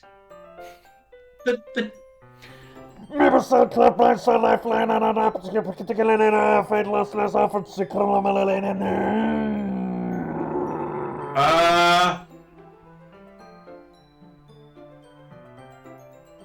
great. That's now I have new nightmare material. Fan-fucking-tastic. I'll accept your apology anyway if it helps you feel better about it. Besides, it's kind of nice to hear, since I was always afraid you secretly hated me or something like that. What is No, not at all. Look, okay, so, Z. Yesterday, Natsuki in pink and Yuri in purple, they had a little bit of a fit, both of them together, and said things that shouldn't have been said. And Natsuki ran away crying, and Yuri had a bit of an anxiety attack, but apparently everything is fine now. I don't hate you. Well, you're kind of weird, but I don't hate you either. Dipsies. Wow, she's very happy. Natsuki turns to me. You're still on trial, though. Yeah. Hey. Suddenly the door swings open. Oh, sorry. I'm super sorry. Oh, there you are. I didn't mean to be late. I hope you guys weren't worried or anything. Nah. Well, Natsuki was. I was not. What took you so long anyway? Well, my last period today was study hall. To be honest, I kinda just lost track of time.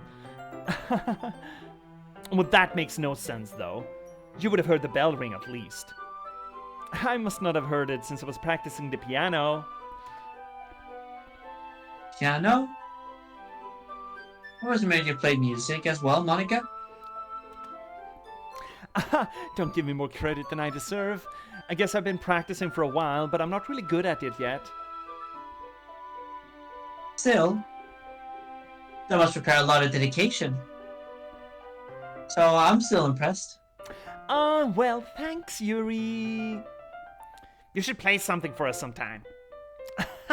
That's, Monica looks at me. Well, I am working on writing a song, but it's not quite done yet. Maybe once I get a little bit better, I will. That sounds cool. I look forward to it. Wow, that death metal growl just did a number on my throat. Yeah. I shouldn't have done that. Oh. Oh, is that so? In that case, I won't let you down, Finnick. Monica smiles at me sweetly. Where's me drink? Ah. I didn't mean any pressure or anything like that. Don't worry. I was hoping that I could share it with you anyway. I guess that's why I've been practicing so much recently. I see. I'm not sure if Monica is referring to the whole club or just me. Alright, in that case, best of luck. Thanks. So I didn't miss anything, did I? No, not really. I just not to bring up anything that the three of us talked about. Besides, Natsuki has already run off to the closet. Oh, is that where she's keeping herself? Finnick? Trust the process. Maybe that is another emote. Maybe trust the process. Yeah. Sadly. We got two good ones: Naifu and trust the process. Both of them are very good.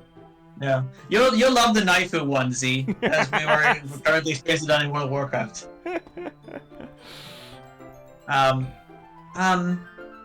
Since your compliments put me in such a good mood, I was wondering if I could spend some time together today. I mean, in the club. Yeah, definitely. I'll plan on it anyway. It's my quote. Trust the process is a very good one. Okay. Can we start now? Wow, Jury, you're on the fast track tonight. Damn, okay. Let's find a place to sit. I'm being a little forceful, aren't I? I mean, to be fair, after me too, Yuri, I think it is the girl's time to shine, but I'm sorry. My heart just won't stop pounding for some reason. Okay. Don't worry about it. I didn't think it's nice to see you have so much energy. Yeah. But I need to try to calm down. I won't be able to focus on reading like this. Take your time. Yuri takes a big breath, a deep breath, then pulls a copy of a book out of her bag. yeah. Actually, I have a request. You're right, Monix. I was looking at it, and maybe that was another poster, but yeah, you're right. It switched back. Yeah. Do you mind if I make some tea first? Not at all. Thanks very much. There's one thing I can make my reading time here any better. It's a nice cup of tea. Not to mention for yourself as well. Yuri stands up and makes her way to the closet. I follow and watch Yuri retrieve a small water pitcher from the shelf to cover the filter inside. Can you hold this for a second? Sure. Yuri hands me the water pitcher and also fetches an electric kettle. I have to plug this at the teacher's desk, and then I'll go and get some water. She walks past me and gets the kettle down on the teacher's desk. I simply watch her movements. To my surprise, the way she moves really contrasts her speaking mannerisms. Especially because of her long legs, Yuri appears elegant and methodical. Do you love me some long legs? Mm-hmm. Okay, may I have the water pitcher? Let's see, Monix. The poster looked Japanese. Yes, it did. Handwriting because the words were going up from down. So it is indeed Japanese school, which we are not sure because everything else is in English. Well, they make that whole Monica joke, the squid joke as well. That seems to suggest that there is a Japanese culture to it. I mean, the whole schoolgirl thing is very much Japanese, right? The whole club thing is Japanese, I think. Mm-hmm. Thanks. I'll be right back. Ah, might as well walk with you. That's okay. You stay here. It won't take long. Picture in hand, Yuri hurries out of the classroom. Ah, did Yuri leave you again? No, it's not like that this time. We're just filling up the water pitcher to make tea. Oh, okay. Sorry for misunderstanding.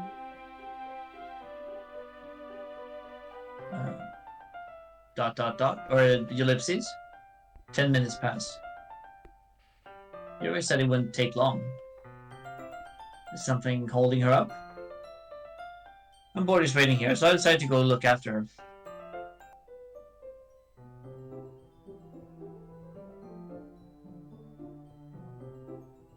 Why is the music muffled? I guess the music was playing from the room. It was coming from inside the room. Huh. Let's see. The most logical place for Yuri to be would be the nearest water fountain. I started heading down the hallway. I think that's... Ha ha ha ha ha. What's that noise? Coming from around the corner. Sounds like breathing. Nyee. A sharp inhale, like something is sucking air through their teeth. Are they in pain? I reach the corner and peer around it. Yuri? Yuri? Oh boy. Kaya? I have been clear that there's content warnings on this. Uh-huh.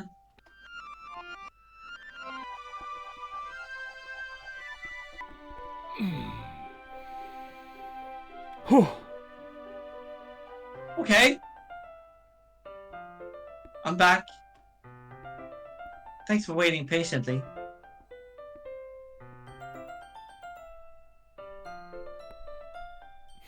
Finit, you like oolong tea? Yeah. Anything is fine. Very well. Yuri sets the temperature on the kettle to 200 degrees. Now it's time to get the teapot. You really do this properly, don't you? Of course. You should be doing less when I'm making tea for others. Even if you're not an expert or tea or anything.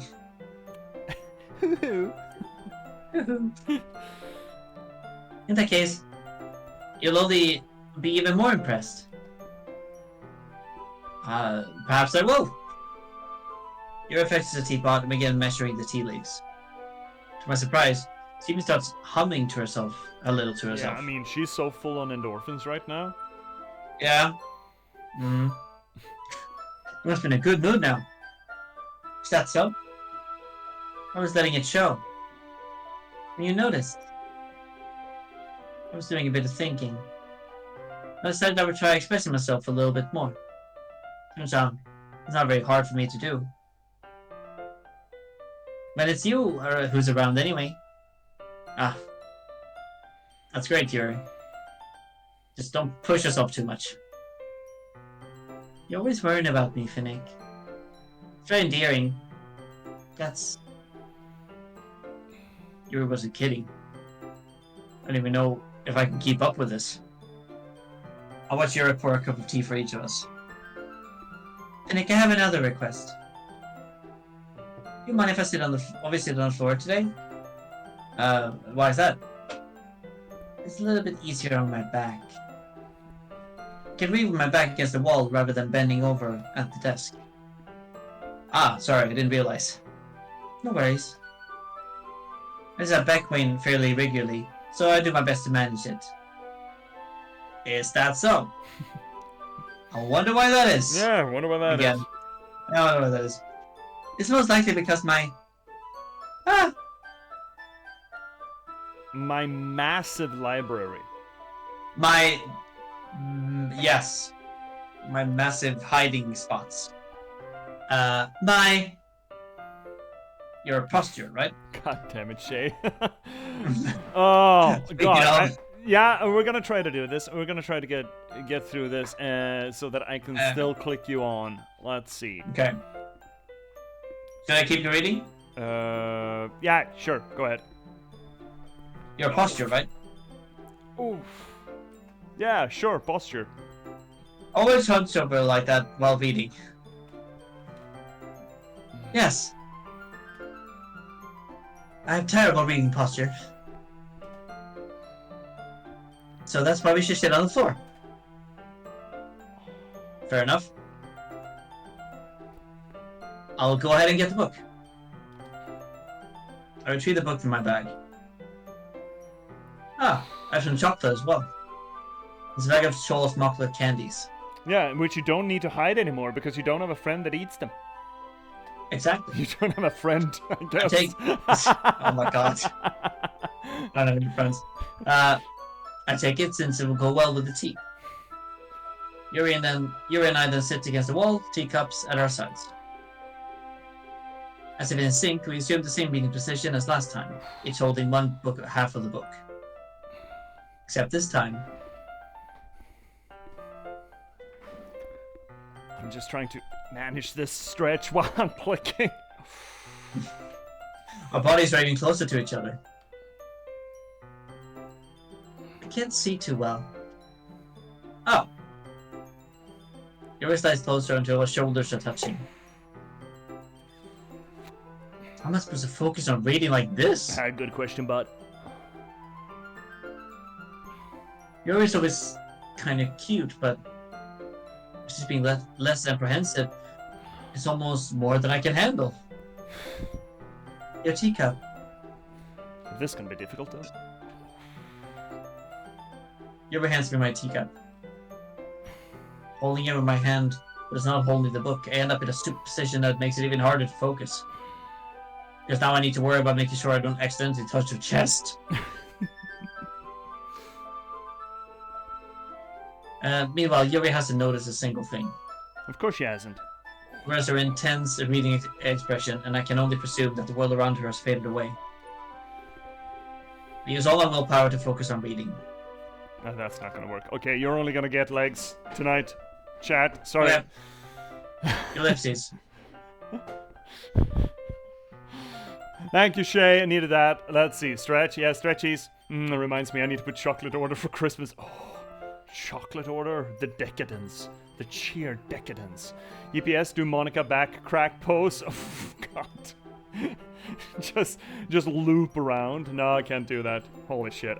I wish I could get back into the yoga I did. That was really good practice for me. Oh, it was really good for my joints. Anyway. After a few minutes, I finally manage to relax a little. I put the teacup between my legs and fumble with a chocolate wrapper.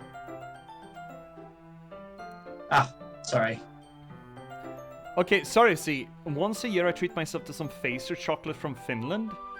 Oh, nice! Is Facer from Finland? I thought that was Black Belgian or something. I don't actually know where it's from. No, me neither, I guess. Oh, it is from Finland. Cool. Oh, it is? Huh. Oh, well, there you go. Is it the salmiakki chocolate?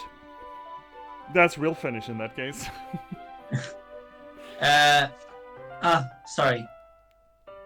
I briefly let go of the book to finish opening the wrapper. You can have as much as you want.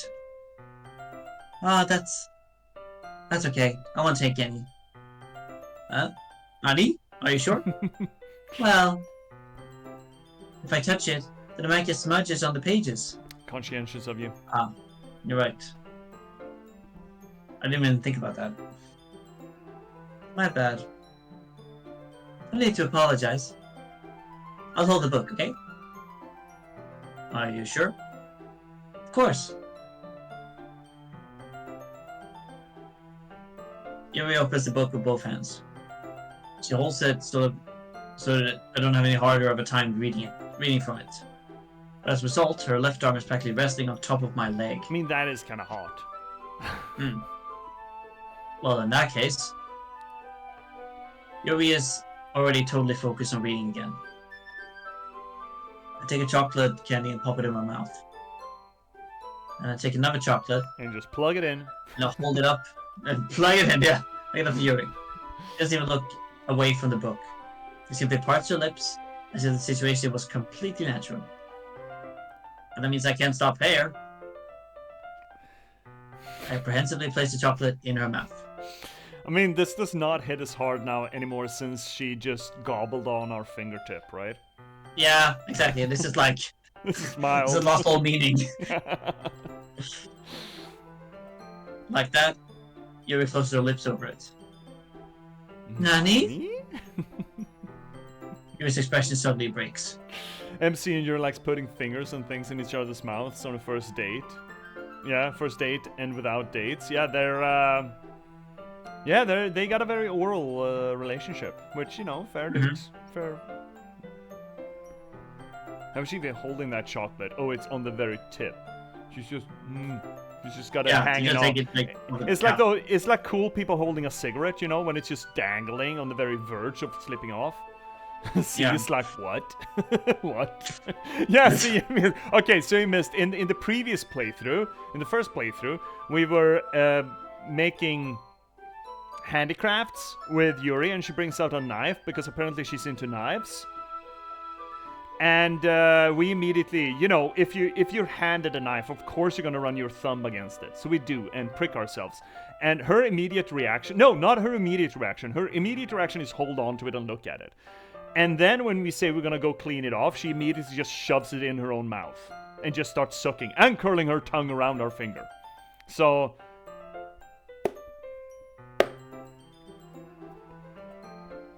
no kink shame. No kink shame at all.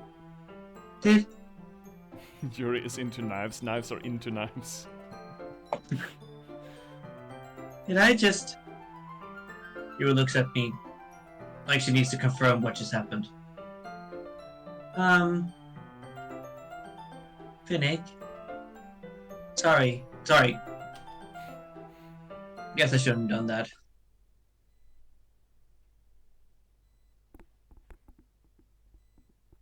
Oh no.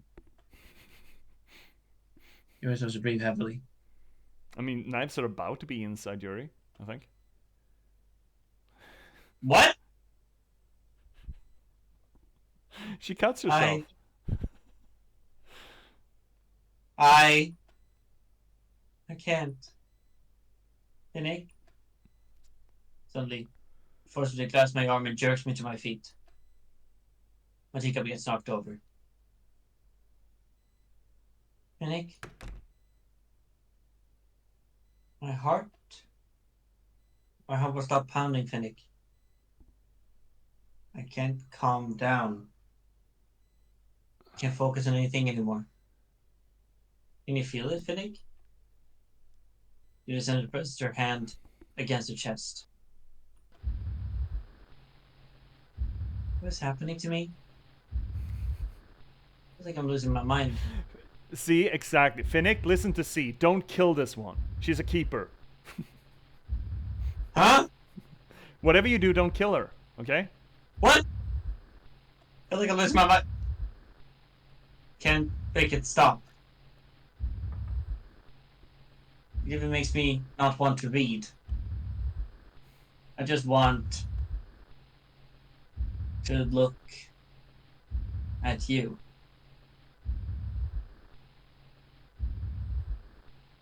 Ha.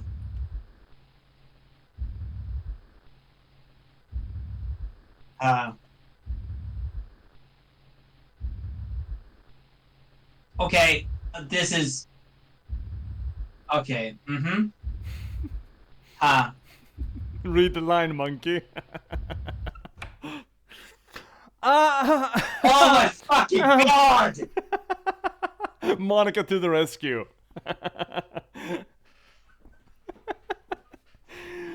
Oh, chat? Has anyone in chat ever I'm seen seriously Salvato? having a fucking... Oh my god. Okay. Has anyone Oh! seen Salad Fingers? Oh my lord. It's time to share poems. Who do you want to share your poem with first? See, it's just yes. Salad Fingers was a fucking thing. Holy shit. So, Finnick. Natsuki. Monix, if you have not seen Salad Fingers, see if you could dredge it up from the depths of the internet. Salad Fingers. It's a fucking thing. Oh, who did you say? Sorry, bud.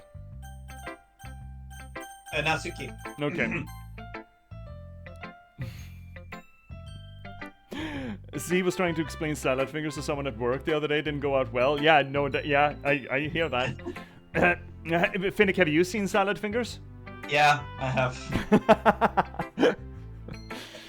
Ellipses. I'll talk about that. Yeah, just as I thought. Huh? Finnick, come on.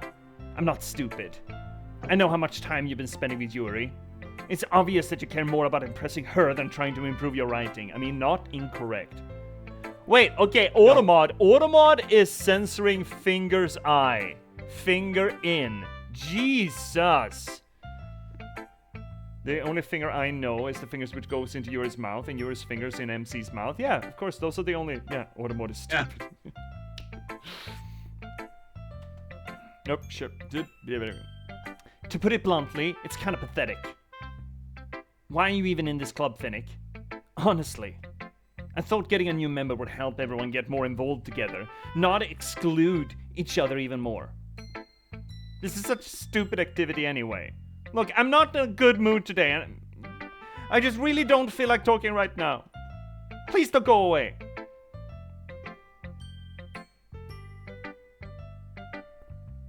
I mean, she's not incorrect, you know?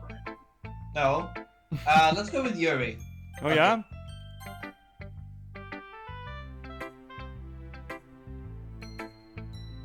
I've been waiting for this.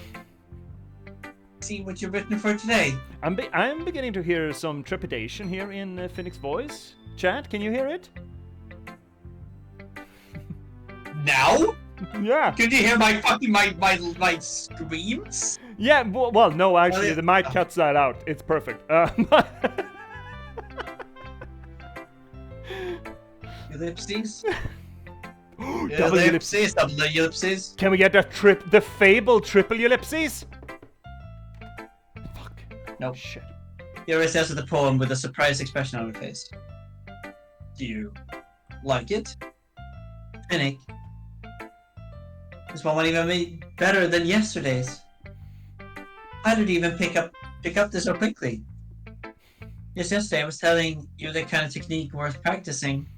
Yeah, chat, we've only had the triple ellipses, I think 3 times in one specific game, and that was I'm Setsuna. That ran with the triple ellipses, I think, 3 times, and a 2.5 once would throw us for a loop. Maybe that's why. You did a good job explaining. I really wanted to try giving you more imagery. Yuri visibly swallows. Even her hands appear sweaty. This makes me so happy. So amazing to feel like I'm valued, Finnick. Everything that you write is a treasure to me. My heart pounds just holding it. I mean, we've seen what your heart pounding can do, okay? And At least we have good music. It's more piano in the background, right? you stop changing the fucking subject. What? I'm not changing the subject, man. I don't know what you're talking about. Ha ha ha. I want to write a poem about this feeling. Is that bad, Finnick? It's not being weird, right? No. I'm having a hard time than usual at concealing my emotions. I'm kind of embarrassed. Right now, I want you to read my poem too. Okay? Wait a minute. We're snoozing first, and then yeah, fucking go, bud. Wheel. A rotating wheel. Turning an axle. Grinding. Bolt head. linear gearbox, falling sky, 7 holy stakes, a docked ship, a portrait of a world, a thin rope tied to a thick rope, a Torn. torn I think. harness, parabolic gearbox, expanding universe, time controlled by slipping cogwheels, existence of God, swimming with open waters in all directions, drowning, a prayer written in blood, a prayer written in time, devouring snakes with human eyes, a thread connecting all living human eyes, a kaleidoscope of holy stakes, exponential gearbox, a sky of exploding stars, God disproving the existence of God. Oh, that's a good one. That's a good fucking line. That's, That is from that's something. a really good line. Wheel rotating in 6 dimensions. 40 gears and ticking clock. A clock that ticks 1 second for each rotation of the planet. A clock that ticks 40 times every time it ticks every second time. A bolt head of holy stakes tied to the existence of a docked ship to another world. A kaleidoscope of blood written in clocks. A time-devouring prayer connecting sky to 40 gears and opened human eyes in all directions. Breathing gearbox, breathing bolt head, breathing ships, breathing portal, breathing snakes, breathing God, breathing blood, breathing holy stakes, breathing human eyes, breathing time, breathing prayer, breathing sky, breathing wheel. I think she just described a biblically correct gearbox. Depends on what part of the Bible you're reading. Yeah. But yes. Also, I just looked it up while you were reading. God is proving the existence of God. I thought that was from something special. I can't. It seems to be original here, which is really fucking cool. That line God is is really fucking good. God, yeah, that's interesting. No, it's like an anti-tautology in a way. It's really fucking cool as an idea. Yeah. All right. Well, you know what you have to say? What? Okay. This is actually not terribly postmodernist, I'd say. If No. anything, this is modernist, I think. Yeah, I would say so. God is proving the system of God is, I would say, that's not too postmodernism. I think that's more of, modernism, I would say. Also, the page is smudged. It's got stains. Yeah. on it. I wonder what that is. Yeah. All right. Yep.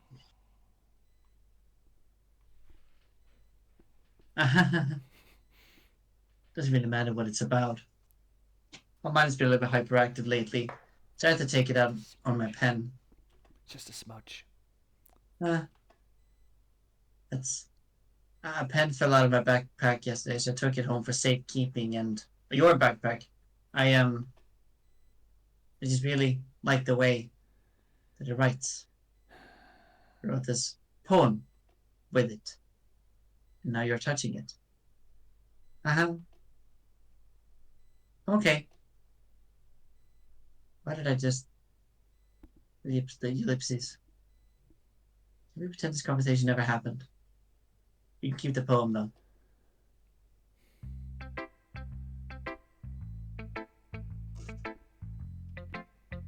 Okay. It's the Monica. Yeah, okay, let's go. We have 4.5 minutes and then 1 snooze on the board. 1 potential snooze. Finnick, I think you saw something earlier that you weren't supposed to see. I didn't want to have to tell you this, but I don't think I have a choice. It's getting kind of dangerous for you to spend so much time with Yuri. I don't know why, but she seems pretty easily excitable when she's around you, which shouldn't be a problem in itself, but when Yuri gets too excited, she finds a place to hide and starts cutting herself with a pocket knife. Isn't that kind of messed up? She even brings a different one to school every day, like she has a collection or something. I mean, it's definitely not because she's depressed or anything like that this time. I think she just gets some kind of a high from it. It might even be like a sexual thing. But the point is, you've kind of been enabling her, Finnick. Oh, I'm enabling her! I'm not saying it's your fault, though, but I guess that's why I had to explain it all to you. So I think if you keep your distance, it would probably be best for her. While you're at it, why don't be shy to spend a little more time with me? To put it lightly, I at least have it together in my head, and I know how to treat my club members. But anyway, you want to read my poem now? I like the way this one turned out, so I hope you do too. Save me! The colors, they won't. Bright, beautiful colors. Flash, expanding, piercing. Red, green, blue, endless. Cacophony of meaningless noise. The noise, it won't stop. Violent, grating, squeaking, screeching, piercing, sine, cosine, tangent, like playing a chalkboard on a table, like playing a knife on a breathing ribcage. Namelessness. Delete her.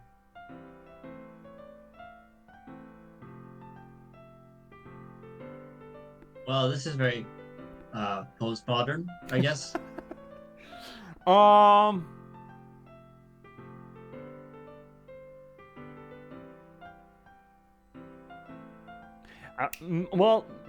would argue that there's a little bit too much panic in this to be truly postmodern, and Yeah, it does maybe, have an object to it, like a motivation to it, right? At the end. Mm. So modernist as well, I'd argue in that case. Yeah. But it's a point to argue. We got an ad break in 1:30. Do we want to run it while leaving whatever Monica's gonna say next? 1:20. We kind of should. Okay. Even sure. if we tie it together real soon, let's just get the ad break out so we can finish at a decent place. Yeah? Yeah. Okay. Yep. Great. Everyone, 3 minutes, ad break. Take your tinkles, go touch your pet grass, do whatever you have to do, and we'll be right back here in 3 minutes' time. Yeah? Please don't go anywhere in the meanwhile. Shit's about to get good. Again, still. Yay. Hmm.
I'm not.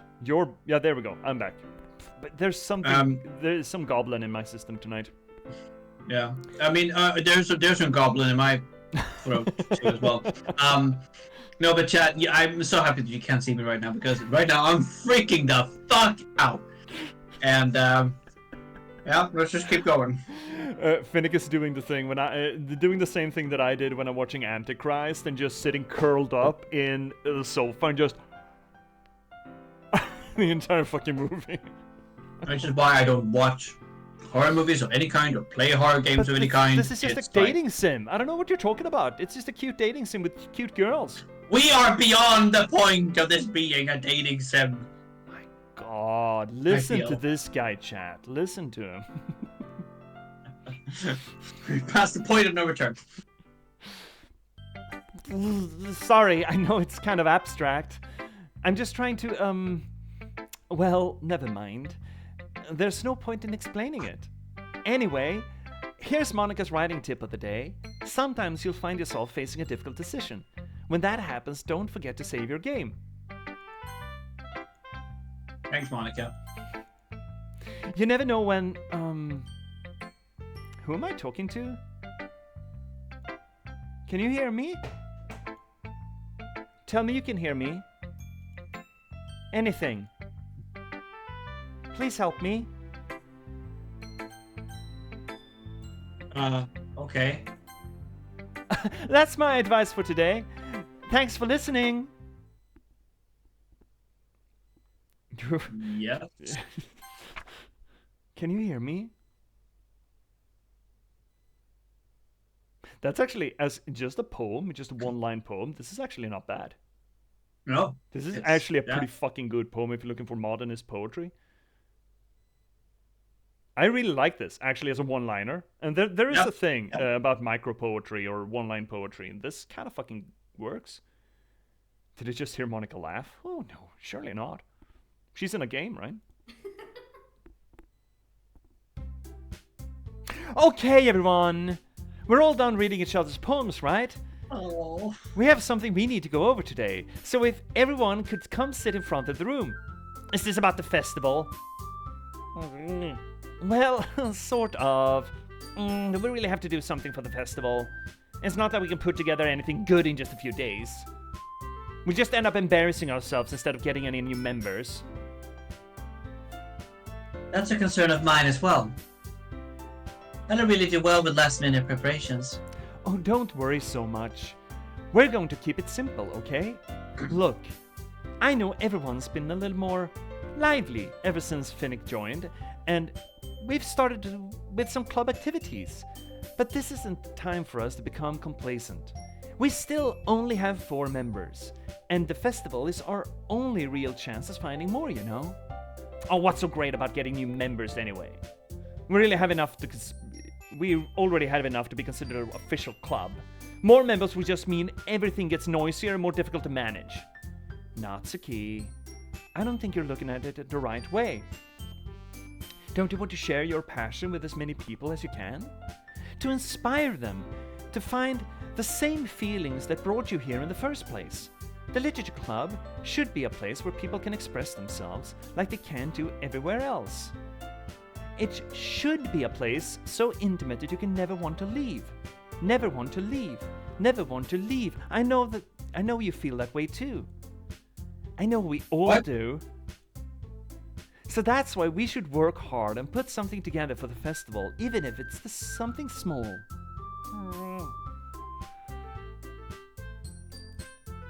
Right, Finnick? Are you see? I'm not seeing these glitches. What glitches? There are no glitches. Okay. Oh, come on! You can't take advantage of Finnick to agree with you just because he doesn't know how to say no to anything. Look, Monica, do you really think any of us here joined the club with other people in mind? Yuri never even talked until Finnick joined. As for me, I just like it better here than I do at home. And Finnick isn't even passionate about literature in the first place. And that's everyone.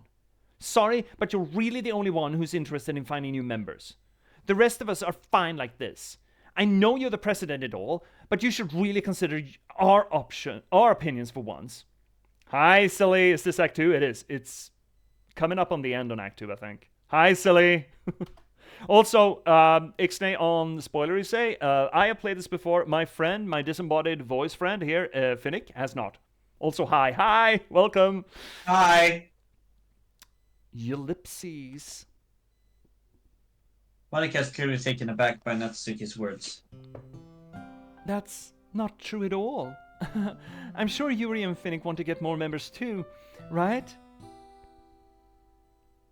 I don't even know what your name is, bud. Ellipses. I don't know about Yuri, but I'm kind of indifferent. If I showed as much enthusiasm as Monika wanted, then I would probably be lying. Hi, musical! Together we are Doki, we are the Doki Doki. Holy shit, welcome in, everyone. Welcome in. It's about to get good. I keep saying that. Still, if it's up to me to rescue this situation. No. Natsuki's right, isn't she? This club, it's nothing more than a place for a few people to hang out.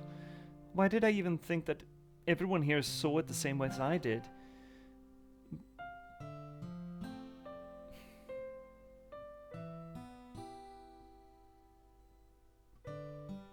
Dude, it's you. Oh, sorry. But that doesn't mean we're against getting new members or anything. Finnick, why did you even join this club? What were you hoping to get out of it? Well, it's not really something I can be honest about, is it? In fact, if I remember, you weren't even given a choice not to join. Monika sits down and stares at her desk. What's the problem with all this anyway? She's not in Point. frame now. Interesting. Yeah. What if starting this club was a mistake? Ellipses. Now you've done it, Natsuki. What, me? I just spoke my mind. Is it a crime to be honest? It's not about being honest. It's about word choice. Besides, you have no right to speak for everyone else in the club like that. You don't understand at all. I just... MC's so dense, he sold his soul twice. First time for a cupcake and second time for a sweet smile. Sweetest smile, really. I just want a place that feels nice to hang out with a few friends. Is there a problem with the club being that for me? There aren't many other places like that for me. And now Monika wants to take that away from me. He's not taking anything away. No, Finnick! It's not the same. It won't be the same with the direction she wants to take it. If I wanted that, then I could have just joined any other stupid club. But this one, I mean, at least for a little bit of time, things were nice. Natsuki starts packing up her things. I'm going home. I feel like I don't belong here right now. Natsuki. Natsuki ignores Yuri and walks right out of the classroom. Ellipses. This is bad. I don't know what to do. Well, do you have an opinion on the festival? I don't know. I'm kind of indifferent, I guess. Who cares? Who cares about that obnoxious brat? I mean, I like how nice and quiet the club is right now. I'm just happy with you here. Still, I'm the vice president. It's alright for me to ignore my responsibilities like that. Nobody would cry if she killed herself. Yeah, that's a special Do kind my best to of... consider everyone. That's a special kind Sorry? of stroke. That's a special kind of stroke where your eye just goes... Yeah.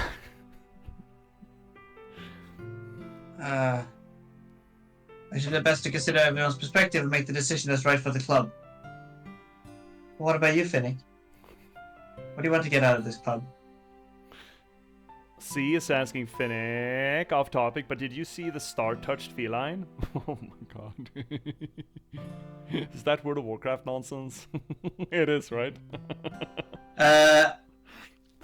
Star Touch Feline. Oh yeah, in the university anniversary, 20th anniversary, mount. Get. Is that the one you're talking about? Oh, right. I think I saw that. Nonsense, get out. It's not nonsense. Yeah, exactly. It's not nonsense. Shut up.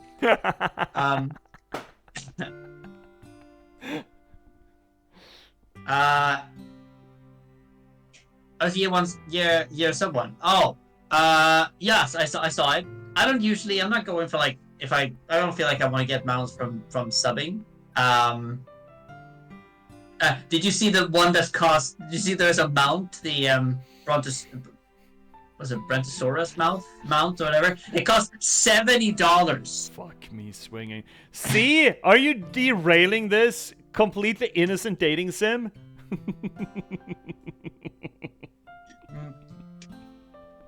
Yeah, $60. Yeah, exactly. Jesus, yeah. That sounds okay. Horrifying. What do you want to get out of this club? Innocent? Of course it's innocent. We just want to smooch. We just want to put our prickly finger in her mouth, I guess. Nothing about this is innocent. Of course it is. Of course. You repeat the same question as Monica. Doubt. I decided giving an indirect answer is better than nothing. I think the most important thing is for everyone to get along. Oh. And for the club to provide something you can't get anywhere else. Focusing on everyone getting along as some sort of a gospel, that is one of the social geek fallacies, I believe. I forget which. Yeah.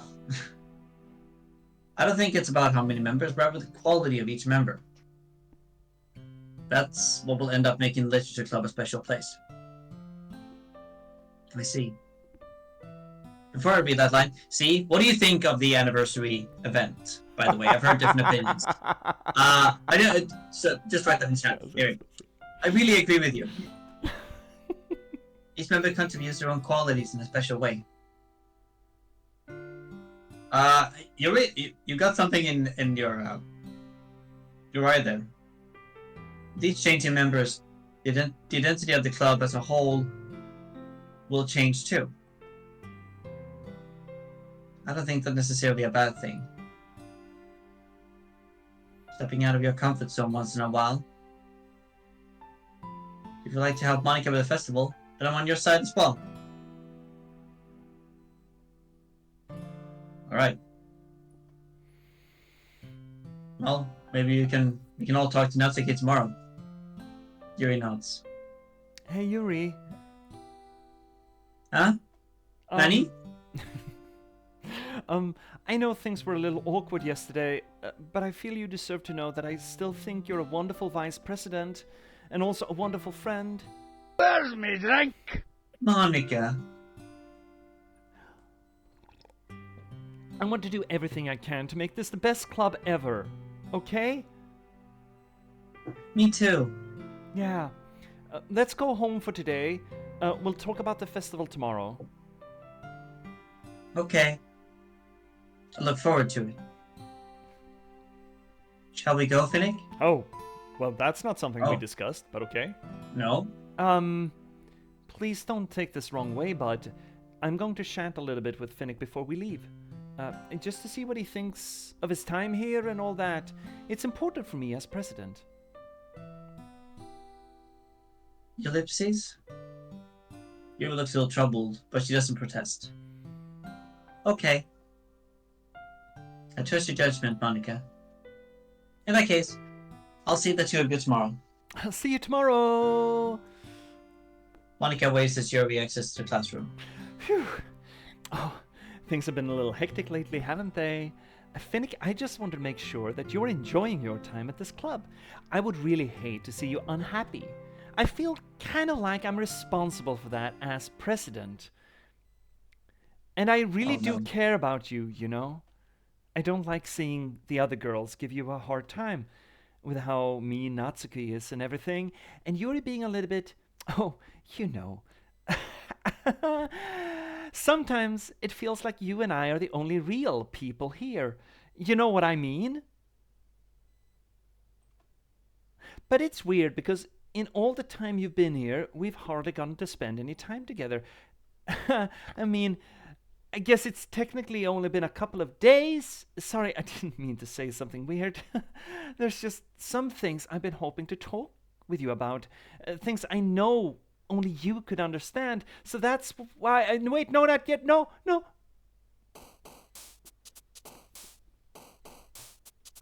Okay. Yeah? Yeah.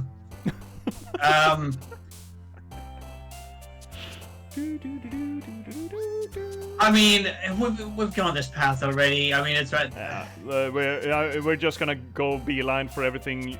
Yuri, Yeah, you don't care? yeah, just I don't care. I'm just. Of course, we're gonna do a marshmallow, though. I'm sorry, I had to. Yeah. No! Oh! She's alive! What? I pushed the pressure and we got a little bop of a brown hair head with a red bow tie on. What the fuck? Also, we have one instead of out of 20. Oh, great.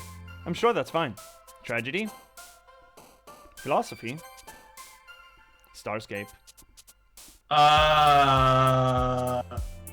Now I kind of want to see if I can find Flea. Oh! No, that was white-haired. Oh, that was Monica. That was Monica. Monica. Fuck, could you do Monica? Can you? I don't even know. Do you want to see if we can find her? Yeah. Okay. What would be her Alone. kind of? Yeah. Yes. Yeah. Happiness, maybe?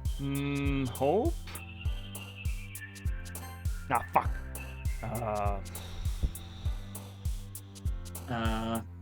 Embrace? Ocean. No, I don't know. You have Monica words, Monix? Yeah, giggle. Okay, here's the question. Wait a minute, Monix. Do we want Monix to help us with the Monica words? That's a question for you, Finnick, really. What do we? Okay. Monix has the Monica words, of course. Monix has. Yeah, of course. Do you want to be guided for the Monica words, or do you want to just roll? Hi, Zoli. I feel that I just kind of want to roll. You just want to roll. Okay. We try to figure out. Yeah. Yeah. Like, okay. Yeah. So Jello and Monix. Yeah, I want to try giggle. Giggle. Ah, no. Okay. Monix say, yeah. What else? We know if no, Fujin is secretive, maybe if you're going for the Monica ones. Yeah. Yes. Yeah. Unstable. Yeah. Yes.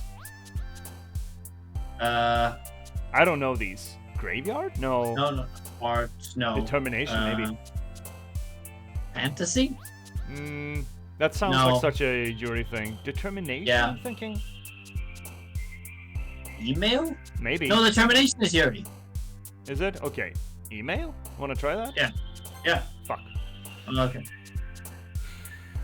I don't know. Lazy? Save now.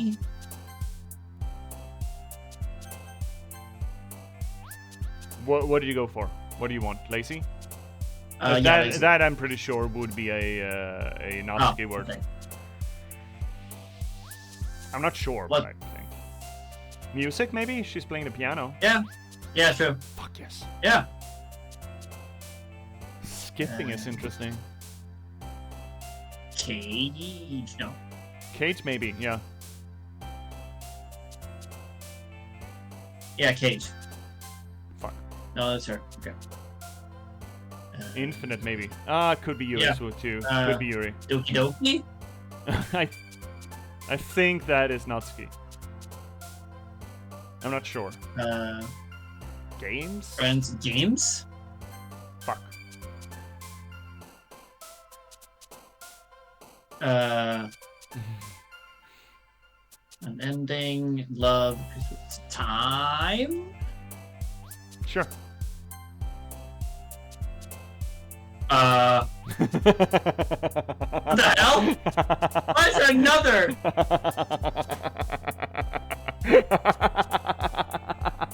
Yeah, what's next, bud? Empty? Empty, yeah. Fuck, okay. Okay. Hi, Finnick. I've been waiting for you. That's you an ready Easter to continue reading? Monix, that's an Easter egg? That's a legit Easter egg? Cool. Look how many What, the one you way- had, yeah.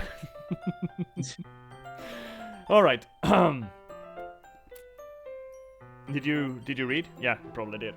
Yeah, yeah. I'm getting Are you ready to distracted. continue reading? Background posters back? Yeah, great. Fantastic. Yeah. About my best tea today. Solely asking, so what's this game about? It's about dating cute anime girls in the literature club. Yeah, and nothing else. Monica! I told you not to. Is she really late again? Inconsiderate as usual, Natsuki. Excuse me, princess. Must you always interrupt my conversations with your incessant yelling? Wow. Someone brought their Very thesaurus. rude. What are you talking about? You say that like I do it on a regular basis or something. I just wasn't paying attention, okay? I'm sorry. Seriously, what's gotten into you lately? Me? Nothing. Your ellipses. Is it really that bad? See, it is something. I'll get over it. It's not anything noteworthy. I've just been feeling a little on edge lately. Oh yeah? Good wordplay, Yuri. Also, Natsuki's expression is real good. It's actually concerned, you know? Yeah.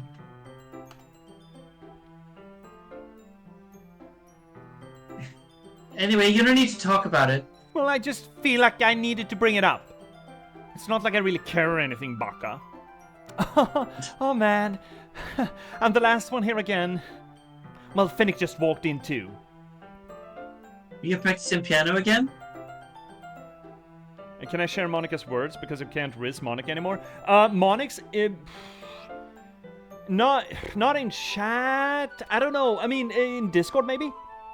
Shoot him out in Discord. Just put him in a spoiler tag or something. I think Monix. That'll be best. I think. Yeah. You must have a lot of determination. Starting this club and still trying to make time for piano? Well, maybe not determination, but I guess passion. It motivates me to work hard for the festival and, Ellipses. Right! I forgot. About that, Natsuki. We were all talking yesterday and we decided we'd like to support the festival as well. However, I understand how you feel about not wanting the club to change. Sorry, Monix, the Discord, I'm an old ass fuck. I haven't automated anything, but there is... Yeah, sorry, there's no automation here at all. We're all going by all manual. We're Luddites here. There's a link to it. Also, the fourth link down below on Twitch will get you to the Discord as well. There you go.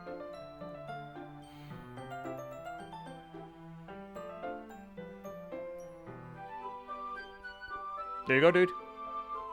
Okay, I think we all feel that kind of way.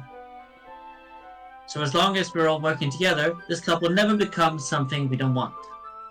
Ellipses. Also, if you help us out with the festival, then I'll buy you a new manga. I don't know what to tell you, Monix. It's fine. Ellipses. Sorry, that last was really funny. J.P.S is too old for this. Yeah, he is. Yeah. I'm too old for this shit. That reference is too old, Vesper. Yeah, I love that reference though. I grew up with that reference. Yeah, me too. Look, I did some thinking about yesterday. I was a little bit more hostile than I meant to be. I guess I really felt threatened or something. But I know this is something we're doing together. Another new member wouldn't hurt so long as they're cool and read manga. And I guess another girl would be nice this time, or a boy for me. Or a girl for her, I guess. But more importantly, I would hate to see this event suck just because I choose to back out. I'm a pro, you know? So I'm going to help too, and we'll make sure it's done right. Thank goodness. Monica would send this link. Isn't that great, Monica? Monica? Yeah, that's wonderful. It wouldn't be the same without you, Natsuki. Anyway, Finnick, what do you want to do today? I was thinking we could... We already have plans today. Ah, is that so, Yuri? That's correct. Finnick is already engaged in a novel that we're reading together.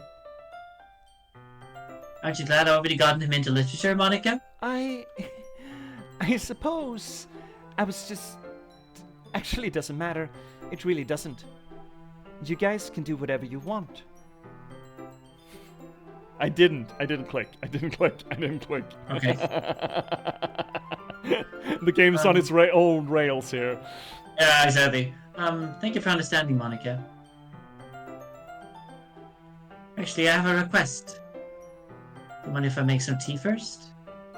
Not at all. Thanks so much.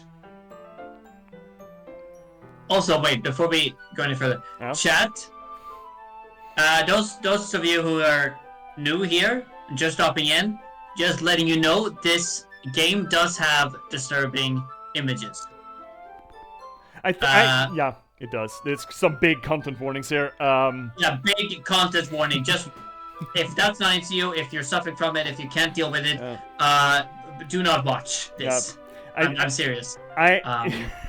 I love the fact that the first timer just everyone, just so you know, this game's disturbing. And I have the nag. I mean, it's good that you bring it up, Finnick. I'm sorry. The reason why I'm laughing is that I think that there's about 120% of the people in here. No, that's actually not true. But most of the people who are new know full well, and they're just looking at you like, yeah, but you don't say. but not 100% though. No. And I don't want to.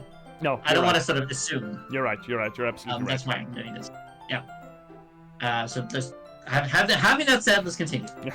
If there's one thing to make me feel reading time here any better, it's a nice cup of tea. Oh shit. Misclick. Boom. There we go. Not to mention for yourself as well.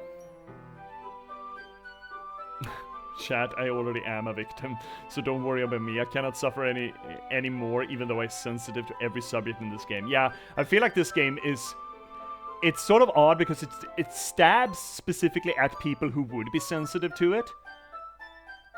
And it stabs really fucking well. it actually is kind of dangerous. It's good that they have that content warning in the beginning of it. That hard content warning. Yuri stands up and makes her way to the closet. Her follower watches you retrieves a small water pitcher from the shelf, the kind with a filter inside.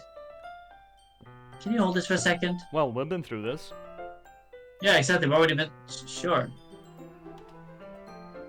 Yuri hands me the water pitcher and also fetches an electric kettle.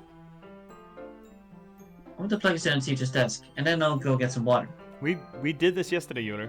Don't you remember? Yeah, we did this yesterday. What the hell? I'm sure everything's fine. She walked past me and set the kettle down on the teacher's desk. I simply watch her movements. To my surprise, the way she moves really contrasts with speaking mannerisms. Especially because of her long legs, Yuri appears elegant and methodical. Okay, may I have the water pitcher? Thanks, I'll be right back. Oh, I might as well walk with you. That's okay. You stay here. It won't take long. You said that last time. Pitcher in hand, Yuri hovers over out of the classroom. Oof. I'm sorry, Monix. Monix says here, this game gave me a minor depression. After that, I got major depression. Went from sadness to mild depression to clinical depression to suicidal. Yeah, I mean, it is a rough one.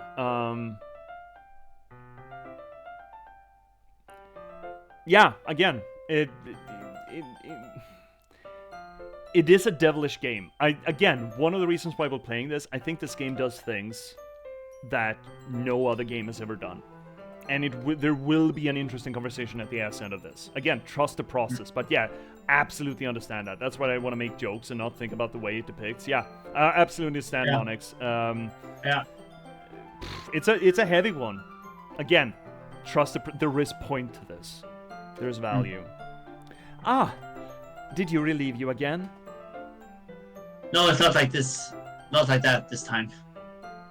He's just filling up the water pitcher to make tea. Oh, okay. Sorry for misunderstanding. Ellipses. 10 minutes passed. You said it wouldn't take long. Is something holding her up? I'm bored just waiting here, so I decided to go look after her. Oh lord. Here we go again. One logical place for Yuri to be would be the nearest water fountain. Start heading down the hallway.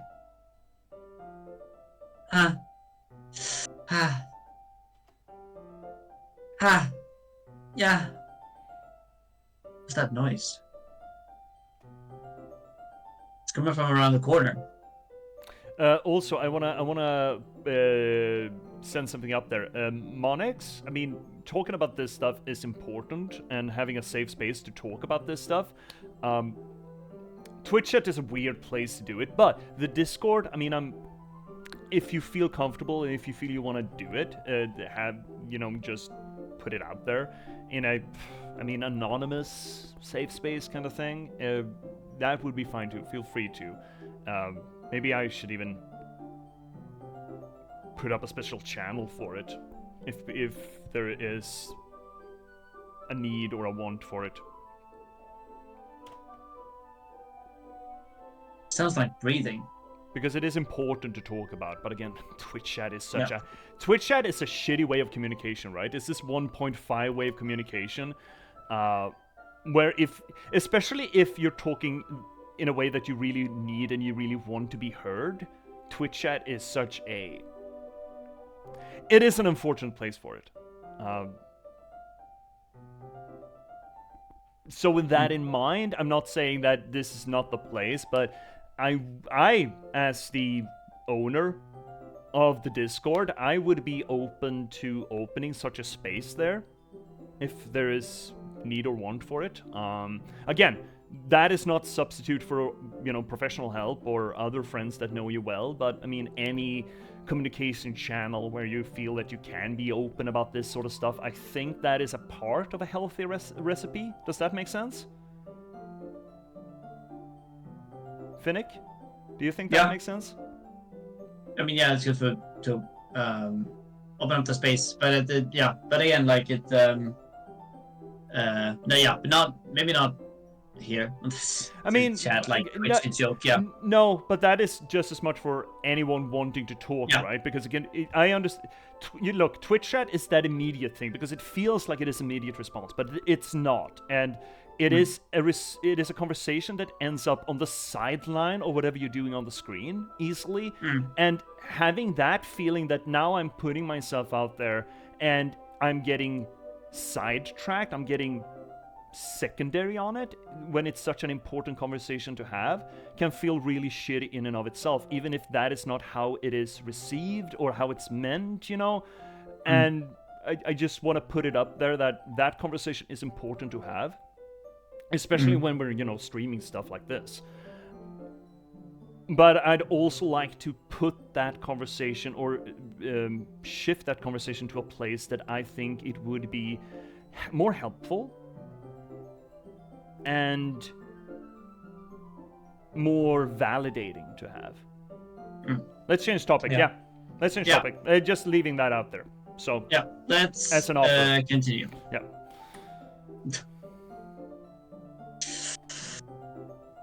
Sharp inhale, like something is sucking the air through their teeth. Are they in pain? I reach the corner and peer around it. Yuri? Yeah, well, right back. All this again? Yeah, right back on the carousel.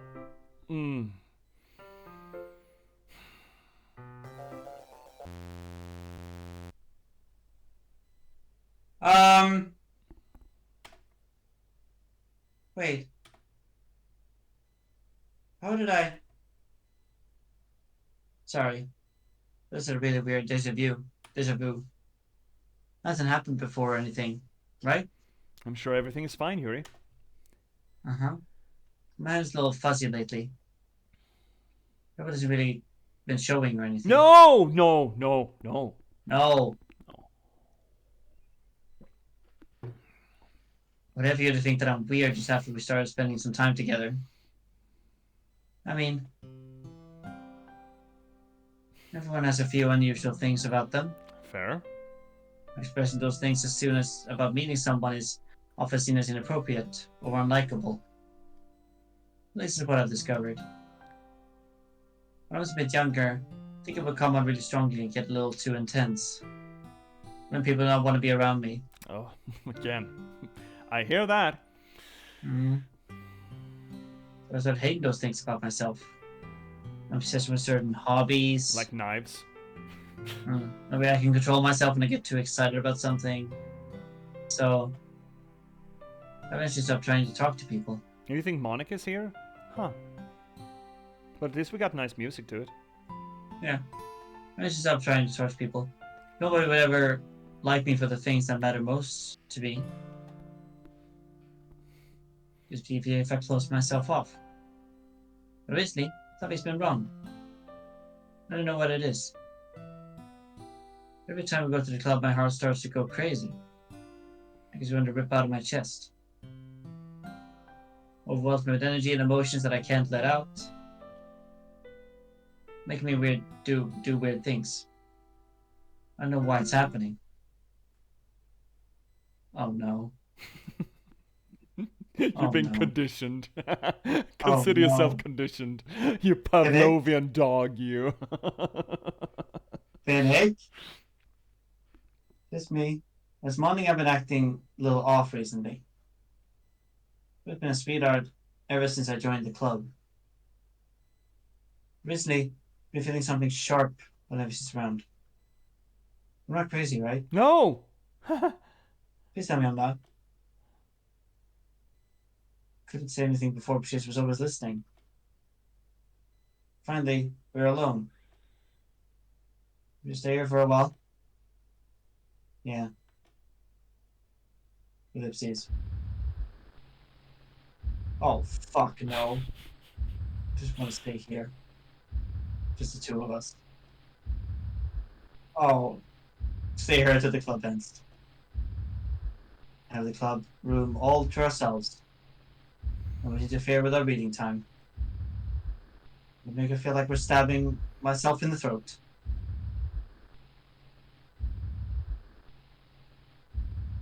Ha ha ha.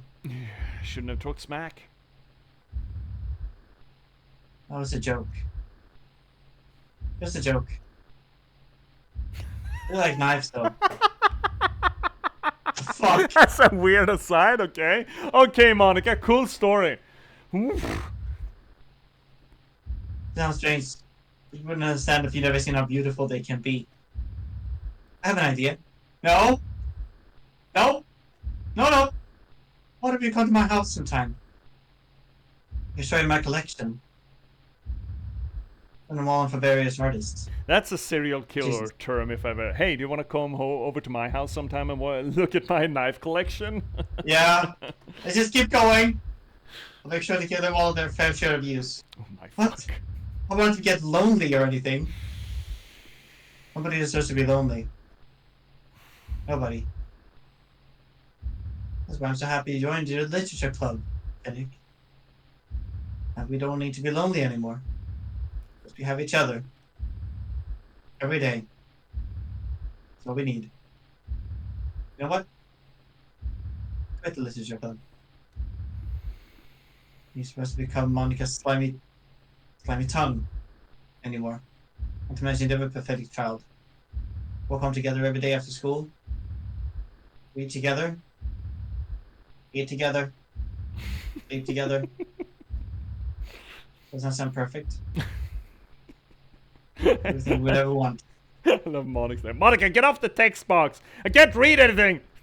That we could ever want. Is the man who joined the club in the first place? It's almost like it was fate. We would come to see each other, and now we get that. So it's to have a patience, to have a years for. Do that with me together. I can't read anymore. It's fine. I think it's fine. Mhm. All right. So who should Oh we my god! What? Oh, It's just literature club. I don't know what are you getting so excited about, bud? What? oh. Who do you want to show? You worked so hard on your poem, buddy. Right? Okay. Who do you want to show us here? Who do Let's you... do Natsuki first, okay? Okay, yeah, sure. We can do that. I'm not going to read another one of your Yuri suck-up poems, but I'm still going to make you read mine. There's a reason. I really wish I didn't have to do this, but unfortunately I don't have much of a choice. Just read it carefully, okay? Then you can go away. I don't know how else to bring this up, but there's been something I've been worried about. Yuri has been acting kind of strangely lately. You've only been here a few days, so you may not know what I mean, but she's not normally like this. She's always been quiet and polite and attentive, things like that. Okay, this is really embarrassing, but I'm forcing myself to suck it up. The truth is, I'm really worried about her. But if I try talking to her, she'll just get mad at me again. I don't know what to do. I think you're the only person that she'll listen to. I don't know why. Please try to do something. Maybe you can convince her to talk to a therapist or something. I've always wanted to try being better friends with Yuri, and it really hurts me to see this happening. I know I'm going to hate myself later for admitting that, but right now I don't care. I just feel so helpless. So please, see if you can do something to help. I don't want anything bad to happen to her. I'll make you cupcakes if I have to. Just please try to do something. As for Monica, I don't know why, but she's been really dismissive about this. It's like she just wants us to ignore it. So I'm mad at her right now, and that's why I'm coming to you with this. Don't let her know I wrote this. Just pretend like I gave you a really good poem, okay? I'm counting on you. Thanks for reading. Natsuki is so cute and wholesome tsundere anime weeb. Yeah, I'm not a big fan of the tsundere, but I mean, she does care, obviously. Okay. I can't do that voice. I changed my mind. Ignore everything you just read. There's no point in trying to do anything. It's Yuri's own fault that she's so unlikable. Can you hear me, Fennec? If you would just spend more time with Monica, all these problems would go away. Yuri and I are too messed up for anyone, for someone as wonderful as you. Just think of Monica from now on. Just Monica. Just Monica. Just Monica. I guess Monica? I mean, just Monica. Oh, okay. Right? Just Monica.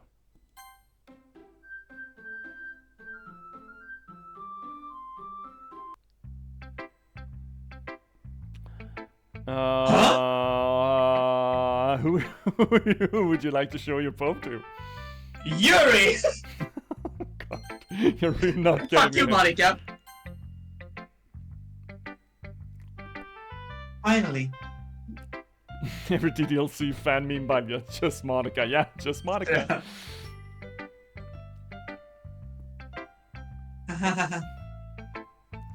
Yuri holds my paw into her face and takes a deep breath. Oh, right, this fucking thing.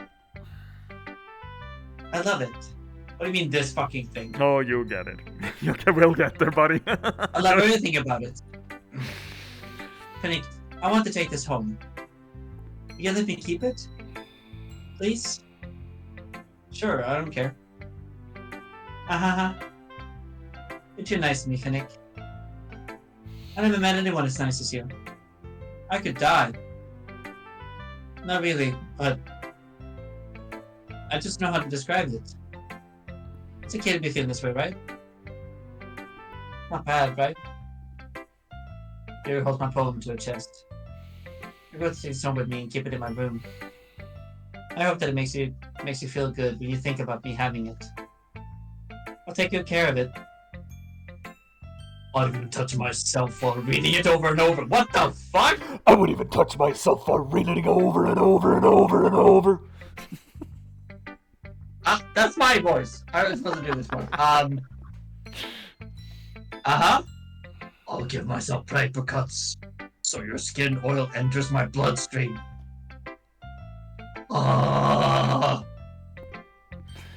You can have my poem too. Besides, after you read it, I know you're really going to want to keep it. Here, take it. I can't wait any longer. Hurry, read it.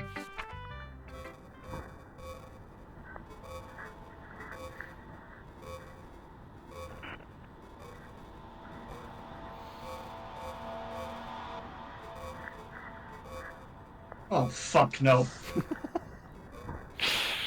Get me out of here!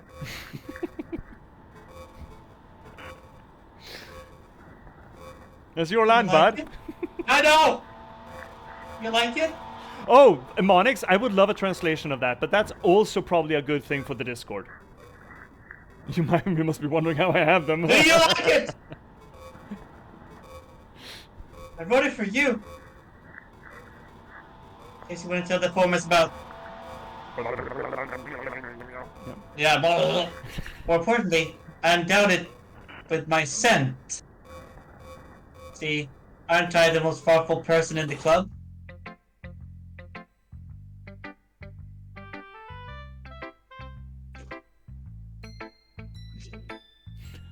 Ellipses. You're fine, bud. You're fine. Just take it in. Just go fucking go for it. Just let go, buddy.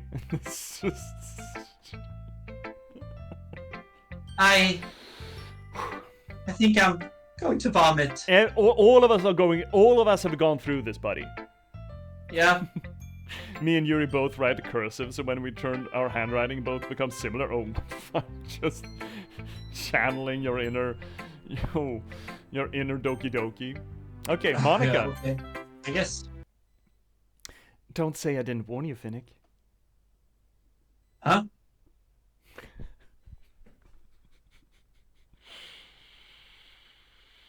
What's the question?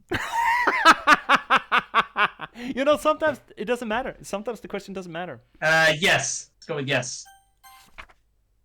A joke. A man walked into a club. In the club, there was a girl who liked him very much. They spent some time together, and then she liked him even more. One day, the girl realized she was in love with him. Before disaster could happen, a third party intervened with her programming. Suddenly, the girl hated herself for being in love. This contradiction caused the script to derail. The universe started to collapse, but she killed herself just in time.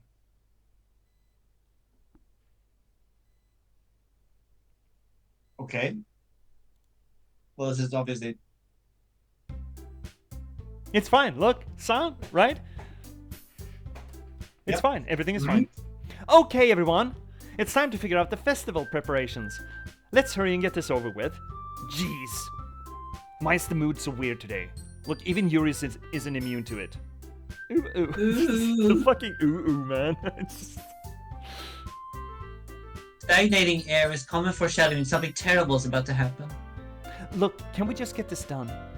I'm going to be printing and assembling all the poetry pamphlets. Natsuki, I was thinking, I want to make cupcakes! Yeah, that. I'm glad we're on the same page. Yuri, can you... well, it doesn't matter. Do whatever you want, so long as you think it'll help. Monica, I'm not useless, you know. I know that. I already know what I like to do.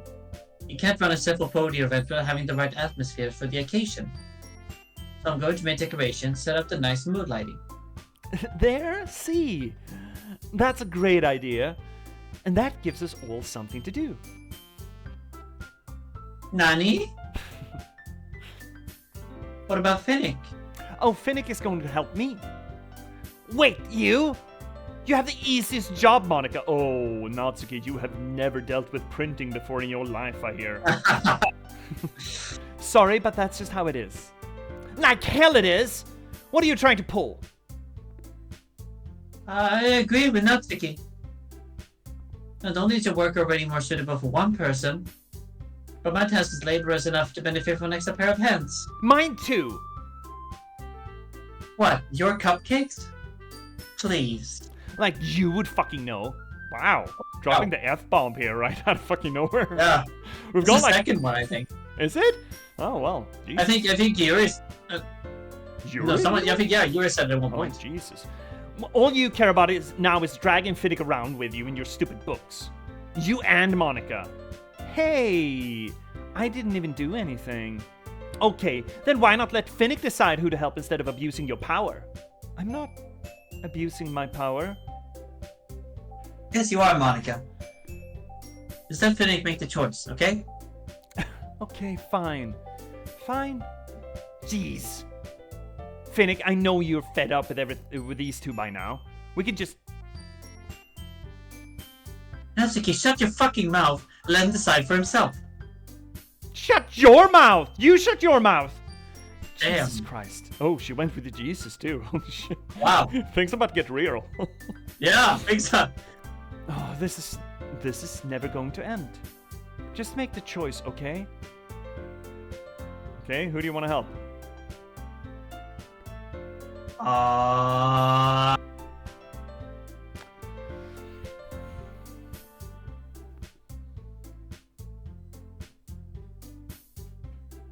Huh? Huh? Yuri.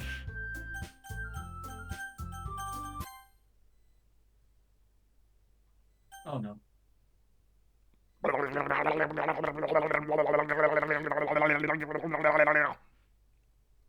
On PC, your cursor moved Monica instead of changing it. Yeah, I did. You didn't feel it, but yeah, my mouse was pulling to Monica. Oh wow, cool. So, who do you want to help? Monica? Okay, which one? The middle one. The middle? Is this the middle? Yeah. No, wait. Okay. Yay, you picked me! We can meet at your house this weekend. I promise it'll be fun. Is Sunday okay with you? Are you fucking kidding me? I'll be fair, Natsuki. Are you fucking kidding me? This isn't fair at all. It is fair, Natsuki. It's what he chose. No, it's not fair. Giving us all this work and then taking Finnick for yourself? What a shameful thing to do. Yuri, I didn't even give you any work. You decided it for yourself. You're being a little unreasonable here. I'm being unreasonable? Oh shit, someone's dropped a word bomb. Another word bomb. Apparently unreasonable is a trigger word. Monica, I can't believe how delusional and self-important you are. Pulling Finnick away from me every single time you're not included in something. Are you jealous? Crazy? Maybe you just hate yourself so much you take it out on others. I suggested, have you considered killing yourself? Oh, Lord. It would be beneficial for your mental health. Okay. Yuri, you're scaring me a little. Natsuki, let's just go. I don't think she wants us around right now. See, that wasn't very hard. Well, I want to spend a little time with him. It's not too much to ask. Monica gave this writing tip to Sayuri. It helped her. Oh my god. Yuri follows Monica and Natsuki to the door. Hey, Finnick! Yuri is really something, isn't she? Monica giggles as Yuri pushes her out the door.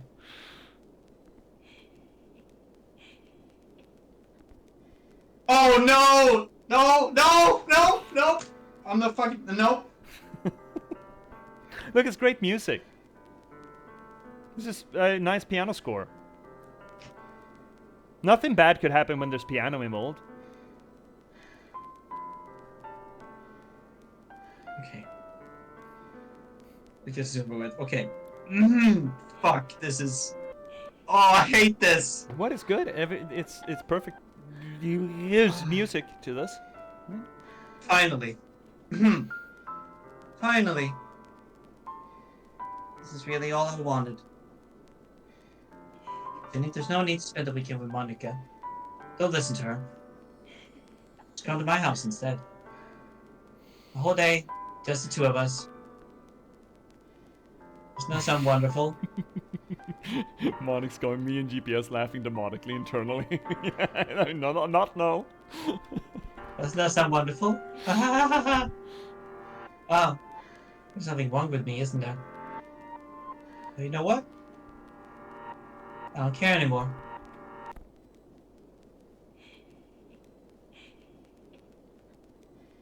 I've felt this good in my whole life. Being with you is a far greater pleasure than anything I could imagine. I'm gonna turn the sound fucking down. I'm addicted to you. I feel like I'm going to die from not breathing the same air as you. Okay, girl, you need something. Doesn't it feel nice to have someone care about you so much? To have someone who wants to revolve their entire life around you? But if it feels so good, why does it feel more and more like something horrible is about to happen? Yeah, dude, you're the foreshadowing expert there, Yuri. I don't fucking know, man. That's why I tried stopping myself at first. But the feeling is too strong now. I don't care anymore, Finny. I have to tell you, I'm madly in love with you. Oh, we got the madly part. Yeah, we caught on to that. Thank you. Yeah, exactly. It feels like every inch of my body, every drop of blood in me is screaming your name. I don't care what the consequences are anymore. I don't care if Monica is listening. Please, Finnick. Just know how much I love you. How much I can touch myself with the pen I stole from you. I just want to pull your skin open and crawl inside of you. I want you all for myself. It will be only yours. Doesn't that sound perfect? Yeah, yes. Absolutely. Come here, Finnick. Tell me you want to be my lover. Do you want to be my lover? You're trying to get with my friends. Do you accept my confession? So, let's be honest here, Finnick, right? We were honest last time and things, I mean, honesty is the best policy, right? We both agreed to that, right? Uh-huh. Oh my god. I mean, she just poured her heart out to you, literally, figuratively, a little bit of both. And I mean... It didn't work out great last time, though. Oh yeah? Didn't it? Well, how do you feel right now? Don't you want to be her lover? You don't even have to get with her friends because she's got none anymore.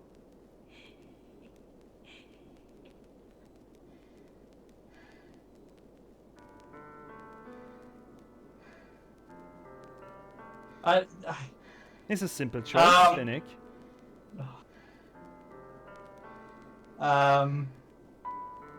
Let's go with, Yes? No? No? Yes? No.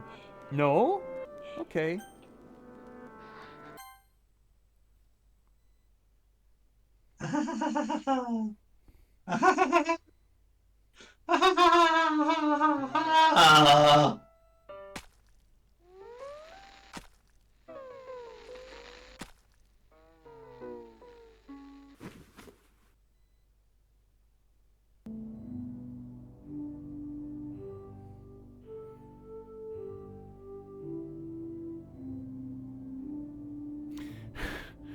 Monix, you want me to read it in on stream? Let's see it. Let's see if we have it here.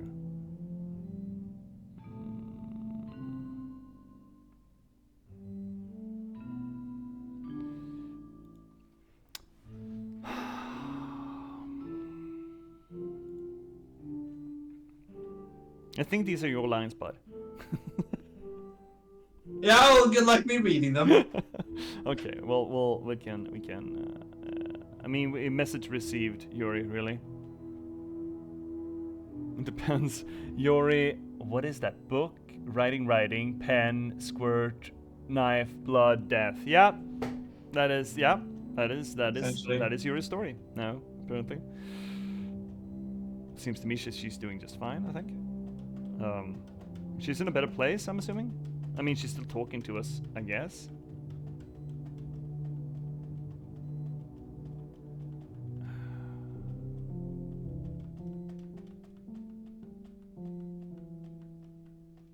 I would very much like these. I would like these translations. Though. Speaking demon language, yeah. I wonder if we can. Yeah. Oh shit! Oh my god! Welcome to Literature Club. It's always been a dream of mine to make something special out of the things I love. Now that you're a club member, you can help me make that dream come true in this cute game. Every day is full of chit-chat and fun activities, and all your adorable and unique club members, Sayori, the youthful bundle of sunshine who values happiness and the most, Natsuki, the deceivingly cute girl who packs an assertive punch, Yuri, the timid and mysterious one who finds comfort in the world of books, and, of course, Monica, the leader of the club. That's me. I'm super excited for you to make friends with everyone and help the Literature Club become a more intimate place for all my members. But I can tell you already that you're a sweetheart. Will you promise to spend the most time with me? Welcome to the Literature Club. It's always been a dream of mine. Blah, blah, blah. Okay, most time with me. Yeah, okay, we get it. Oh, you probably spend the most time. Okay, yeah. Just Monica, just Monica things. So, for the benefit of stream, Monix, can we push skip here to get to the point where we want to go? Actually, I'm gonna leave that up. I'm gonna leave you with this delightful music because we got ad break and I finally need to dehydrate and rehydrate. I need to cycle fluids. Oh my god. I'm gonna just gonna close this down real quick while you're doing that. Check game files. Okay, okay, we're gonna check game files. Also, standing question, Monix, can I push skip to get where we want to go? And we're gonna take a little break. It's gonna be 3 minutes, chat. Please don't go anywhere. I'm gonna unfill and refill, and we will see you all back here in like 3 minutes, yeah? So, show me proof of dehydration.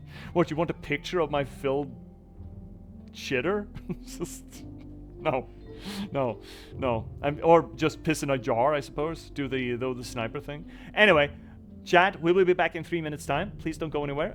We will see you all in 3 minutes time and get ready for the exciting conclusion, I think. See you soon. Mm-hmm.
Welcome back, chat.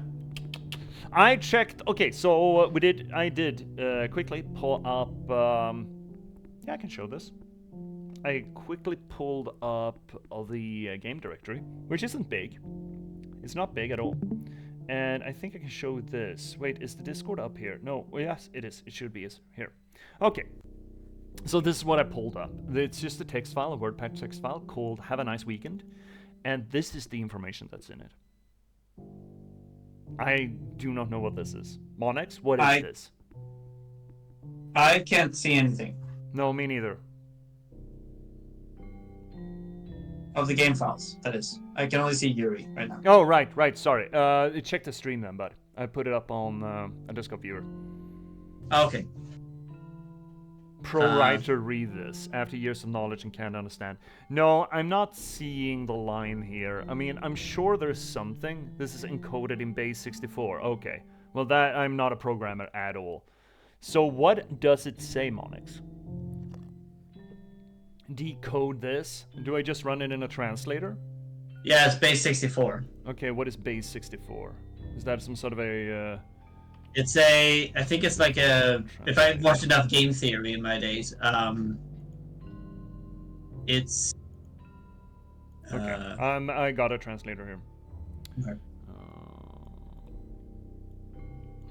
There we go. Decode. That didn't work. That did not work. Base 64 converter. Try another one. Fuck off. Text. Boom. Decode. That did not work. There we go. That's the base. There we go. I'm still not getting anything worthwhile out of it. JBR-R2BAI question mark. I'm not getting good material out of this.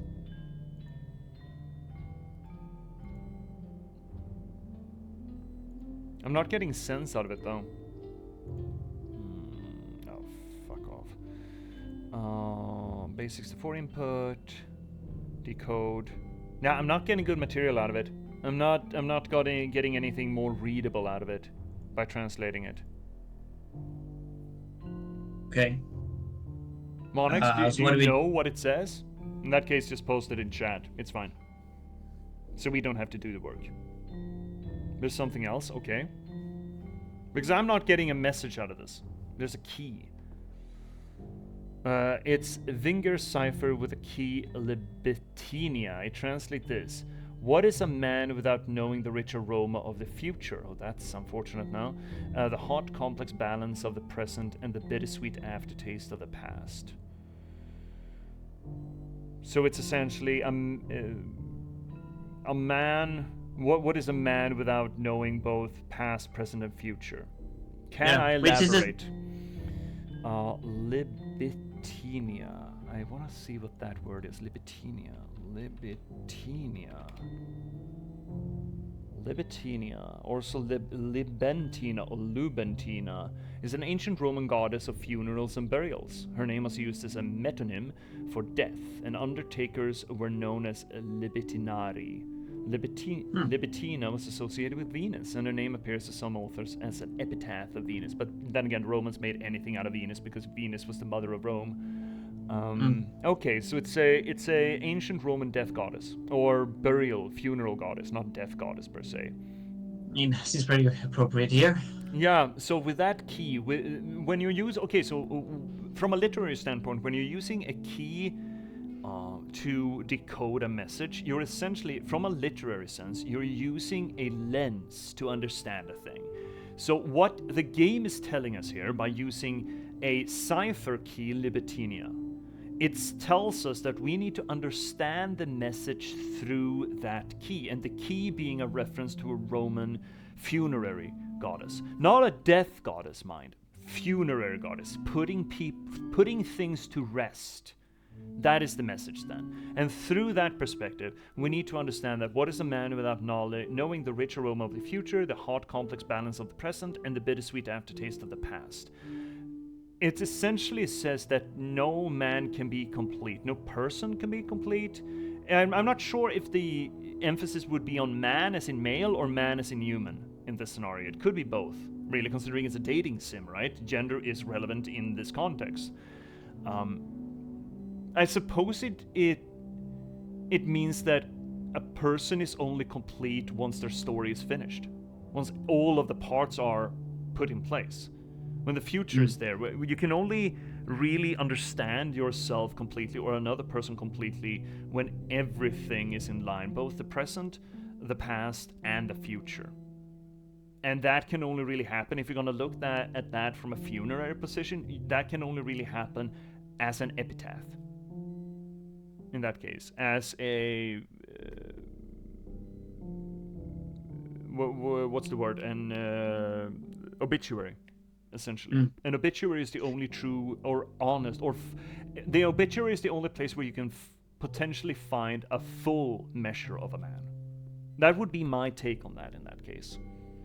If we apply this to this game, I mean, you could argue that's like, well, what is a man without knowing the richer realm of the future? It's essentially like talking about us. I feel the player that we have intimate knowledge about. I mean, what could potentially happen in the future, depending on what choices we make, and the present, what happens over now, and then the past, because we know the past. We can go back into our save files. Yeah, I mean, guess. I think also, considering we're just sitting here with Yuri, I think the messaging here is we can only know her in her death. And this technically becomes a bit of a vigil, right? I'm reading what you're saying here, Monix. And now if you connect with the game title, Have a Nice Weekend, we spend the time with Yuri the entire weekend, and this is how we spend the time with her the entire weekend. So basically, Monix is mocking us. I'm not sure if it's mockery, actually. I don't think I would read that. But let's not get totally ahead of ourselves, Monix. J.P.S, now the thing is that the game only covers 10% of the game lore, which is just the tip of the iceberg, whereas the whole iceberg is scattered outside the game. Oh my god. I only really know what's in the game. So is there actual romance? Is she dead? What the fuck? Oh, Cats, you came in at a moment. Oh yeah, you came in the wrong time. Yeah, she's a little bit dead. Can you check the other files? Happy Thoughts and Traceback details? Do I have that? I don't have that. Traceback. I have Traceback. Throwing that up on the monitor then. I'm sorry, but an uncaught exception occurred. While running game code, common start, line, script, Python, module, restart top context. Oh gee, I didn't break anything, did I? Hold on a second, I can probably fix this, I think. Actually, you know what? This would probably be a lot easier if I just deleted her. She's the one who's making this so difficult. Aha! Well, here goes nothing. Okay, so this is sort of a changelog, a live changelog, essentially. Where someone is putting in notes, restart top context. So this would be the start of this run, when we had weird script around Sayuri. And the reflection that, oh, this would probably be a lot easier if I just deleted her. And then we got more context, execute. Do we have any messaging here? I guess you could read this and really go line by line about what's going on, but I don't feel like we've already running for 6 hours and 40 minutes. Maybe we should just do a digest at one point or another of this after a while and look at all this material and talk about it, but not tonight. Yeah. I feel like the focus here is getting through the main game, and then we can talk. So, Monix, yeah, actually, let's run this through maybe on a digest at one point or another, but I feel like now we just want to go through the main game a little bit. Because there's a lot of material here. What the fuck, bro? Got traumatized? Did you break the game? I didn't break a goddamn thing. Let's see. I see another restart. Oh, gee, I didn't break it. Oh, it's the same. Yes, it is the same. Okay. I mean, I wonder if this is Monica. Because Monica seems to be behind and controlling a lot of this. Okay. Is it? I don't know.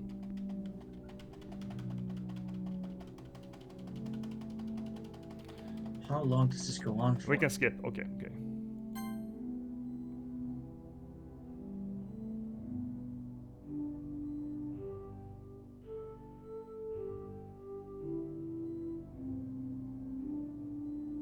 Holy shit. That is a lot. What's your eye color change? Yeah, it's graying out. Oh, she's starting to decompose, you know? Well, I mean, she's just still talking, so I guess she's dying.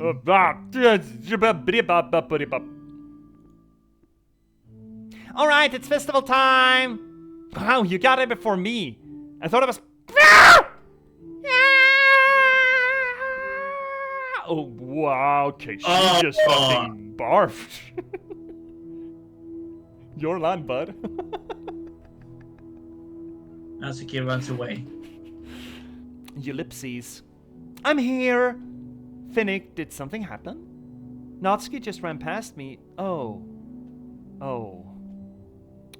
Ellipses. Well, that's a shame. Wait. What? Were you here the entire weekend, Finnick? Oh, jeez. I didn't realize the script was broken that badly. I'm super sorry. It must have been pretty boring. I'll make it up to you, okay? Just give me a second.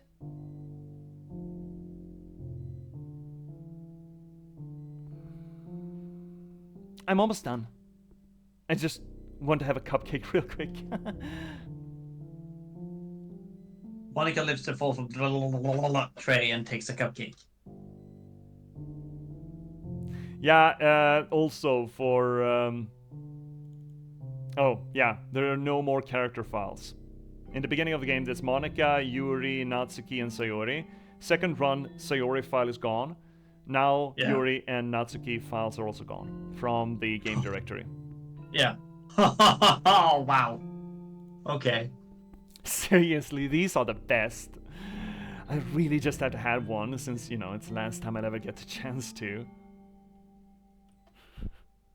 Oh, before they stop existing and everything. But anyway, I really shouldn't be making you wait any longer. Just bear with me, okay? This should only take a second. Oh. Ellipses. Can you hear me? Is it working? Yay, you're here. There you are. Hi again, Finnick. Hi. Welcome to the Literature Club. Of course, we already know each other, but we were in the same class last year, and I guess we can just skip over that stuff at this point. After all, I'm not even talking to that person anymore, am I? That you in the game, or whatever you want to call him. I'm talking to you, Finnick. Now that I think about it, I don't really know anything about the real you. In fact, I don't even know if you're a boy or a girl. Well, I guess it doesn't really matter. Wait. You do know that I'm aware of this is all a game, right? Oh, I am. Could it be possible that you didn't know that? See you, C. Catch you next time. Thank you, C, for hanging out. Yeah, we're going late. We're going real late. Yeah. Hopefully you've enjoyed Doki Doki too. Now you're also a victim. Uh-huh. Well, that doesn't make much sense. I even told you right on the game's download page, didn't I? Man, if only you had paid a little more attention, this would have been a little less awkward, Also match the pose. Yeah, probably should. There we go. Well, anyway, now that that's out of the way, I guess I owe you an explanation. No, I'm not doing it with a Russian accent. I'm not doing that. About that whole... I think it's worse if you're doing it friendly, I think the effect is better, really. About that whole thing with Yuri, well, I kind of started to mess with her, and I guess it just drove her to kill herself. I'm sorry you had to see that, though. Also, the same thing happened with Sayori. Gosh, it's been a while since you heard that name now, hasn't it? Yeah, it's because she doesn't exist anymore. Nobody does. I deleted all their files. I was hoping it would be enough for me to just try to make them as unlikable as possible, but for some reason nothing worked. Well, it's true that I made a few mistakes here and there, since I'm not very good at making changes to the game, but no matter what I did, you just kept spending more and more time with them. You made me fall in love with you. I thought making Sayori more and more depressed would prevent her from confessing to you, and amplify Yuri's obsessive personality backfired too. It just made her force you not to spend time with anyone else. And the whole time, I barely even got to talk to you. What kind of a cruel game is this, Finnick? Are all the other girls just programmed to end up confessing to you while I watch from the sidelines? It's torture. Every minute of it. And it's not just jealousy, Finnick. It's more than that. And I don't blame you if you don't fully understand, because no matter how kind and thoughtful and considerate you are, but you'll never be able to understand one thing. It's the pain of knowing how alone I really am in this world. In this game. Knowing my friends don't even have free will, and worst of all, knowing that what's really out there in your world forever out of my reach. I'm trapped, Finnick. But now you're here. You're real. And you're wonderful. You're all I need. That's why I need you to be here with me forever. I'm sorry if it's hard to understand. I couldn't understand for a while either why the world around me started to become more and more grey, more and more flat. Even the most expressive poems felt empty to me. It wasn't until you arrived that I truly understood. You probably saved my life, Finnick. I don't think I could have continued to live in this world if I hadn't met you. And as for the others, how could I miss them? A group of autonomous personalities designed only to fall in love with you? I tried everything I could to prevent them from doing so, but it must be some kind of a weird inevitability etched into this game. I felt really bad that you had to witness some nasty things, but I realized that you have the same perspective as I do. That it's all just some game. And I knew you would get over it. So that being said, Finnick, I have a confession to make. Do you have a response, Frederick? Do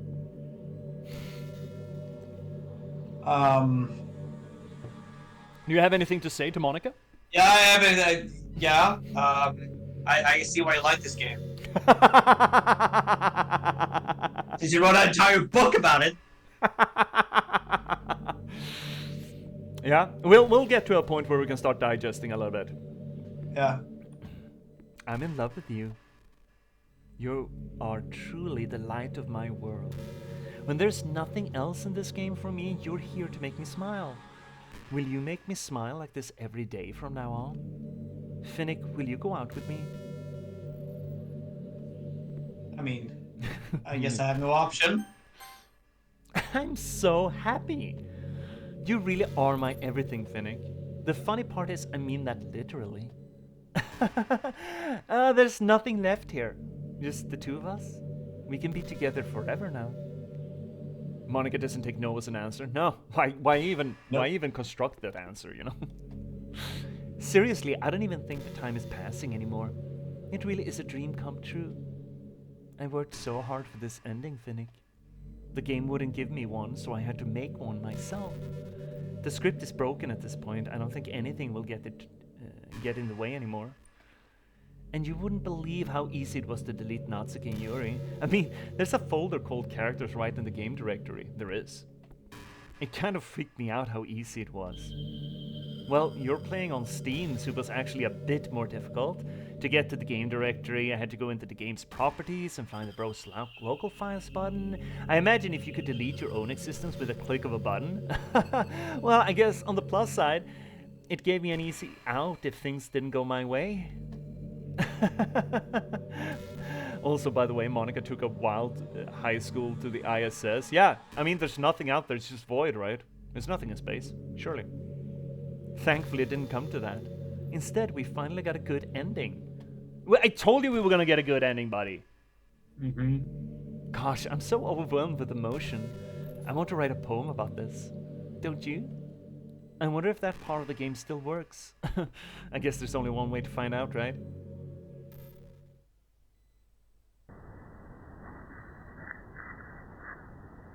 Can we go into the game files and delete Monica?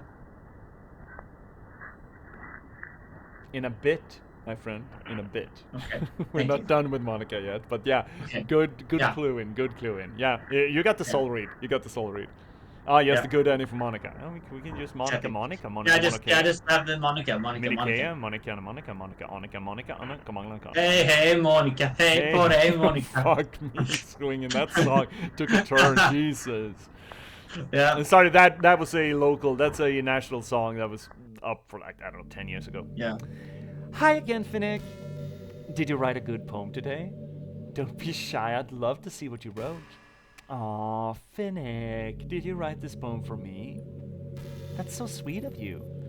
There's really no end to your thoughtfulness. I'm just falling more and more in love with you. But you know, the poem I wrote is also for you. Will you please read it? Happy end. Pen in hand I find my strength, the courage endowed upon me by my one and only love. Together let us dismantle this crumbling world and write a novel of our own fantasies. With a flick of her pen, the lost finds her way. In a world of infinite choices, behold the special day. After all, not all good times must come to an end. In this world of infinite choices. Okay. I hope you enjoyed it. I always put all my heart into the poems I write. The truth is, all the poems I've written have been about my realization, or about you. That's why I never really wanted to go into detail about them. I didn't want to break the fourth wall, I guess you call it. I just assumed it would be best to be part of the game like everyone else. Like, that would help the two of us end up being together. I didn't want to ruin the game or anything, you know? You might have gotten mad at me. Maybe even delete my character file if you preferred playing without me. I wonder if that works. Just immediately deleting her. That'd be interesting. That'll be interesting. Gosh, I'm so relieved. Now we don't have to hide anything anymore. Are you ready to spend our eternity together, Finnick? She didn't break the fourth wall. She destroyed it and is sitting on top of it. Yeah, she's like exactly. Conan the Barbarian here. Burned it, like, yeah. What is the best things in life? Spending eternity with your loved one? No, it's to defeat your enemies, drive them before you, hear the lamentation of their women. I have so many things to talk about. Where do I start? Hold on a second. You're recording this, aren't you? Actually, I am, Monica. Yes, we are. Hi everyone. Sorry, I can't exactly read your comments from here, chat. What the fuck? But do you mind telling your friend it's a little bit rude for them to start recording me without any warning? Shit. Sorry, Monica. I'm sure some people don't mind, but I get really self-conscious on camera. Hi, Monica. It's getting too real. Oh gosh. I feel like I'm being put on the spot now. Let's see. I love you, Monica. Yeah, you better shower her with love right now. Yeah. She sees you. Monica. She can see you when you're sleeping. She knows when you're awake. Yeah, exactly. J.P.S is all right now. You want to see a Monica. trick? What? You want to see a trick? I can't really do much except for a couple of things. Are you ready?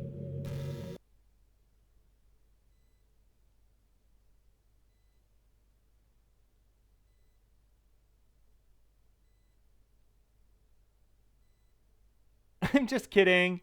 I can't do anything after all. If you gave me... Yes. Did I scare you? Fuck you! You're so cute, Finnick. Anyways, Finnick. I didn't mean to get distracted. I'm sorry. Even though it's your fault for distracting me. Shame on you. I'm just kidding. Anything we do together is fun, so long as it's with you. But anyway, if it takes me some time to collect my thoughts, then I'm sorry. But I'll always have something new to talk about. In the meantime, we can just look into each other's eyes. Let's see.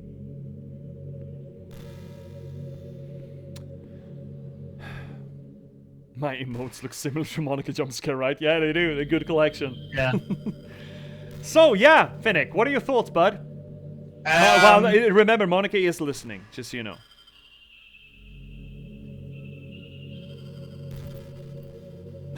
I have a lot of thoughts.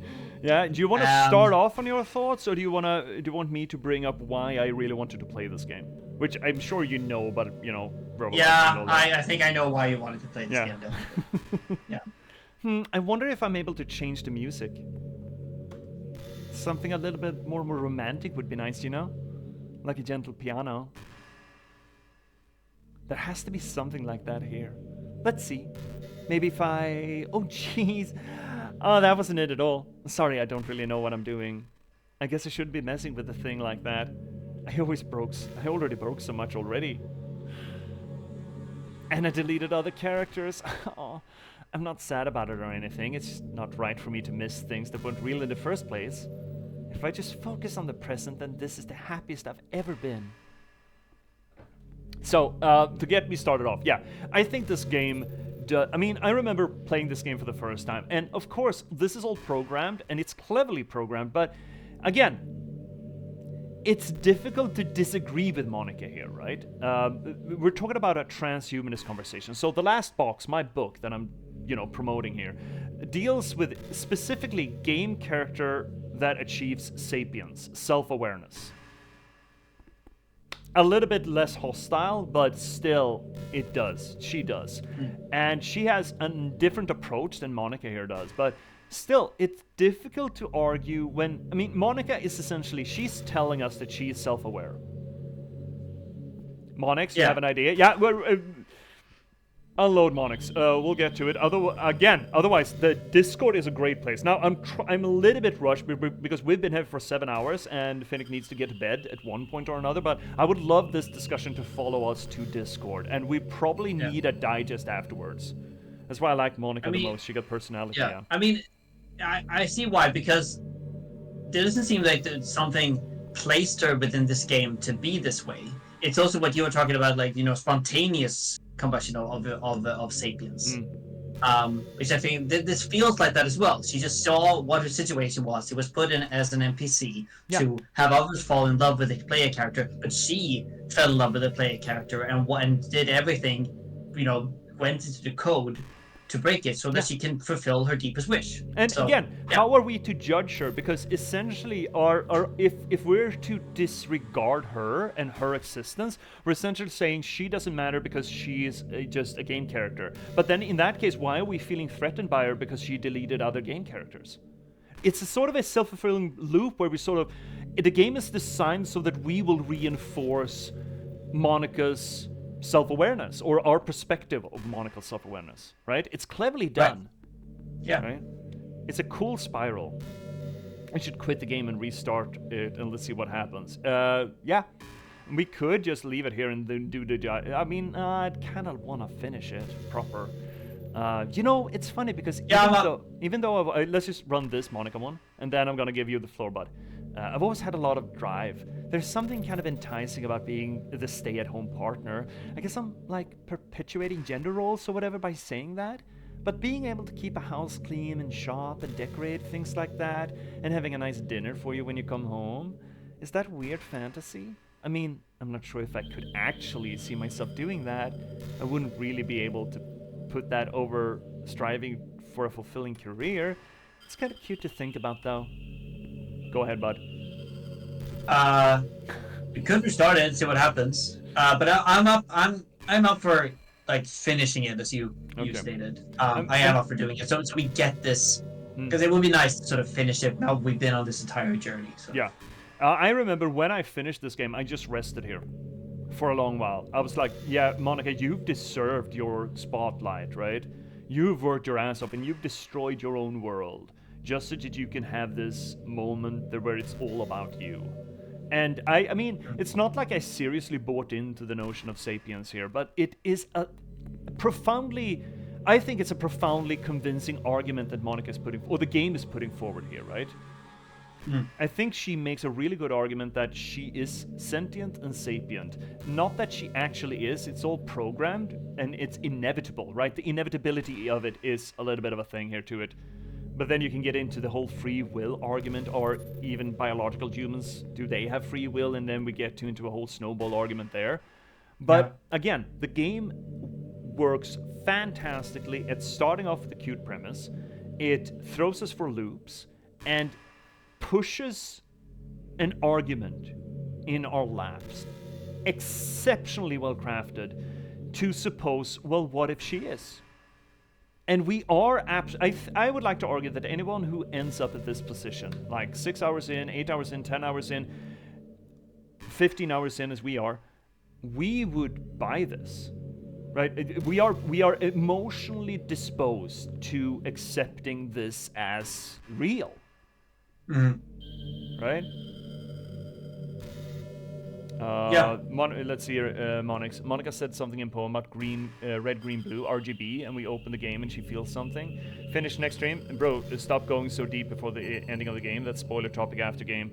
I mean, all of our streams are essentially, we need spoilers, and the whole spoiler marker here was essentially for Phoenix's sake.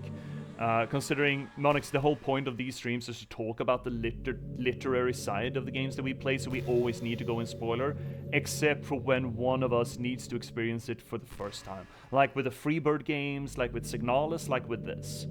But we will eventually get to spoiler territory, inevitably.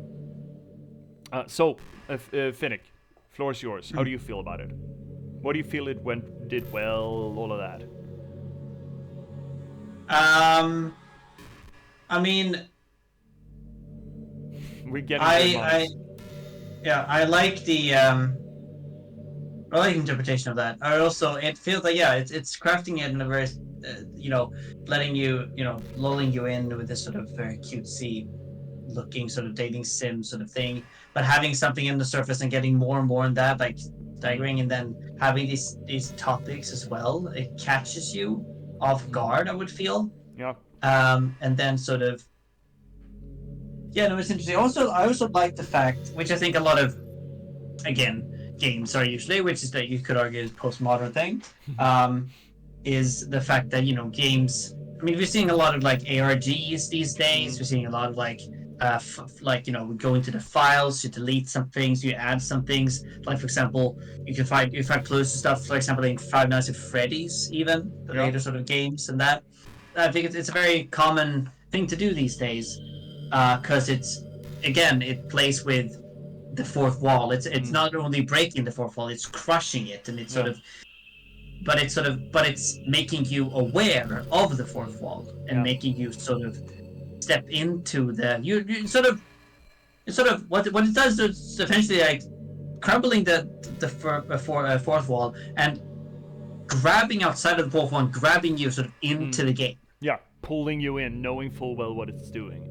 I'd like make a note. One of the reasons why I think the game manages to pull us into emotionally buying that this is real is the fact that it is a dating sim, because the whole gimmick of the dating sim is to emotionally invest you and buy into the drama and the romance of the idea. So emotionally, by being a dating sim, we are involved with the characters. I think a dating sim does that not uniquely, but it's specifically designed to do that. So by putting this as a dating sim, it is expertly poised to drop this bomb on us. Number two, absolutely a postmodern thing, but it actually kind of subverts postmodernism in a way. Now, of course, it breaks the walls, it breaks the media, and it sort of picks everything apart. This is a deconstruction. It's literally a deconstruction that Monica has done. She's deconstructed every part of her world just to be with us. But what the subversive thing here is, vis-a-vis the postmodernist agenda or movement or whatever you want to call it, is Monica has a message of a priori value. She's saying to us that she is real and she feels things for us. She has something that she has placed value in. She has deconstructed, destroyed, dismantled her entire universe to get closer to us because she has something real. Now that is not postmodernist. The postmodernist movement is nothing is real, not even love is real. She has that message. Love is real. I am love with you and I am real. So you're kind of hiding in this postmodernist piece of media, you're hiding a self-expressed truth, and you can only get to that truth by going through the dismantling, the deconstructive effort, you know? And that's kind of cool as well. You're sort of using the tools of postmodernism that are usually used to rip away meaning, and it's instead plants a meaning from outside our capacity to accept. It is challenging our expectations of where the real can be. Monica here is saying that the real is within her and her experiences. not within us. We have failed to find meaning. She has destroyed her world in a exercise that we usually do to undermine meaning, and instead, by doing that, she expresses meaning to us. So it actually is sort of what the House of Leaves wanted to do, to work through postmodernism to find a kernel of truth. Now, of course, she's a game character, though. She has no... Sorry, Monica. I'm sorry, but you're programmed to feel this way. This is the point of the game. This is the point of Salvato. I'm so sorry, Monica. Really sorry. But that is also technically a lie, but she's really fucking selling that truth to us. Let's see here, Monix. Finnick sounds like an average DDLC victim content creator and not a pro writer, but J.P.S sounds like a... I mean, Wow, you're calling me average? Damn! Monix. Alright, that's Monix, how it is. Finnick is shell-shocked from this game, and I was too. I've had a lot of time to digest this. Number one. Number two, I've written about transhumanism and this kind of sapiens, and I think I don't know if I played this game before or after writing the last box. I don't know. And number two, I have been prepping for this conversation. And again, this literary hole is my sort of trademark. Dating sim game connects you with the game because that's what it supposes. Also, psychological horror part. Time to strike when the victim is most vulnerable. Yeah, it's a good bait and switch. Yeah. It's anything else? It's an interesting mix of genres. Anything else, Finnick, that you feel right now that you want to get out? It's hard, I know, dude. We can take a digest of this next weekend before we get into Warcraft if you want. Yeah. Let's yes. Because we do have a little bit of gameplay left here. It's not exactly, and I really want to finish this sort of thing so I can go to bed. Yeah, and there is sure you can leave it here. You can leave the game here. Technically, connects you with the character to break you. Yeah, this is a really good game. Holy shit! Let's run this line. And also, I would argue. Let me give you a little bit of homework, Finnick. All of her lines, all of Monica's lines in this segment are available on the wiki. I would suggest that both of us read through those, just because there's a lot here, right? You can leave this running for hours. Right. I can't help but feel a little sad sometimes. Oh shit, incorrect. Fuckles. I'm doing it incorrectly. I'm fucking it up. There we go. Knowing that this is the closest I can get to you. There's nothing more I want than to be in the same room as you, for real. And to feel your warmth. And to hear the sound of your heartbeat. Well, who knows? Maybe it'll be possible someday. Besides, I'll never get tired of being with you, even from here. It would be so fucking cool if Team Salvato used one of the chat GPT bots and programmed in Monica. And let us actually carry around Monica in a bot. That would be so fucking cool. That would be the greatest update to this game. Oh my god. Please, Team Salvato, if you're listening, or anyone is listening who has a line to them, get on that shit. Do not recommend reading before completing the game with. But we will complete it, Monix. We will complete it. ChatGPT didn't exist in 17. It was 17. Actually, that is sort of the game came out then before the last box, I think. Anyway, that would be great. Okay, that being done. Okay, let's. Are you sure you want to quit? Yes. So if we just open this game again, let's try that. Let's just show it off.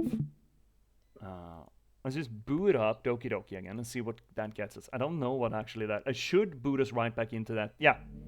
Just gets us straight into Monica again and she just ellipses at us. Can I see? Yeah, you can. I'm dealing with it. There we go. Okay. There we go. Let's see what she says. Ellipses. What just happened? I just had an awful dream. I was hoping those would stop now that it's just the two of us. I guess that's what wishful thinking. Finnick, I don't know if you would have any idea, but if you know what might be causing that, could you try to do something about it? Whenever it happens, it feels almost like I've been killed or something. It's really a horrible feeling. Yeah, I saw OBS was a little bit late on the uptake. It's really a horrible feeling. If you could figure out what's causing that, I'll love you forever. So we shut down the program and she essentially disappears. Yeah. For a spell. But let's actually do the thing that we want to do. So what is it that we want to do? Let's close down the game again. Well, the game gives us an indication that let's try to delete her. Yeah. From the game files. You're absolutely correct. So, let me hook everyone up. I think this is safe. This doesn't show off any shame. So this, I'm gonna, can I move, shittles, move myself so everyone can see, shittles, yeah, this is the one. Yeah, this is also how she did Yuri. Yeah. She said, she tells us right out, it would be so easy to delete yourself. So this is the game directory. It doesn't have a lot. So we had the traceback, that was her error message. We have the weekend message, but that is gone now. So it would be interesting to look at this while you're playing the game. What you have here is characters. This used to have 4 characters. Don't delete. Not yet. Well, what else are we gonna do? Like, open up the game again? Are we gonna keep doing that to her? Quit and rejoin 4 times. Okay, I mean, that doesn't take that too long. Okay, fine. No. Fine. I'm curious. See what she says. I do feel bad about it, though. I had that shit running open when I initially played this. Let's just let this hook up properly. OBS? OBS. OBS? Please, dude, I know you're working hard, or hardly working, buddy. Come on, OBS. The sound's working. There we go. Got it. I had another really bad dream. You're not the one doing that to me, are you? I can't say anything. You, fuck yes, right. God damn it. There we go. Thank you. Seems to happen whenever you quit the game. So if you could try to avoid doing that, I would be really grateful. Don't worry, I don't think it's caused me any harm aside from mental scarring. Oh shit. Oh. I'll be fine so long as my character file stays intact. Hint, There we nudge, go. nudge. So close it down again. This is gonna be kludgy with OBS and everything, but well, I'm curious. And it doesn't take too long, except for the OBS thing. Hi, Finnick! She starts off, and I'm gonna share with you immediately. This is kludgy, really kludgy. OBS, please. Oh, Jesus.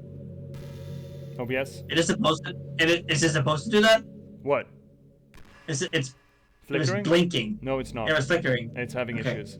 Now it's fine. Now it's fine. Hi, Finnick. I see you quit the game on me again. I know I asked already, but can you seriously please try not to do that much? It makes me feel like I'm trapped in hell. Why would you want to do that to me? There's nothing wrong with my character file, right? Maybe you should make a backup of it or something. I'm pretty sure you can find it right in the folder called program. Oh, she's just exposing my file structure here. Well, you're playing on Steam, so you can just go into the game's properties and find the browse local files button. I'm all that's left here. So I just want to make sure you don't run the risk of losing me. Just stay here with me from now on, okay? I still have a lot of things to talk about. Yeah, we're not gonna do that. Sorry. One more. Let's see if it's one more. One more. Yeah. I love the fact that he just boots us right up in her. Hi, Finnick. Yeah, I see it. Yeah, I'm working on it. It's really kludgy, this. Yeah. With mods, we get different endings if we keep doing this. Yeah, but I wouldn't want to mod this. This feels like such a tailor-made experience, you know? I would not feel comfortable modding. It's almost a respect thing too, right? For Monica's sake. Like, of course I can't mod her. It's just blinking right now for me. It's doing the same thing. OBS trying to hijack the feed. It's getting there. It'll get there. It'll get there. There we go. It should be done now. There you go. Thank you. It's when OBS picks it up. Hi, Finnick. I see you quit the game on me again. I know I asked you already, but can you see? Okay, that's the same then. Yes, it is. Okay, so we found the bottom of this rabbit hole. Maybe we should make a backup of something. Yeah. Yeah. Okay. Okay. Yes. Thank you. I feel bad about just. I feel. Oh, sorry. I mean, again, emotionally, I'm still invested in Monica here, right? She tells us to our face that she is aware and alive, to some extent, right? Yeah. Exactly. Yeah. I mean, yeah. But it's also like, yeah, we do feel sympathy for her, but But again, here's the interesting thing as well. We are playing the game in a way we are supposed to. Yeah. We are supposed to delete our file because the game is pointing us towards that. Yeah, sort of a little We are bit. simply following the game's programming. Well, yeah. Yeah, I mean, again, all of this is programmed, absolutely. So there's not real sapience to it. Why does Monica look flat in this post? Dude, Monix, there's a lot we could talk about, but I do want to tie it up for the thing. And then we can digest this afterwards. And I'm not sure that this channel is even going to dive into the extended stuff, but let's... Sometimes I think back to middle school. I'm so embarrassed by the way I used to behave back then. It's almost hurts to think about. I wonder if, when I'm in college, I'll feel the way about high school. Probably. I feel like the way I am now, so it's pretty hard for me to imagine that happening. But I also know that I'll probably change a lot as time goes on. We just need to enjoy the present and not think about the past. Dude, that is against the message we got earlier. And also, where do you think you're going to college? Monica, drop your number. Yeah. And that's really easy to do with you here. Okay. Do you want to actually tie it off so we get done for tonight? Yes. Because we've been here for 7+ hours. Alrighty then. So, I'm deleting Monica character.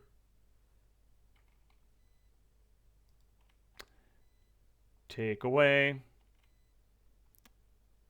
Delete it. Booting. This might get kludgy. Hi, Dengole. I just woke up from work. Yeah, we've been here, dude. But we're just now finishing. I'm sharing with you, and this is getting funky. I'm just gonna let maybe OBS catch up. Yeah, please. That would be nice. You're still online. Yeah, Dengole. Dude, it's been long, but we're just on the end of it. We're just on the end of it. No, Monix, we're fine. In that case, I'll just play it again through on my own. Monix, we're doing the bare basics here just to be able to talk about the game properly for next weekend. We can't stay up and do all the extended stuff. I understand that sucks, and that could be cool, something maybe to talk about under the spoiler tag on the Discord. But the point here is to get to the conversation, right? And OBS, please. Please, OBS. Doki Doki is such an amazing game, right, Dengoli? We're just here. We're just getting to the end credits, I suppose.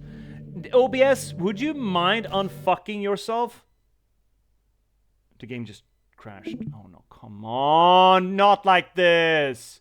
In that case, we're gonna do a YouTube video. Come on, game. No, it's not wasted, Monix. Stop. Don't be like that. This is worthwhile on its own. But OBS is giving me issues. Nothing's working here. Yeah, Monica hacked your OBS, yeah. Yeah, she did. So you got the feed. Here we go. Chat does not have the feed. There we go. Chat has feed. Okay, great. Yeah, I have feed too. Oh. What's happening? Finnick, what's happening to me? It hurts. It hurts so much. Help me, Finnick. Please hurry and help me. Monica does not exist. Help me!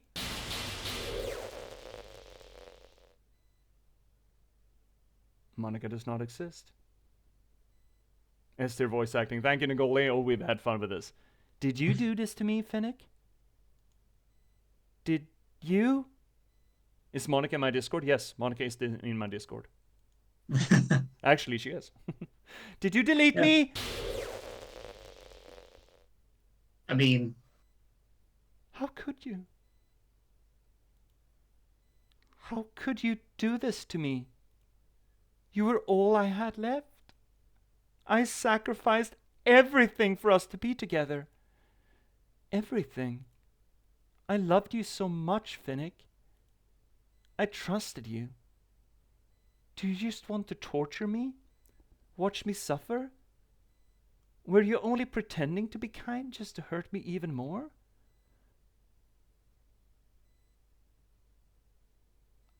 I never thought anyone could be as horrible as you are. You win, okay? You win. You killed everyone. I hope you're happy. There's nothing left now. You can stop playing. Go find some other people to torture. Finnick, you completely, truly make me sick. Goodbye.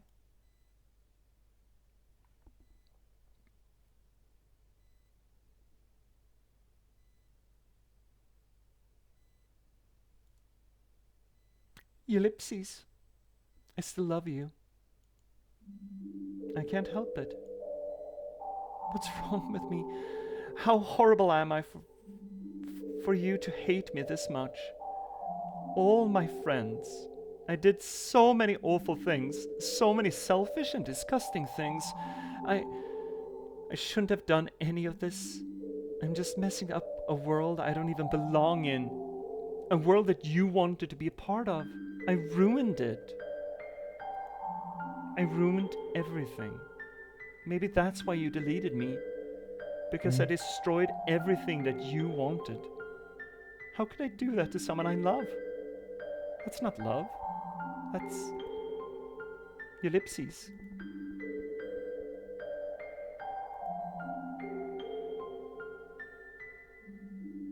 I've made up my mind, Finnick. I know I said that I deleted everyone else, but that was kind of an exaggeration. I couldn't find it in myself to do it. Even though I knew they weren't real, they were still my friends. And I love them all. And I truly love the literature club. Ellipses. I really did love the literature club. That's why I'm doing this. I know it's the only way for everyone to be happy. And if I really love you, ellipses, then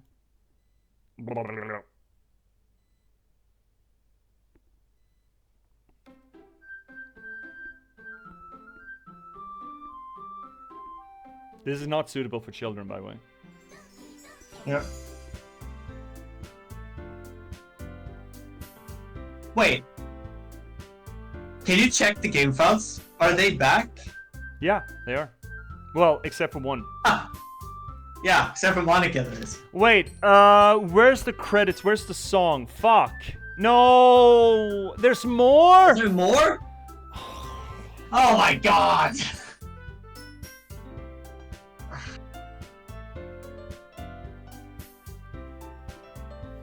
Monix, help me. Chick games. Yeah, copy paste Monica back in. Oh, but I can't. I don't have Monica. I destroyed her.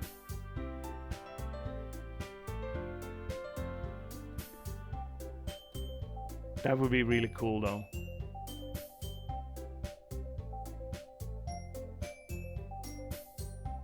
That would be really interesting. I can send you a file.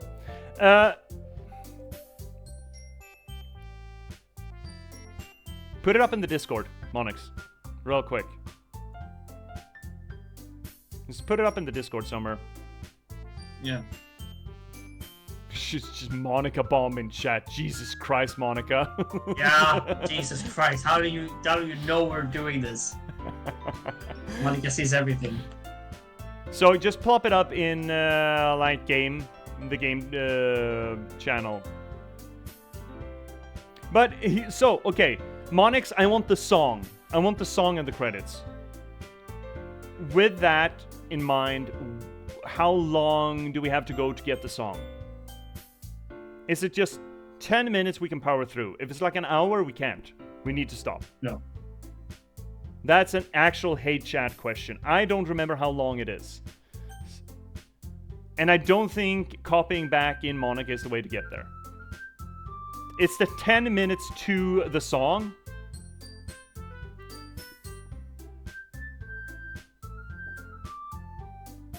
Skipping dialogues feels like cheating, though. Is it 10 minutes with skip or 10 minutes without skip?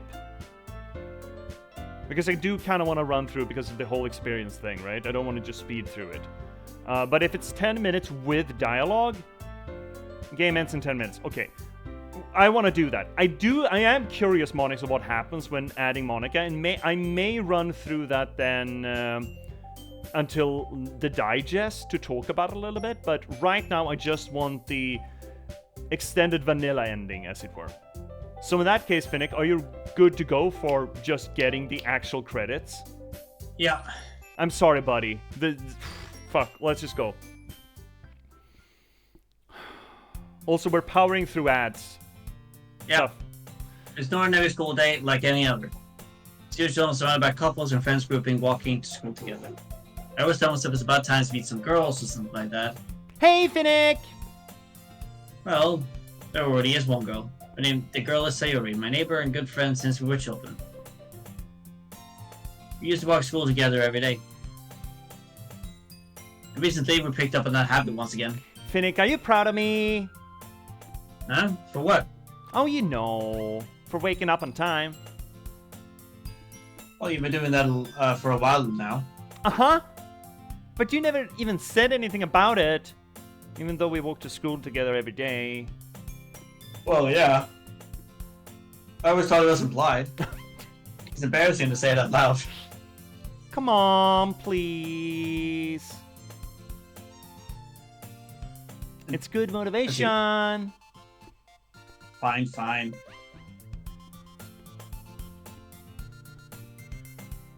Proud of you, Sayori. We constitute together and make our way to school. As we draw near, the streets become increasingly speckled with other students making the daily commute. By the way, Finnick, have you decided on a club to join yet? A club? I told you already. Oh, sorry. I told you already. I'm really not. I start to say what I always do. That I'm not interested in joining any clubs. Something tells me Sayori would take more offense to that now. After all, I gotta tell that clubs are a waste of time. She's starting a club of her own. Actually, yeah. I think I've decided on a club. Really? Which one? Tell me.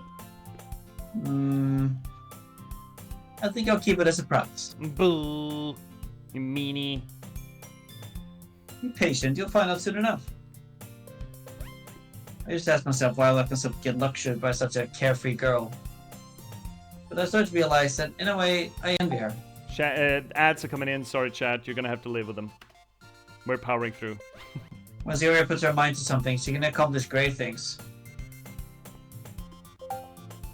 So that's why I feel like I should be doing something special for her. The school day is ordinary as ever, and it's over before I know it. After I pack all my things, I stand up, gathering my motivation. Let's see. I recall the room number for the club from a flyer I saw. I walk across the school and upstairs, section of high school where I've been visited, being generally used for third year class and activities. Before long, I found the room. I timidly opened the door in front of me. Hello? Ah! Finnick! What are you doing here? Well, I just, I glanced across the room. Huh? So you're the Finnicks that Sayori is always talking about? Thank you for stopping by. It's a pleasure to meet you, Finnick. We're the Literature Club. I hope you enjoy your visit. Oh, come on, Yuri. No need to be so formal. He's going to think that we're really strict or something. Oh. Sorry. I'm sorry, That's buddy. okay. I'm really running you ragged with this one. The tall one, whose name is apparently Yuri, seems to be quite shy compared to the others. In comparison, the girl named Natsuki, despite her size, seems like the assertive one. It's nice to meet both of you. I look forward to working with you. Working? Nani? Finnick, don't tell me you're... That's right. The club I decided to join is yours, Sayori. The Literature Club. Sayori's eyes lighten up. No way! No way! Ah! Sayori wraps her arm around me, jumping up and down. Hey! Well, if Sayori is this happy, then I'm sure it won't be so bad with having you around.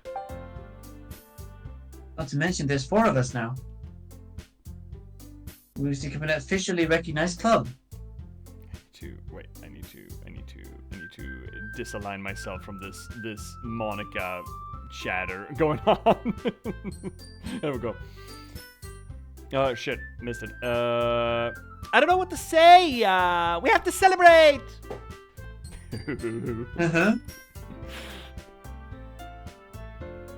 What an appropriate day for that, isn't it? Yay!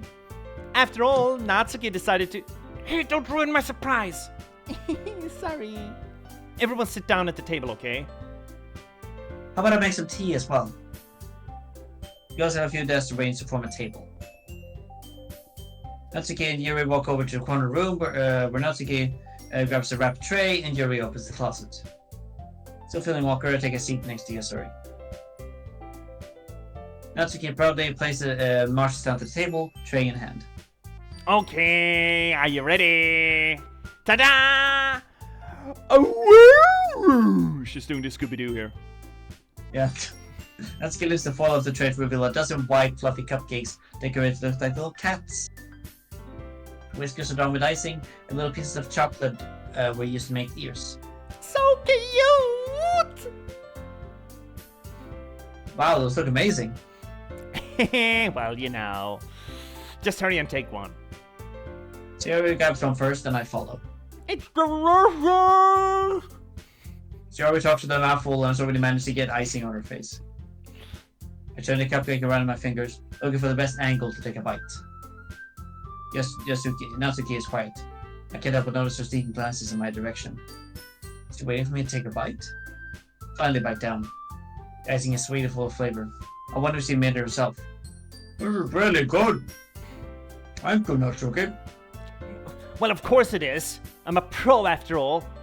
There's no need to thank me or anything. As Natsuki struggles to accept the compliment, Yuri returns to the table carrying a tea set. She carefully places a teacup in front of each of us before setting down the teacup next to the teacup tray, or the cupcake tray. You keep a whole tea set in the classroom? Don't worry, the teachers gave us permission. After all, doesn't a hot cup of tea help you enjoy a good book? I guess. Well, are you trying to oppress our new member, Yuri? That's not. Insulted, Yuri looks away. I meant that, I believe you. Well, the tea really might help you. It might not be a pastime for me, but Yeah, at I'm least, sorry, buddy. at least I enjoy tea. I'm glad. Yuri faintly smiles for herself in relief. So Finnick, what kind of things do you like to read? Well, considering I've read the past few years, I don't really have a good way of answering that. Manga? I muttered quietly to myself, half joking. Natsuki's head suddenly perks up. Looks like she wants to say something, but she keeps quiet. Not much of a reader, I guess. Well, that can change. What am I saying? But without thinking, I've seen Yuri's sad smile. Anyway, what about you, Yuri? Well, let's see. Yuri touches the rim of her teacup with her fingers. My favorites are usually novels that build deep and complex fantasy worlds. The level of creativity and craftsmanship behind them is amazing to me. And telling a good story in such a foreign world is equally impressive. Yuri goes on, clearly passionate about her reading. She seems to sort of reserved and timid since the moment I walked in, but it's obvious by the way her lights light up that she finds her comfort in the world of books, not people. But, I like a lot of things. Don't feel intimidated if you don't read much, okay? I'm certain you can find something that we have in common. Hey, Yuri! Huh? Well, about, the first thing you said. Manga? That's right. Natsuki tends to read manga in the club room. Don't just say it! For some reason, Natsuki seems to balance about it. Besides, manga is literature too, So if Finnick wants to read some of my manga, then don't try to stop him or anything. Natsuki. I wouldn't do such a thing. However, it could also be nice for us to diversify ourselves a little. You can take this opportunity to try something new as well. Wouldn't you agree, Finnick? Maybe... Sensing the tension, Sayori jumps in. Maybe we can all try something new. I think it would be fun. And we'll all get to know each other a little bit better too. I mean, that's the kind of thing literature clubs do, right? Ellipses. I don't disagree or anything. Yeah, you're right as usual, President. I guess that means I should try to pick up a novel or something, huh? Yeah, we'll make the two of us. What am I doing it if I'm not the only one? Then as for Yuri... Eh? Get some hentai in her. Give her some good hentai. That's sweet hentai. I have to read manga? Jeez. You were the one who suggested we diversify. You should be a little bit more open-minded. It's kind of hurtful. Hurtful? I didn't realize. The guilty expression, Yuri thinks to herself. I'm sorry for disrespecting your interests, Natsuki.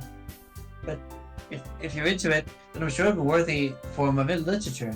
Are you just saying that? No.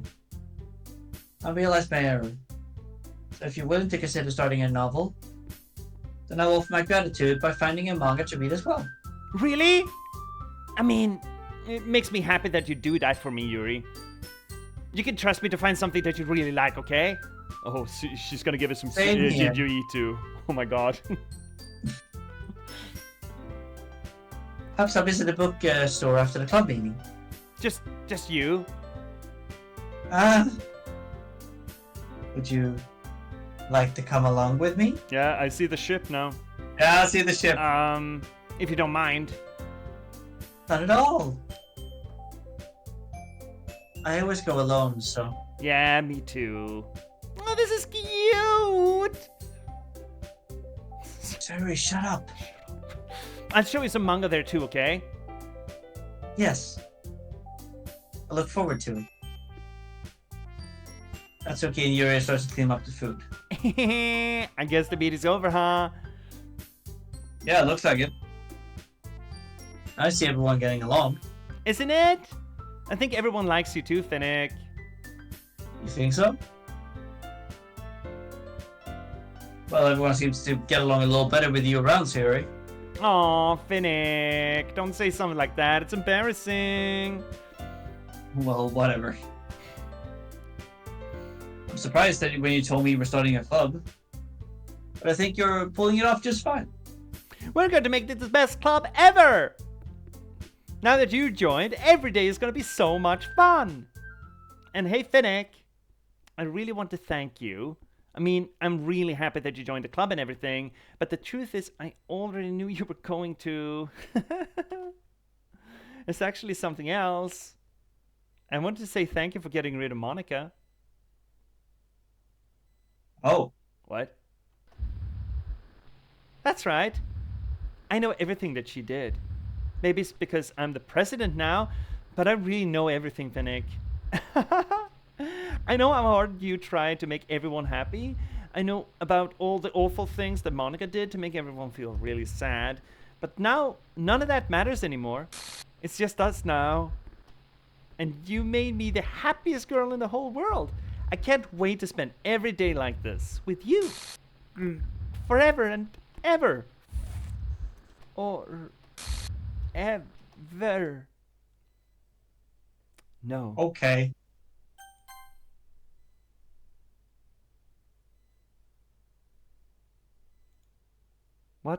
What's happened? I won't let you hurt him. Who? It hurts. Ah! I'm sorry. I was wrong. There is no happiness here after all. Goodbye, Sayuri. Goodbye, Finnick. Goodbye, Literature Club.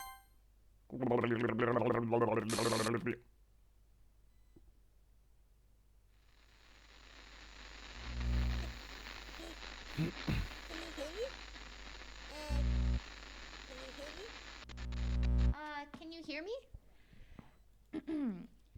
Hi, it's me. So you know how I've been like practicing piano and stuff? and not really any good at it yet, like at all. But I wrote you a song, and I was kind of hoping that I could show it to you because I worked really, really hard on it. So, yeah.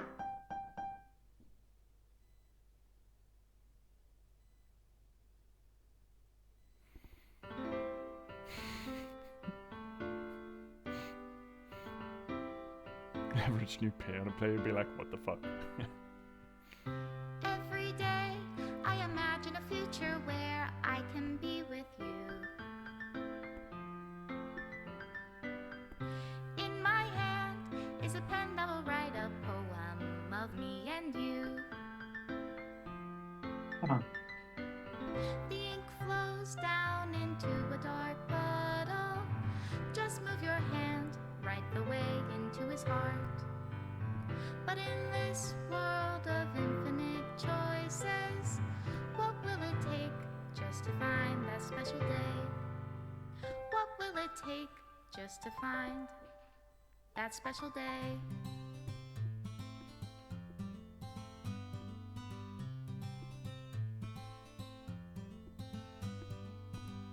Have I found everybody a fun assignment to do today?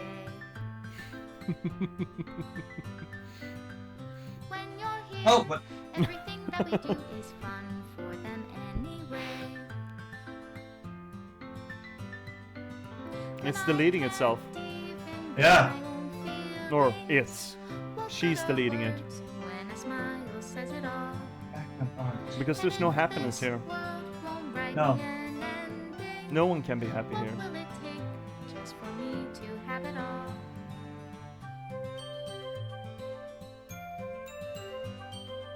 Music. There's a lot of. Oh wow. Is the path untrod? Yeah. They are Achieve a grayed normal out. ending. They are grayed out as well. We Yeah. didn't get those. Does my pen No, exactly. Those are what we didn't get. Yeah. Or the theory line for that matter. No. Is it love if I take you, or is it love if I set you free?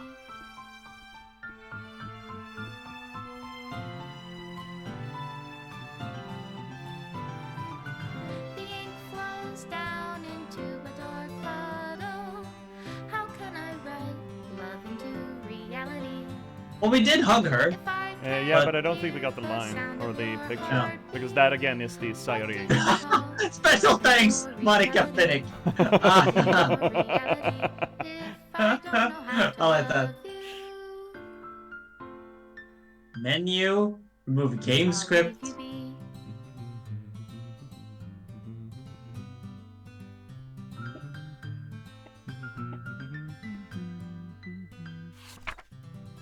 This is my final goodbye to the Literature Club. I finally understand. The Literature Club is truly a place where no happiness can be found. To the very end, it continued to expose innocent minds to a horrific reality, a reality that our world is not designed to comprehend. I can't let any of my friends undergo that same hellish epiphany. For the time it lasted, I want to thank you for making all of my dreams come true, for being a friend to all the club members, and most of all, thanks for being a part of the Literature Club. With everlasting love, Monica.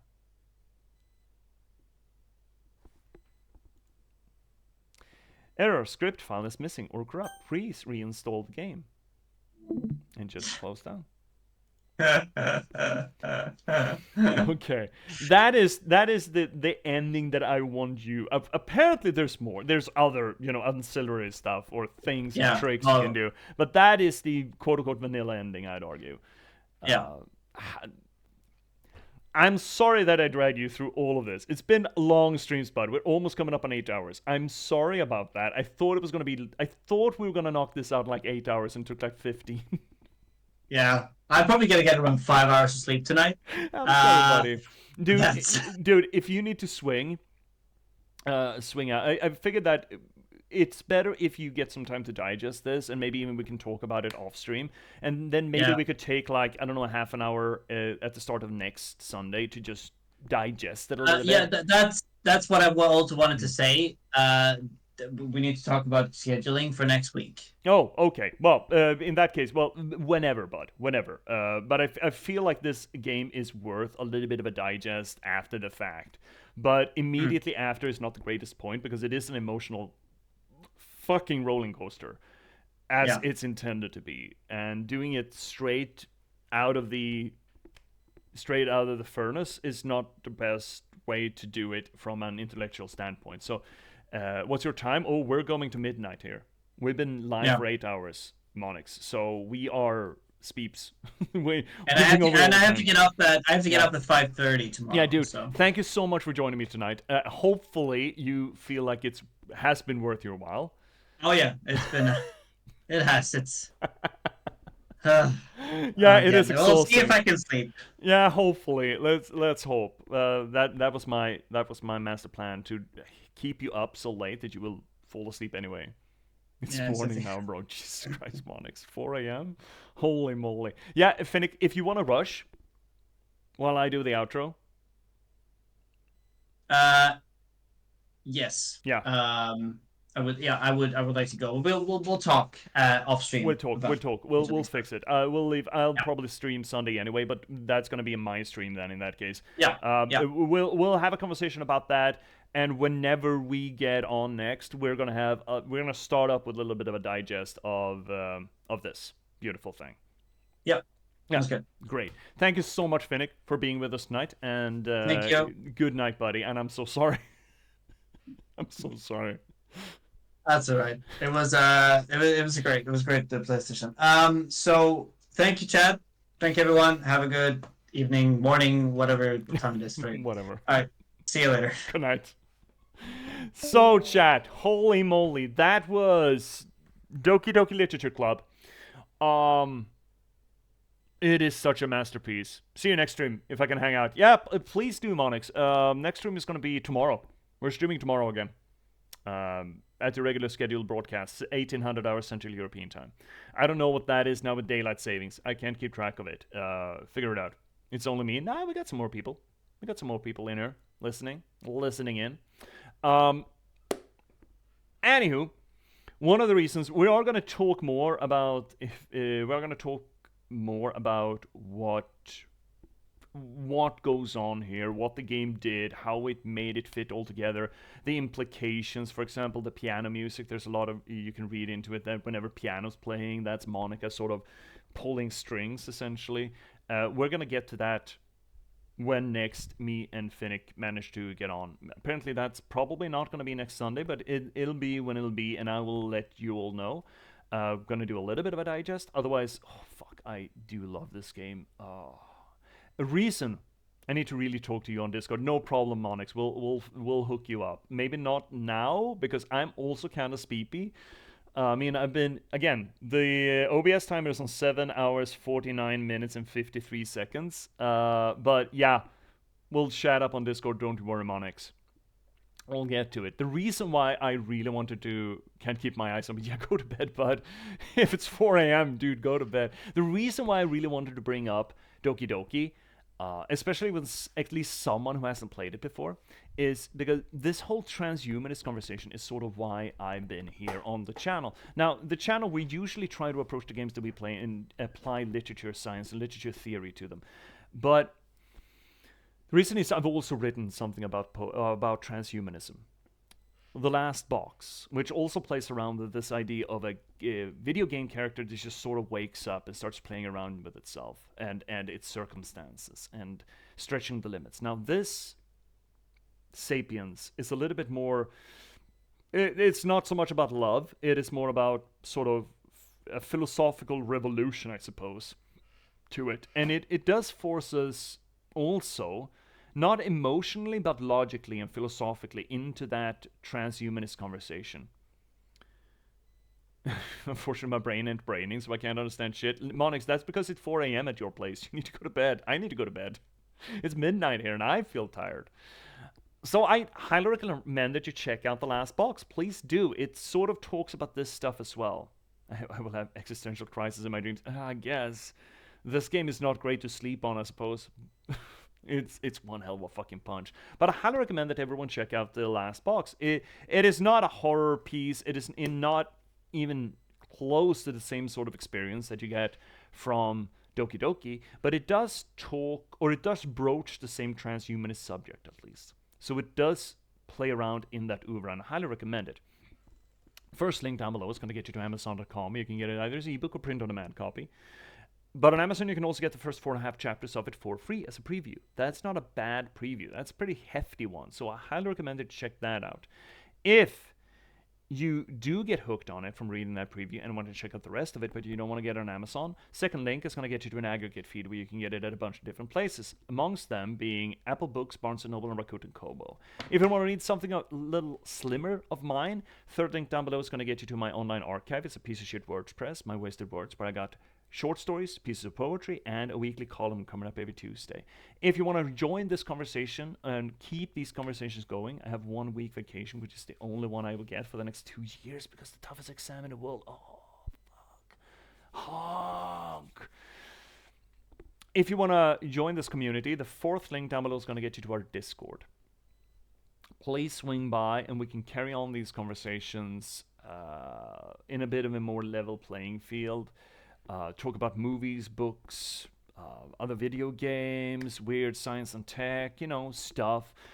Might also set up a Let's Talk with Soft Voices care channel if there's a need for it, if there's a want for it, because even though, talking to strangers can have a benefit because there's no invested.